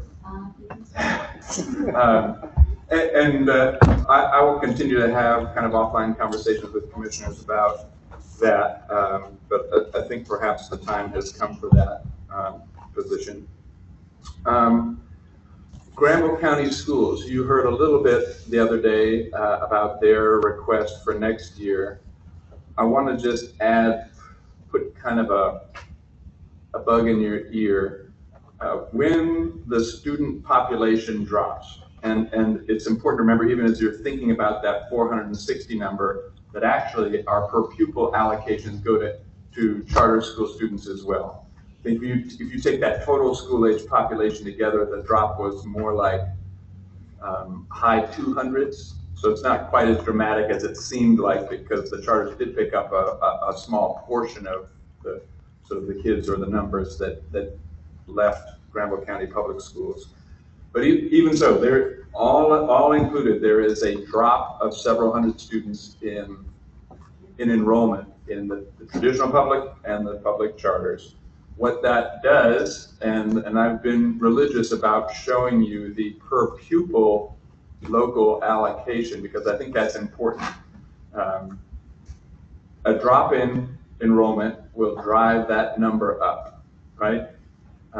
And then if you add funding to the base funding, and they have requested, I think it adds up to maybe not quite $1 million, but pretty close, the items that they've added, that will further drive the per pupil allocation up. I'm not currently making a judgment on whether I think that's warranted or not, but I think all of the things that are happening are driving that per pupil allocation up. I want to say that the the superintendent, he and I have had a number of conversations about where are the operational savings from consolidation going. Some of that is being plowed back into, maybe in 1 year they used fund balance to kind of keep teacher supplements propped up, but they're kind of making sure they have revenue to continue that. But I think it is, they have given a number in the neighborhood, I think, of $3 million a year of operational savings that kind of go back into can be reallocated amongst their different schools and functions. So, we'll have to see kind of what commissioners want to do with regard to school funding. But on a per pupil basis, even flat funding would be an increase. If that makes sense. Mm-hmm. On a per pupil basis, even flat funding would be an increase because we're dealing with fewer students. So, Drew, yeah. Fewer students means that the ADM money is going to drop, right? The state money drops. Right, the state money drops. And the federal money drops. Right.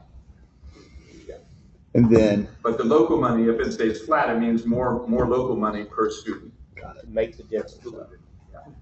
It might make the difference up. I mean, we're typically about 20 to 25% of the school's budget.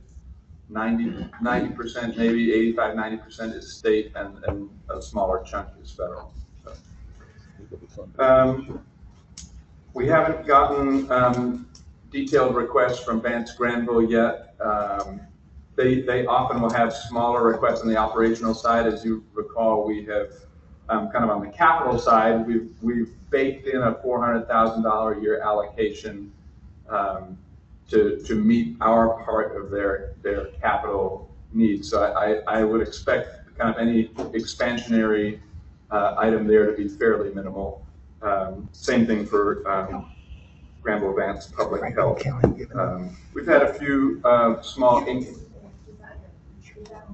Franklin County. From Vance Granville or the Public Health. Okay, actually it's listed in 2 spots. And yeah, so we did get an increased request from, like an inflationary increase from Granville Vance Public Health, a small one, $25,000, and then a one-time chunk of $275,000 for a specialized environmental health and communicable disease effort. I wasn't totally clear how that was one time and not recurring, but again, I haven't had a chance to review it carefully. Well, last year they had the $25,000 as a one time, but this year they lumped it in like that's recurring. Mm. So I was trying to separate it out and have it make sense. Okay. So the 275, I'm wondering if next year it'll be included in recurring. Your sheet absolutely said it was one time. We need to take a deeper look at that, but we haven't met with them and discussed. So that's kind of an overview of expansion requests for next year. Again, I expect the most important items that we should fund and will have the money to fund will have to do with staff compensation. That'll be I think the vast majority of it. I'm happy to answer any questions, but obviously there's a lot of detail and further information to come. I had hoped that at least this overview, the overviews that you've gotten today, would inform commissioner comments, and these comments that you'll give, I hope can be focused on budget priorities, and I hope that you feel they've been informed by presentations you've received on Monday and today. We look forward to receiving those, and then at the end of the day, I have a few additional updates. So that's all for this stage, and I think we can move right into commissioner comments. Okay. Commissioner Karen. All right. You ready for me to set the bar? Yeah. All right. I turned on my microphone. There's the bar. Don't say that. Oh, yes. The benchmark. How about that as opposed to that? So I want to pool. I don't know if you've ever seen the famous Homer Simpson, I want to pool dad, I want to pool dad, I want to pool dad, I want to pool. So anyways, the first thing I'd like to say is it's been a good retreat, I think. This format worked well. I'm glad that the board makeup is, how to say this, a little long in the tooth and have the availability to be here. I know it's interesting to see some other counties with folks that have like actual jobs that can't get away from work to come to these kind of daytime things. It's kind of disappointing from an elected official's perspective that either only independently wealthy people or old people can work in this role. Because if you have a job, I just don't see it happening with the amount of, and y'all know I'm preaching to the choir, just kind of a statement to get it out there in the public. And we get chastised all the time, but I don't see a lot of people giving up their their time and their efforts to come to these kind of things. But I digress.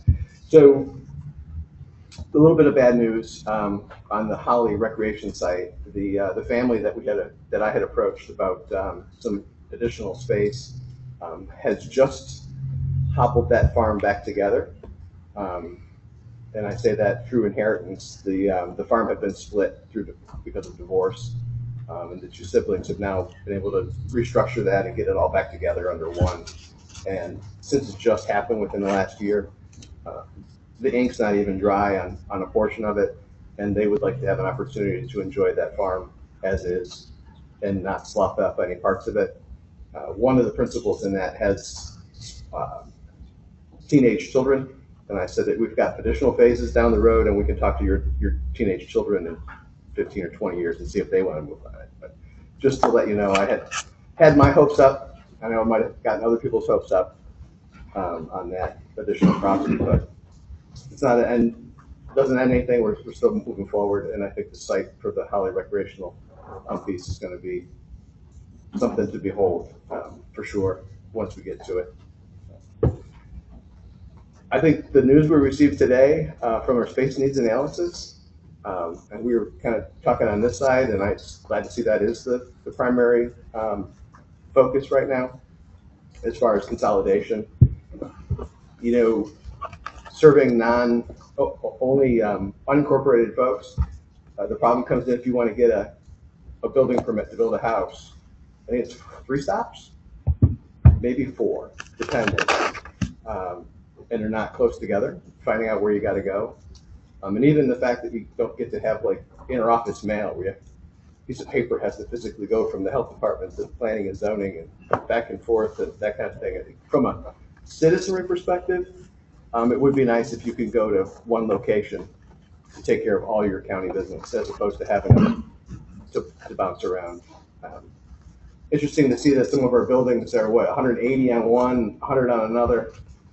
Even the lease spaces we've got, some of the younger ones are 40-ish in years. So we really know how to get our squeeze every dime out of our facilities, which is good. But all in all, I'm going to stop. I think we've made really good progress on things.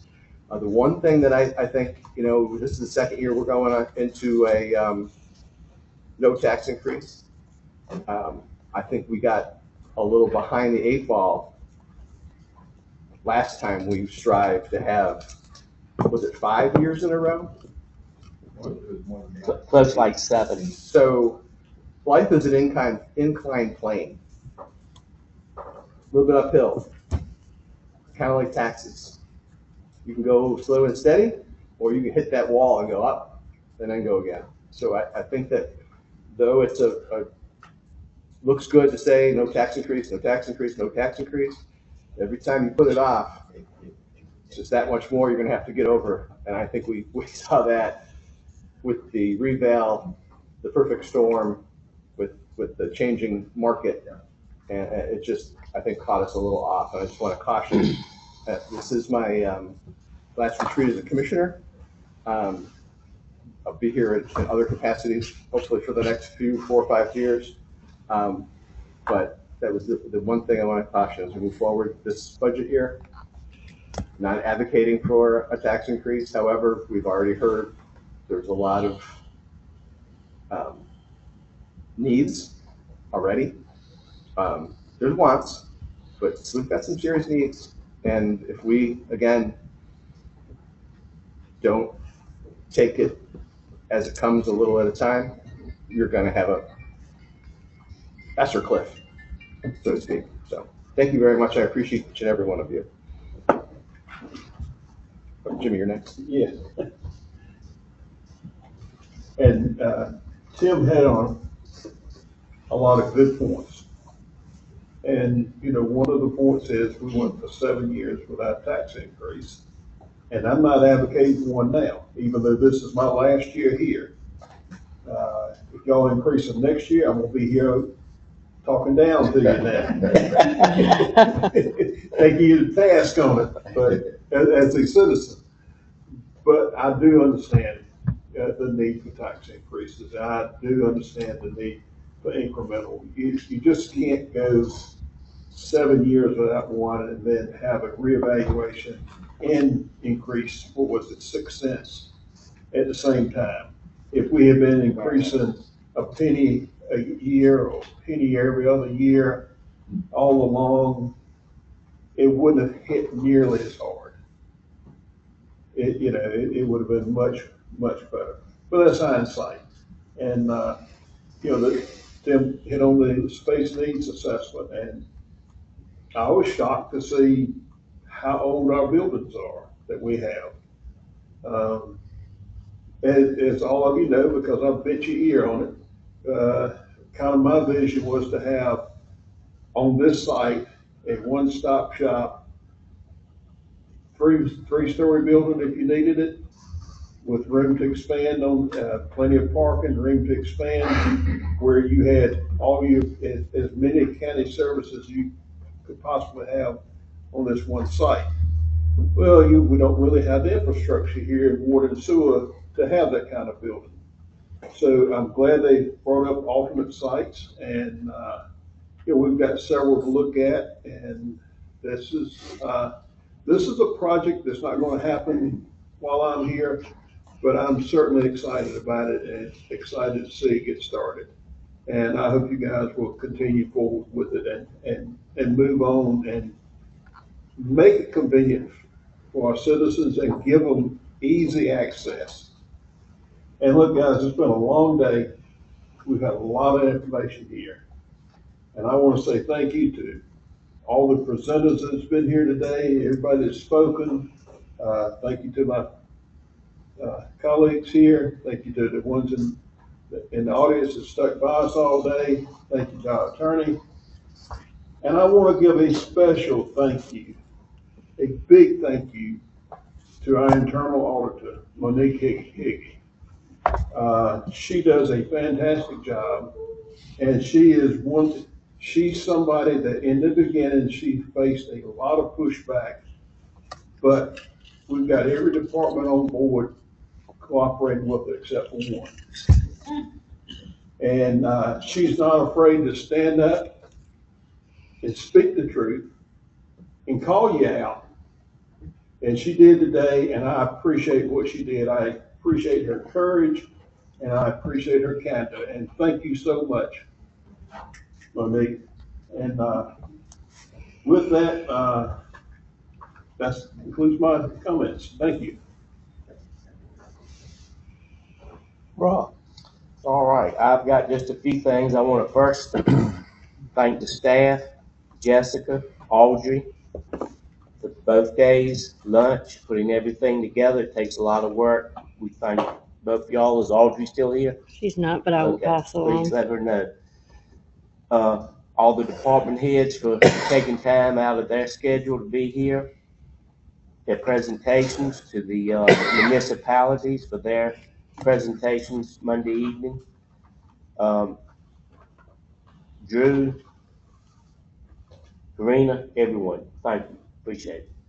It has been productive, I think. I think Commissioner Karen is exactly right on several things. He always is. It's tough if you're working a job, and I commend Commissioner Cozart and Commissioner Jay for the number of years they've served and had to work at the same time. I don't know how they did it. I really don't.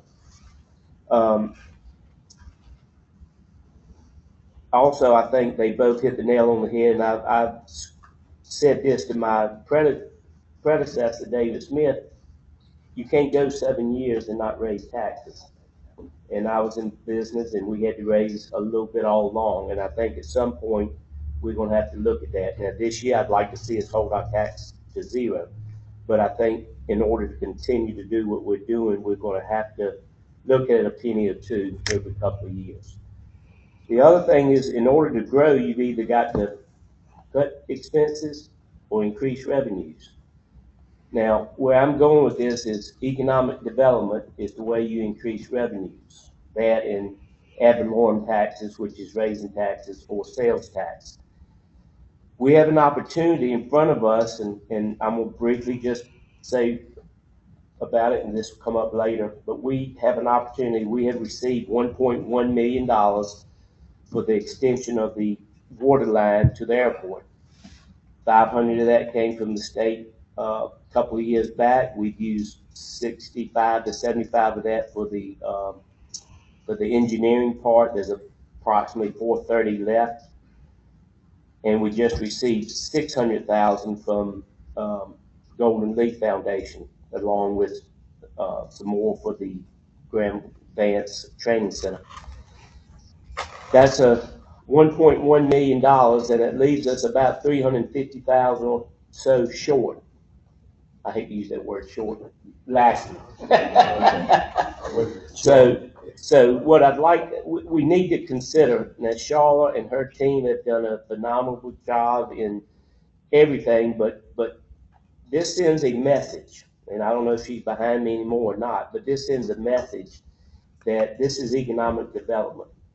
We have a good, strong fund balance. This is a one-time expense. This is not reoccurring. This is not something we'll be looking at next year. We won't build hangars. This is strictly to get us across the finish line for the water line, which could also lead to further development later, because there's plenty of land back over there. But having said all that, I think when we come together for our work session, that needs to be a very high priority. There's a time constraint that falls under that. Part of that is the $500,000 that will have to go back by July the 1st, and the other part is the Golden Leaf wants to know that we got skin in the game, and we had told them we would have skin in the game. So it's going to send a message to them as well if we say we're not, and those monies will have to go be returned. So I'd like to see us all give that strong consideration in the next 30 days, okay? I think we need to stay focused. County manager, I'm gonna look at you for this. We need to get that Hawley project to the southern end of the county. That needs to be our focus. We need to, the space needs, I thought that went well. That's next in line, and then the courthouse. I think those are the three items that you brought up earlier as far as the focus. Certainly the Hawley School project needs to be number one, and then we follow in line. That's all I have, and I do appreciate everybody here. I appreciate my fellow commissioners. I'm gonna miss both Tim and Jimmy, but and hopefully I'll be here next year. I'm one of those that has that 16 days of early polling, but that's all I have. Thank you. I appreciate each and every one of you. That's good. Thank you, Mr. Chairman. I just want to say I appreciate Drew, Karina, all the staff, finance. I appreciate the deputy secretary who's filling in, doing a wonderful job. Audrey, everybody for taking care of me and taking care of the rest of us. I appreciate all the department heads that have really put a lot of time into this. You know, we're really a lucky county. If you don't know it, when you look at all the dedicated employees that we have and all the hard work they do to make our lives in this county more productive, and as I've seen today throughout all the things, a wonderful place to live, work, and be at is in our county, which I've always known that, but never in this role, in this position. Listen to everything that's been said over the past couple of days that we had these retreats. We have a lot of work to do. We have a lot of research to do and a lot of studying. I look forward to seeing these budgets come through. I know it's a tough time, but even in our own lives, at home with our personal budgets, we're asked to tighten up. because the monies are not there. And the monies, unfortunately, we don't have a tree in the backyard where we can go and pull funds off of, that a lot of people think that there is, because they think government entities have money.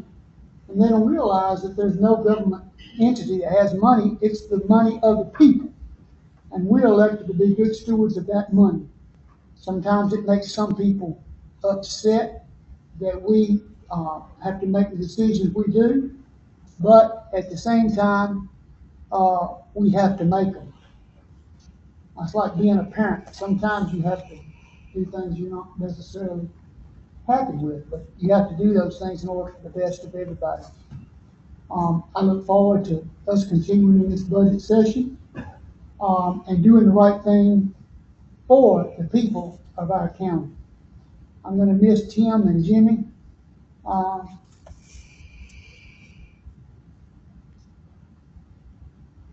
Jimmy Gooch is one of the first people that spoke to me when I tried to start this job.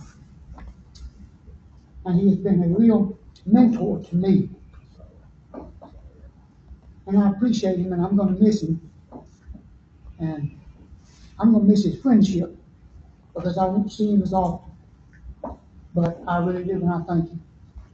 And that's all I have, Mr. Chairman. Thank you, sir. Thank you for the kind words, Mark. Thank you. Okay. Commissioner Kozak. Thank you, Mr. Chairman. I just say to everybody, I appreciate this time that we have each year to listen to one another and Microphone. Microphone. to share and hear from my department heads. I'd just like to make a couple of general comments. And I watched this process evolve over a number of years. And one of the things that I want to just caution everybody about, we operate with a county manager form of government. And one of the things when it comes down to the budget that I think is very important is that a manager feel free to come back with a recommended budget that he feels or she reflects the needs of the county now and consider things to come. And I've been a part of this in so many years when we would say to the county manager, a directive on the tax increase. And what we did, we boxed our manager in to a degree, because there never was enough increase in the tax revenue to cover all the needs. So we basically boxed the manager in. And I think that can be a problem when you go year after year after year doing that. And as some of my colleagues have said, government is like everything else, it costs money to run it. It costs money. We're talking about pay and classification study, facility needs, all that stuff. That stuff doesn't come cheap. So I want to just share that. And while everything I'm going to say to the manager between now and the time he comes back with his budget will probably be about things to put in the budget. That probably will be. And I want to say how impressed I am with what our schools did this past year. To have $4 million put in to fund balance, to budget $4 million out of fund balance to be used to make that year work, and only use $1 million of that. Have improved behavior and discipline scores of things in the school, and increased test scores. As a part of all, and doing all of that, made the necessary cuts, made the hard decisions. I'm gonna say, it's something that I think is very commendable. And I want to congratulate our school leaders for doing that.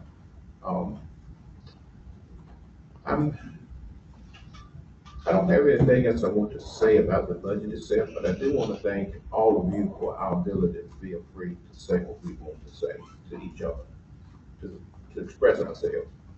And I think that's very important.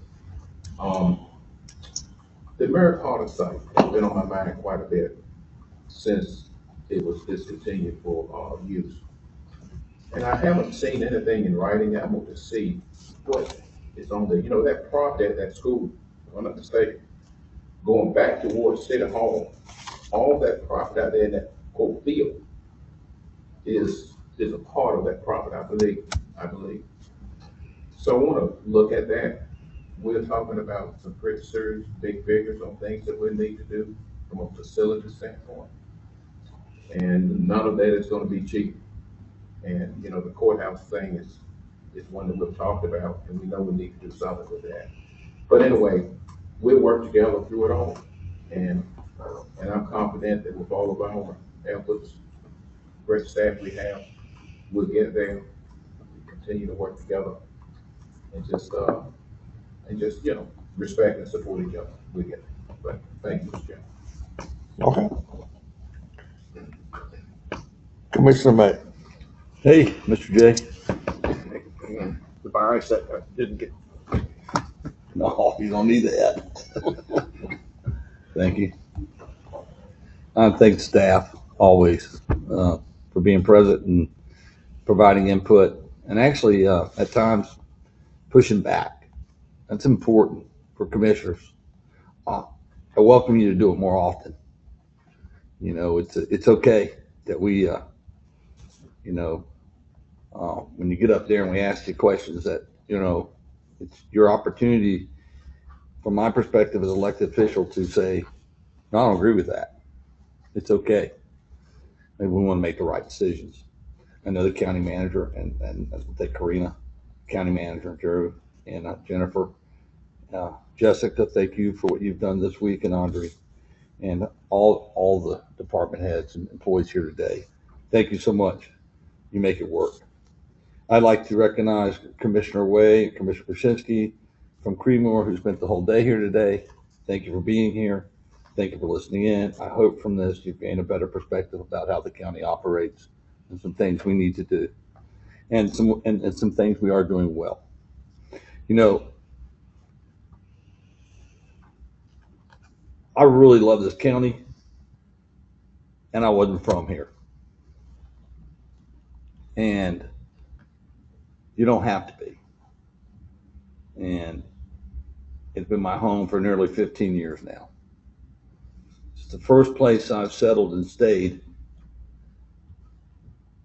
more than 5 or 6 years in my entire life. Military brat, soldier, federal law enforcement officer. I've been everywhere, man. And it's our home. It's me and my wife's home. My children, they decided they wanted other homes elsewhere, and we came here because they were close by. But we came here because my last duty assignment was Philadelphia, and that just didn't work for me. And so I love Granville County. I love the employees here. I love what they do. And I think we all strive as board members to do what's right. So despite what you see on social media, you know, I'm not seeing a lot of that activity going on here or anywhere else. So it's all good. County manager, I hope this year you'll stay focused on the budget. We have talked a lot about needs, wants, what not to do, what should we do, but we have a clear path of projects that I think that we need to be focused on. I think we can accomplish them. I think we can accomplish them timely. I think commissioners, including myself, most of all, need to understand the bandwidth, and can't complain about bandwidth when people are complaining that there's not enough resources to fill that bandwidth. So we have to be understandable. I'm talking about myself especially. Public safety is important, and I will closely review the needs, and hopefully some things we may be able to do and some things we may not be able to do. Education, as a child of a public education, I think it's critical that we meet the schools of a school system that has challenges. And I think we all know that. I think we'll all put the right thought process into it. And the county manager has always been really consistent, because I think he also has a vested interest, and our county does, in education. Economic development, I really hope that we will really look at that hard this year. It is not a second-tier operation and doesn't need to be treated as one. Economic development is the process by which the Sorry. economic. That's okay. So I don't think it needs to be looked at that anymore. I think we've got to really pick our game up there, because we keep complaining about not having the revenue that we need, and you cannot attain the revenue without economic development. We cannot continue to live off Valorum tax. And so if we expect the parallel growth that's needed and exceeded, we're going to have to give Carla's office the support that she needs. And we're going to have to think about how we do business differently. I don't know how we do that, but county manager, I know it's a challenge, but it's at least something I'm putting out there. Ultimately, and I'm proud of what we've done with our volunteer fire departments and our contract services that we have with them and the fire service. We have made tremendous headways, and it's not just me; it's all of us. Have we hit every mark we wish to achieve? No, but we have made significant gains, and I think the county's better for it.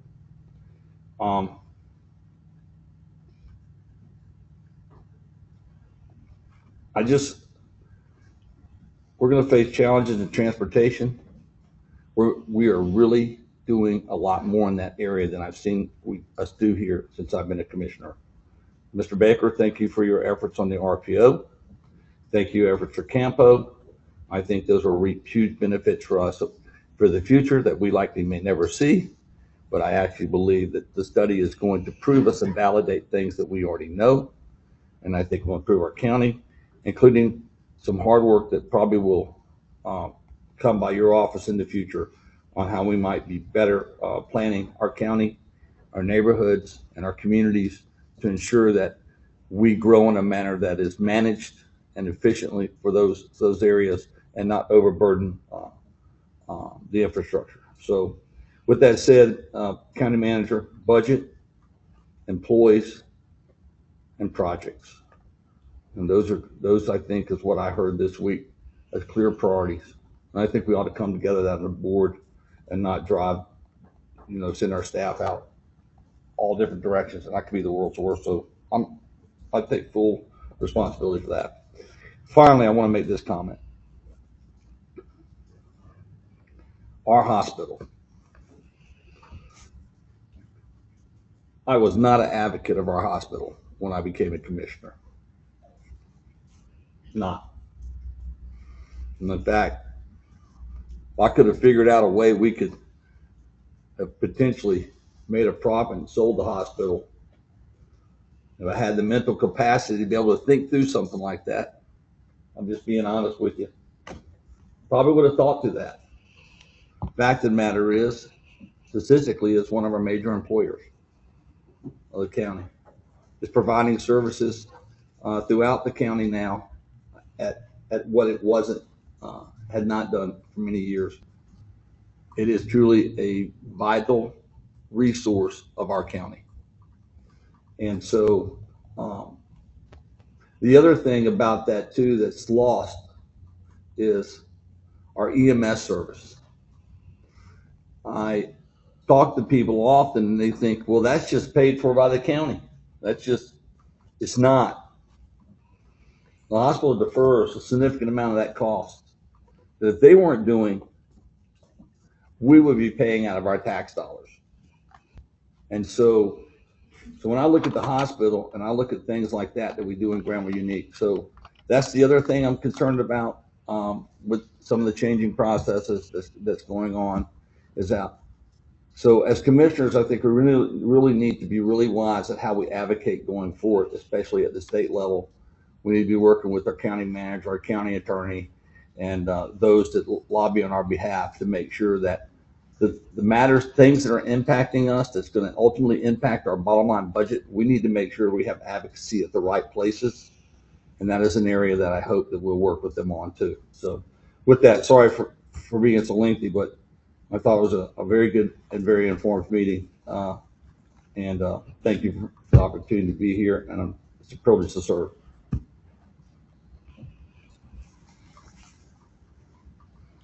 Oh, okay.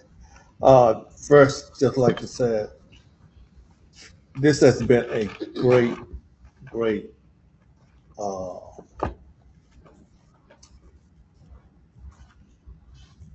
2 days. Might well say 2 days. We was here more than 5 hours. 2 days of good information. And to the staff, y'all have done a phenomenal job. And to the ones that have came and been with us both of these days. Thanks for coming out and listen to us and listen to our staff present their budgets, their problems to us, and to the commissioners. Thanks for sitting around and listening to them. County manager, we thank you for you and your staff and everything and the administrator to organize this. So we have 2 great days. Jessica, thank you for stepping in. Appreciate you. And Audrey, for the food been delicious this week. Thank you. Mm-hmm. And most time I don't eat wrap food, but today it was good. but we heard our first day session come in from our municipalities, and all of us was telling about the growth we have in here, and they are having. And if they are having it, the county is having it too. So all of us it's on that same pathway of growth in the county. And all of us got to figure out the needs and which way we need to go and to go forward. This year budget, the school board came in and told us and gave us good figures and gave us that information along with the sheriff today and Scott told about development, and we got as the old saying said, we got a rough road ahead of us.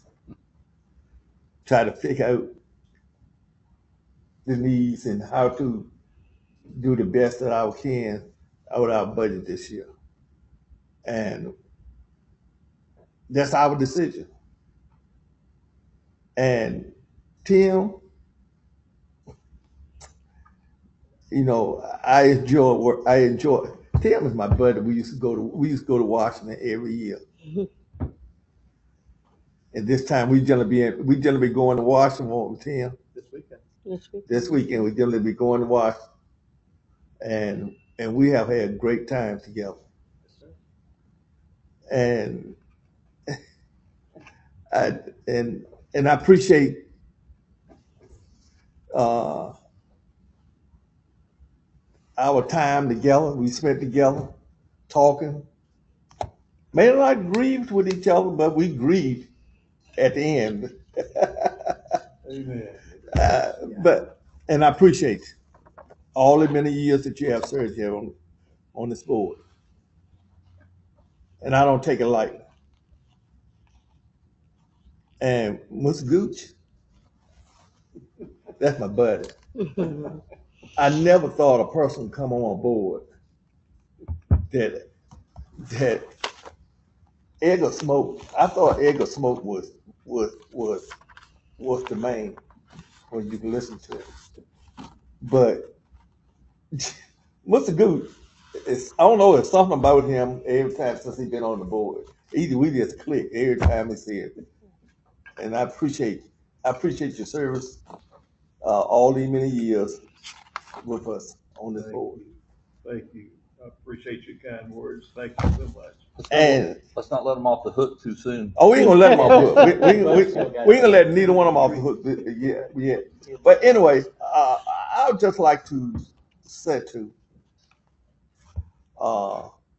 I saw the sign up that told scooters up for sale again. I would like to kind of manage the program and see how much and see what they get for recreation and stuff. They got a full ball field there, a basketball court outside, a gym and a cafeteria that people we could use and stuff like that. Just to look into it. I would like to see, I would like our county manager to look into it. That's me. And furthermore, I'd just like to say again, staff, Jennifer and Karina, y'all have done a wonderful job standing by us all these 2 days. We thank you. I know your department is missing y'all, but listen, thank you for being here with us, and we appreciate you. Okay, thank you, and the rest of the staff, we appreciate you. Us commissioners love y'all. Thank y'all for everything you do. That's it. County manager, you have anything?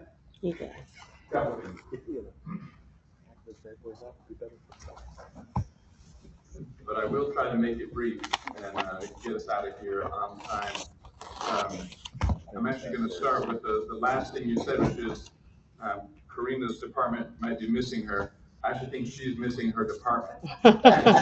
They're all gone, at least temporarily, but hopefully Terry will be back before too long.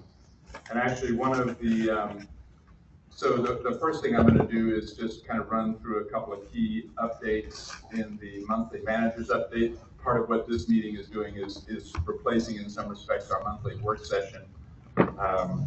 And so in your binders today, you do have a manager's monthly update for February. Some of it is repeat news, so I won't dwell too long on that. The first item on there, and I think some of this is also 2 years from now. We want to look back at a February, board update. It may be important to sort of remind ourselves about some of these things. For example, 1.35 million in grants from the Golden Leaf Foundation. That's a big deal for us. That's a lot of, that's $2.50 on the tax rate that we won't have to come up with to make some of those projects run the way we want. And appreciate Charlotte and the Van Scramble staff and others who have helped make those grant proposals good enough to be awarded six-figure funding. Scott mentioned all of the design proposals that we got for Holly. That is both a lot to just kind of deal with in the short term, but it's exciting to see that amount of interest from firms in helping us with this project. Even more exciting to feel like the project is kind of on the cusp of really getting moving. We had one of our quickest, kind of strangest, but still satisfying board meetings last week, Wednesday, I think it was Wednesday, when we had that very brief audit presentation. But I want to remind everybody that that was a clean audit, no significant findings, and I really want to commend Jennifer and her staff for working carefully with, what was their names? Thompson Price, Scott Adams, our external auditors. I also saw recently, I think some of you have been keeping an eye on social media conversations about the proposed quarter-cent sales tax and so forth. I've seen several comments saying, the county should get an independent third-party audit. We do. We do. And we spend a lot of time and effort doing that. And so I hope all of us can kind of help carry that message back out to the public that we do that every year. They're all posted online, and they're welcome to go look at them. And also welcome to come ask us questions if they have them about the audits. But good audit, and congrats to the finance staff in particular. I started with Karina, but I actually also really want to thank Jessica and Audrey and Jennifer, all the other presenters today. We both really put a lot of work into this to make this a meaningful event. I also thank the folks who came on Monday evening, including Kevin, Leonard, and Amy Bateson from the North Carolina Association of County Commissioners. I'll reiterate what I said that night about them, which is I think they're really earning their keep now. There are a lot of challenges that county government is facing, financial and otherwise, and they are helping not just Granville County, but all 100 counties kind of fight the good fight. We have had a couple of high-profile departures. Our facility maintenance director, Gary Bowen, has retired. But we have a great new director. I've actually gone ahead and appointed Josh Roberson, facility maintenance director. I think you all share my opinion that he's been doing a fabulous job, really hitting the ball out of the park. And I think, it's inevitable that a new director will see a number of things differently than a previous director, but I'll just say I really appreciate what he sees and what she's been able to do even in his short time in the driver's seat. Also, as all of you know, our clerk to the board, Karen Evans, resigned recently. I have just this week actually backdated it to Karen's sort of departure, but upgraded Jessica to interim clerk to the board. We will be posting that job, but she will absolutely be welcomed to submit an application. And in the meantime, she has been pulling a lot of weight in our office. And we do have a retired clerk from Durham County, Michelle Parker Evans. I hope you all get a chance to say hello to her. She'll be in a couple days a week and working remotely another day or two a week, helping Jessica out, making sure that we kind of all stay afloat for the next couple of months. But really appreciate Jessica stepping up on short notice and with a lot of new things to learn in a very short amount of time. One of the vacancies in kind of Karina's bailiwick, the management analyst position, we have had a candidate verbally accept the job. I'm sort of fully signed on the dotted line yet, but that's been a high priority for us to fill that position. As you know, each of you has kind of different projects, requests, interests that you want the county to work on. You're looking at all of the people who might even theoretically be available to do that work. And a lot of these things take quite a lot of time to really work through. Our new fleet operation, it takes a lot of time to pay attention to that, pay attention to insurance claims, new purchases, selling old vehicles, checking on mileage and speeding reports and all of these things. It definitely takes work. So we'll be glad to get that position filled. Also want to let you know, Josh Roberson may have mentioned this, but we did just sign off on a $27,000+ purchase of desks and chairs and tables for the courthouse. Consider that sort of a down payment and part of the additional investment that you all approved mid-year in the courthouse. So I know that will be welcomed by them. I think we've all been sitting around the table long enough today, so I'm really going to shorten this last set of comments I have. But really, it's kind of amusing about where we are as a county and all of these capital projects and the pay study that we have kind of knocking at our door. And I want to just start us off with a little thought exercise. I would like each of you to think of a tool that you are familiar with, some kind of tool, right? Could be a tractor or a car or a table saw or a weed eater, even a pair of boots, a good pair of boots that you really like, that could be a tool. For me, it would be a chainsaw. And I would like you to think about the kinds of things you would be thinking about if you were thinking about buying a new one of these machines. What kinds of things would you be thinking about in your mind? Right? You might be thinking about size and power, right? There's the biggest machine out there that you could get, right? It could do that biggest job if it comes along, right? You can do that job. And but it's also going to be pretty expensive. That gigantic machine. It's going to be really expensive, and it's going to take a lot to maintain that big machine. And it might be too large and unwieldy for a lot of the tasks that you actually have to do. It might be too big for some of the things that you need to do.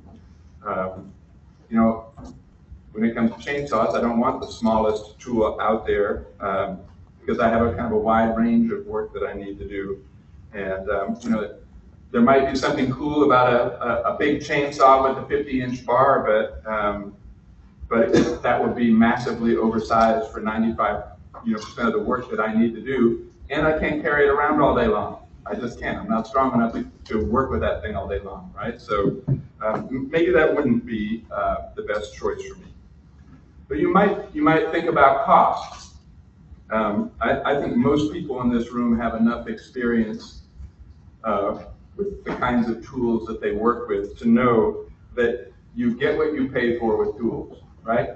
You buy the cheapest tool out there, and you will have gone through 3 or 4 of them and spent a lot of time with no working machine by the time you get to sort of the end of the natural life of a really good machine, right? You could have bought one and had a lot less downtime, and maybe you would have only had to pay twice what the cheap machine cost, right? But otherwise you go through 4 of the cheaper machines, and generally wouldn't get the same quality of work out of those machines either. So I bought a new chainsaw about a year ago, and it was probably twice as expensive as the kind of cheaper homeowner model that I could have bought, but it has a lot more power. It's a lot more durable. It cranks up every time I pull on the cord, and that's really what I want out of a machine. I want it to be reliable, and I hope it'll last me until I'm completely done chainsawing. You might think about durability and reliability, right? And I was kind of getting to that with my last comment. Tool is great until it stops working in the middle of an important job, some important task, right? You have to wait for a long time to get it fixed or to get a replacement. And in the meantime, your important task is not getting done, nor any of the other tasks that you had for that machine getting done. And because you had an unreliable tool that pooped out in the middle of your job. So why am I asking you to think about this? I think you probably can read between the lines. I'm asking because I've been pondering about how our county government is sort of like a machine, right? We're a complicated machine, but a county government that is too small is not going to be able to do a lot of the things that commissioners in the community want it to do. It physically can't do a lot of those things. And if you try to make it do those machines anyway, it'll start smoking and it might catch fire. It might blow up. And you don't want that, right? A county government that is not willing to pay for top quality talent is often not going to get that top quality talent. It might luck out here and there. It might luck out, but generally, again, with the staff, you sort of get what you pay for. And we have a lot of long-term investments and desires for our community that we're looking at. We want those long-term investments to bear fruit, but we're going to have to be willing to invest at appropriate levels to really ensure that we get that fruit that we want. Durability and reliability cost money, whether we're talking about a tool or a county government. What occurred to me here was, sometimes to achieve reliability, you need a few more bodies than it takes to do the job on a good day, right? Because not every day is a good day. And someone is always going to be getting sick or resigning or retiring or whatever, and sometimes a disaster strikes too. And so I'm not saying we need double or triple the staff that we need on a good day, but we do have to consider that, when like Karina's group right now is down a number of critical staff, and that's hard for our office to deal with. It is really hard for our office to deal with. We have to kind of tighten up and really focus on just the essentials in that kind of a situation. So I'm just trying to reinforce the idea, right, that we get what we pay for, and we know we have some major expenses coming up in next year's budget and in kind of our multi-year capital plan. And I hope that we will have the fortitude to buy a solid, reliable, well-functioning machine, right? Both in terms of our staff and in terms of the buildings that we plan that hopefully will serve the community for at least another 50 years, maybe 70 or 80 years. So that's what I had to say to wrap us up. And I'm not saying it because I feel like commissioners are going in a different direction, but I really want to reinforce a lot of what commissioners said in their comments. I appreciate a lot of what was said in the commissioner comments, and I look forward to, wrapping up next year's budget and diving into the implications of the space needs analysis. And I'm excited about that. I mentioned on Monday that I think this is an exciting time. It is. It's difficult. It's complicated, but it is exciting. And so I look forward to working through the decisions with all of you. And Mr. Chair, I'll hand it back to you. We do have a need for a closed session. Oh, that's right. Development. Yeah, we do. I was gonna say the same thing. I was gonna say the same thing. Okay. Are there anything else? Yeah. Can I get a motion to go into executive session? Make a motion to go into executive session. Second. It has been moved and proper second to go into executive session after break.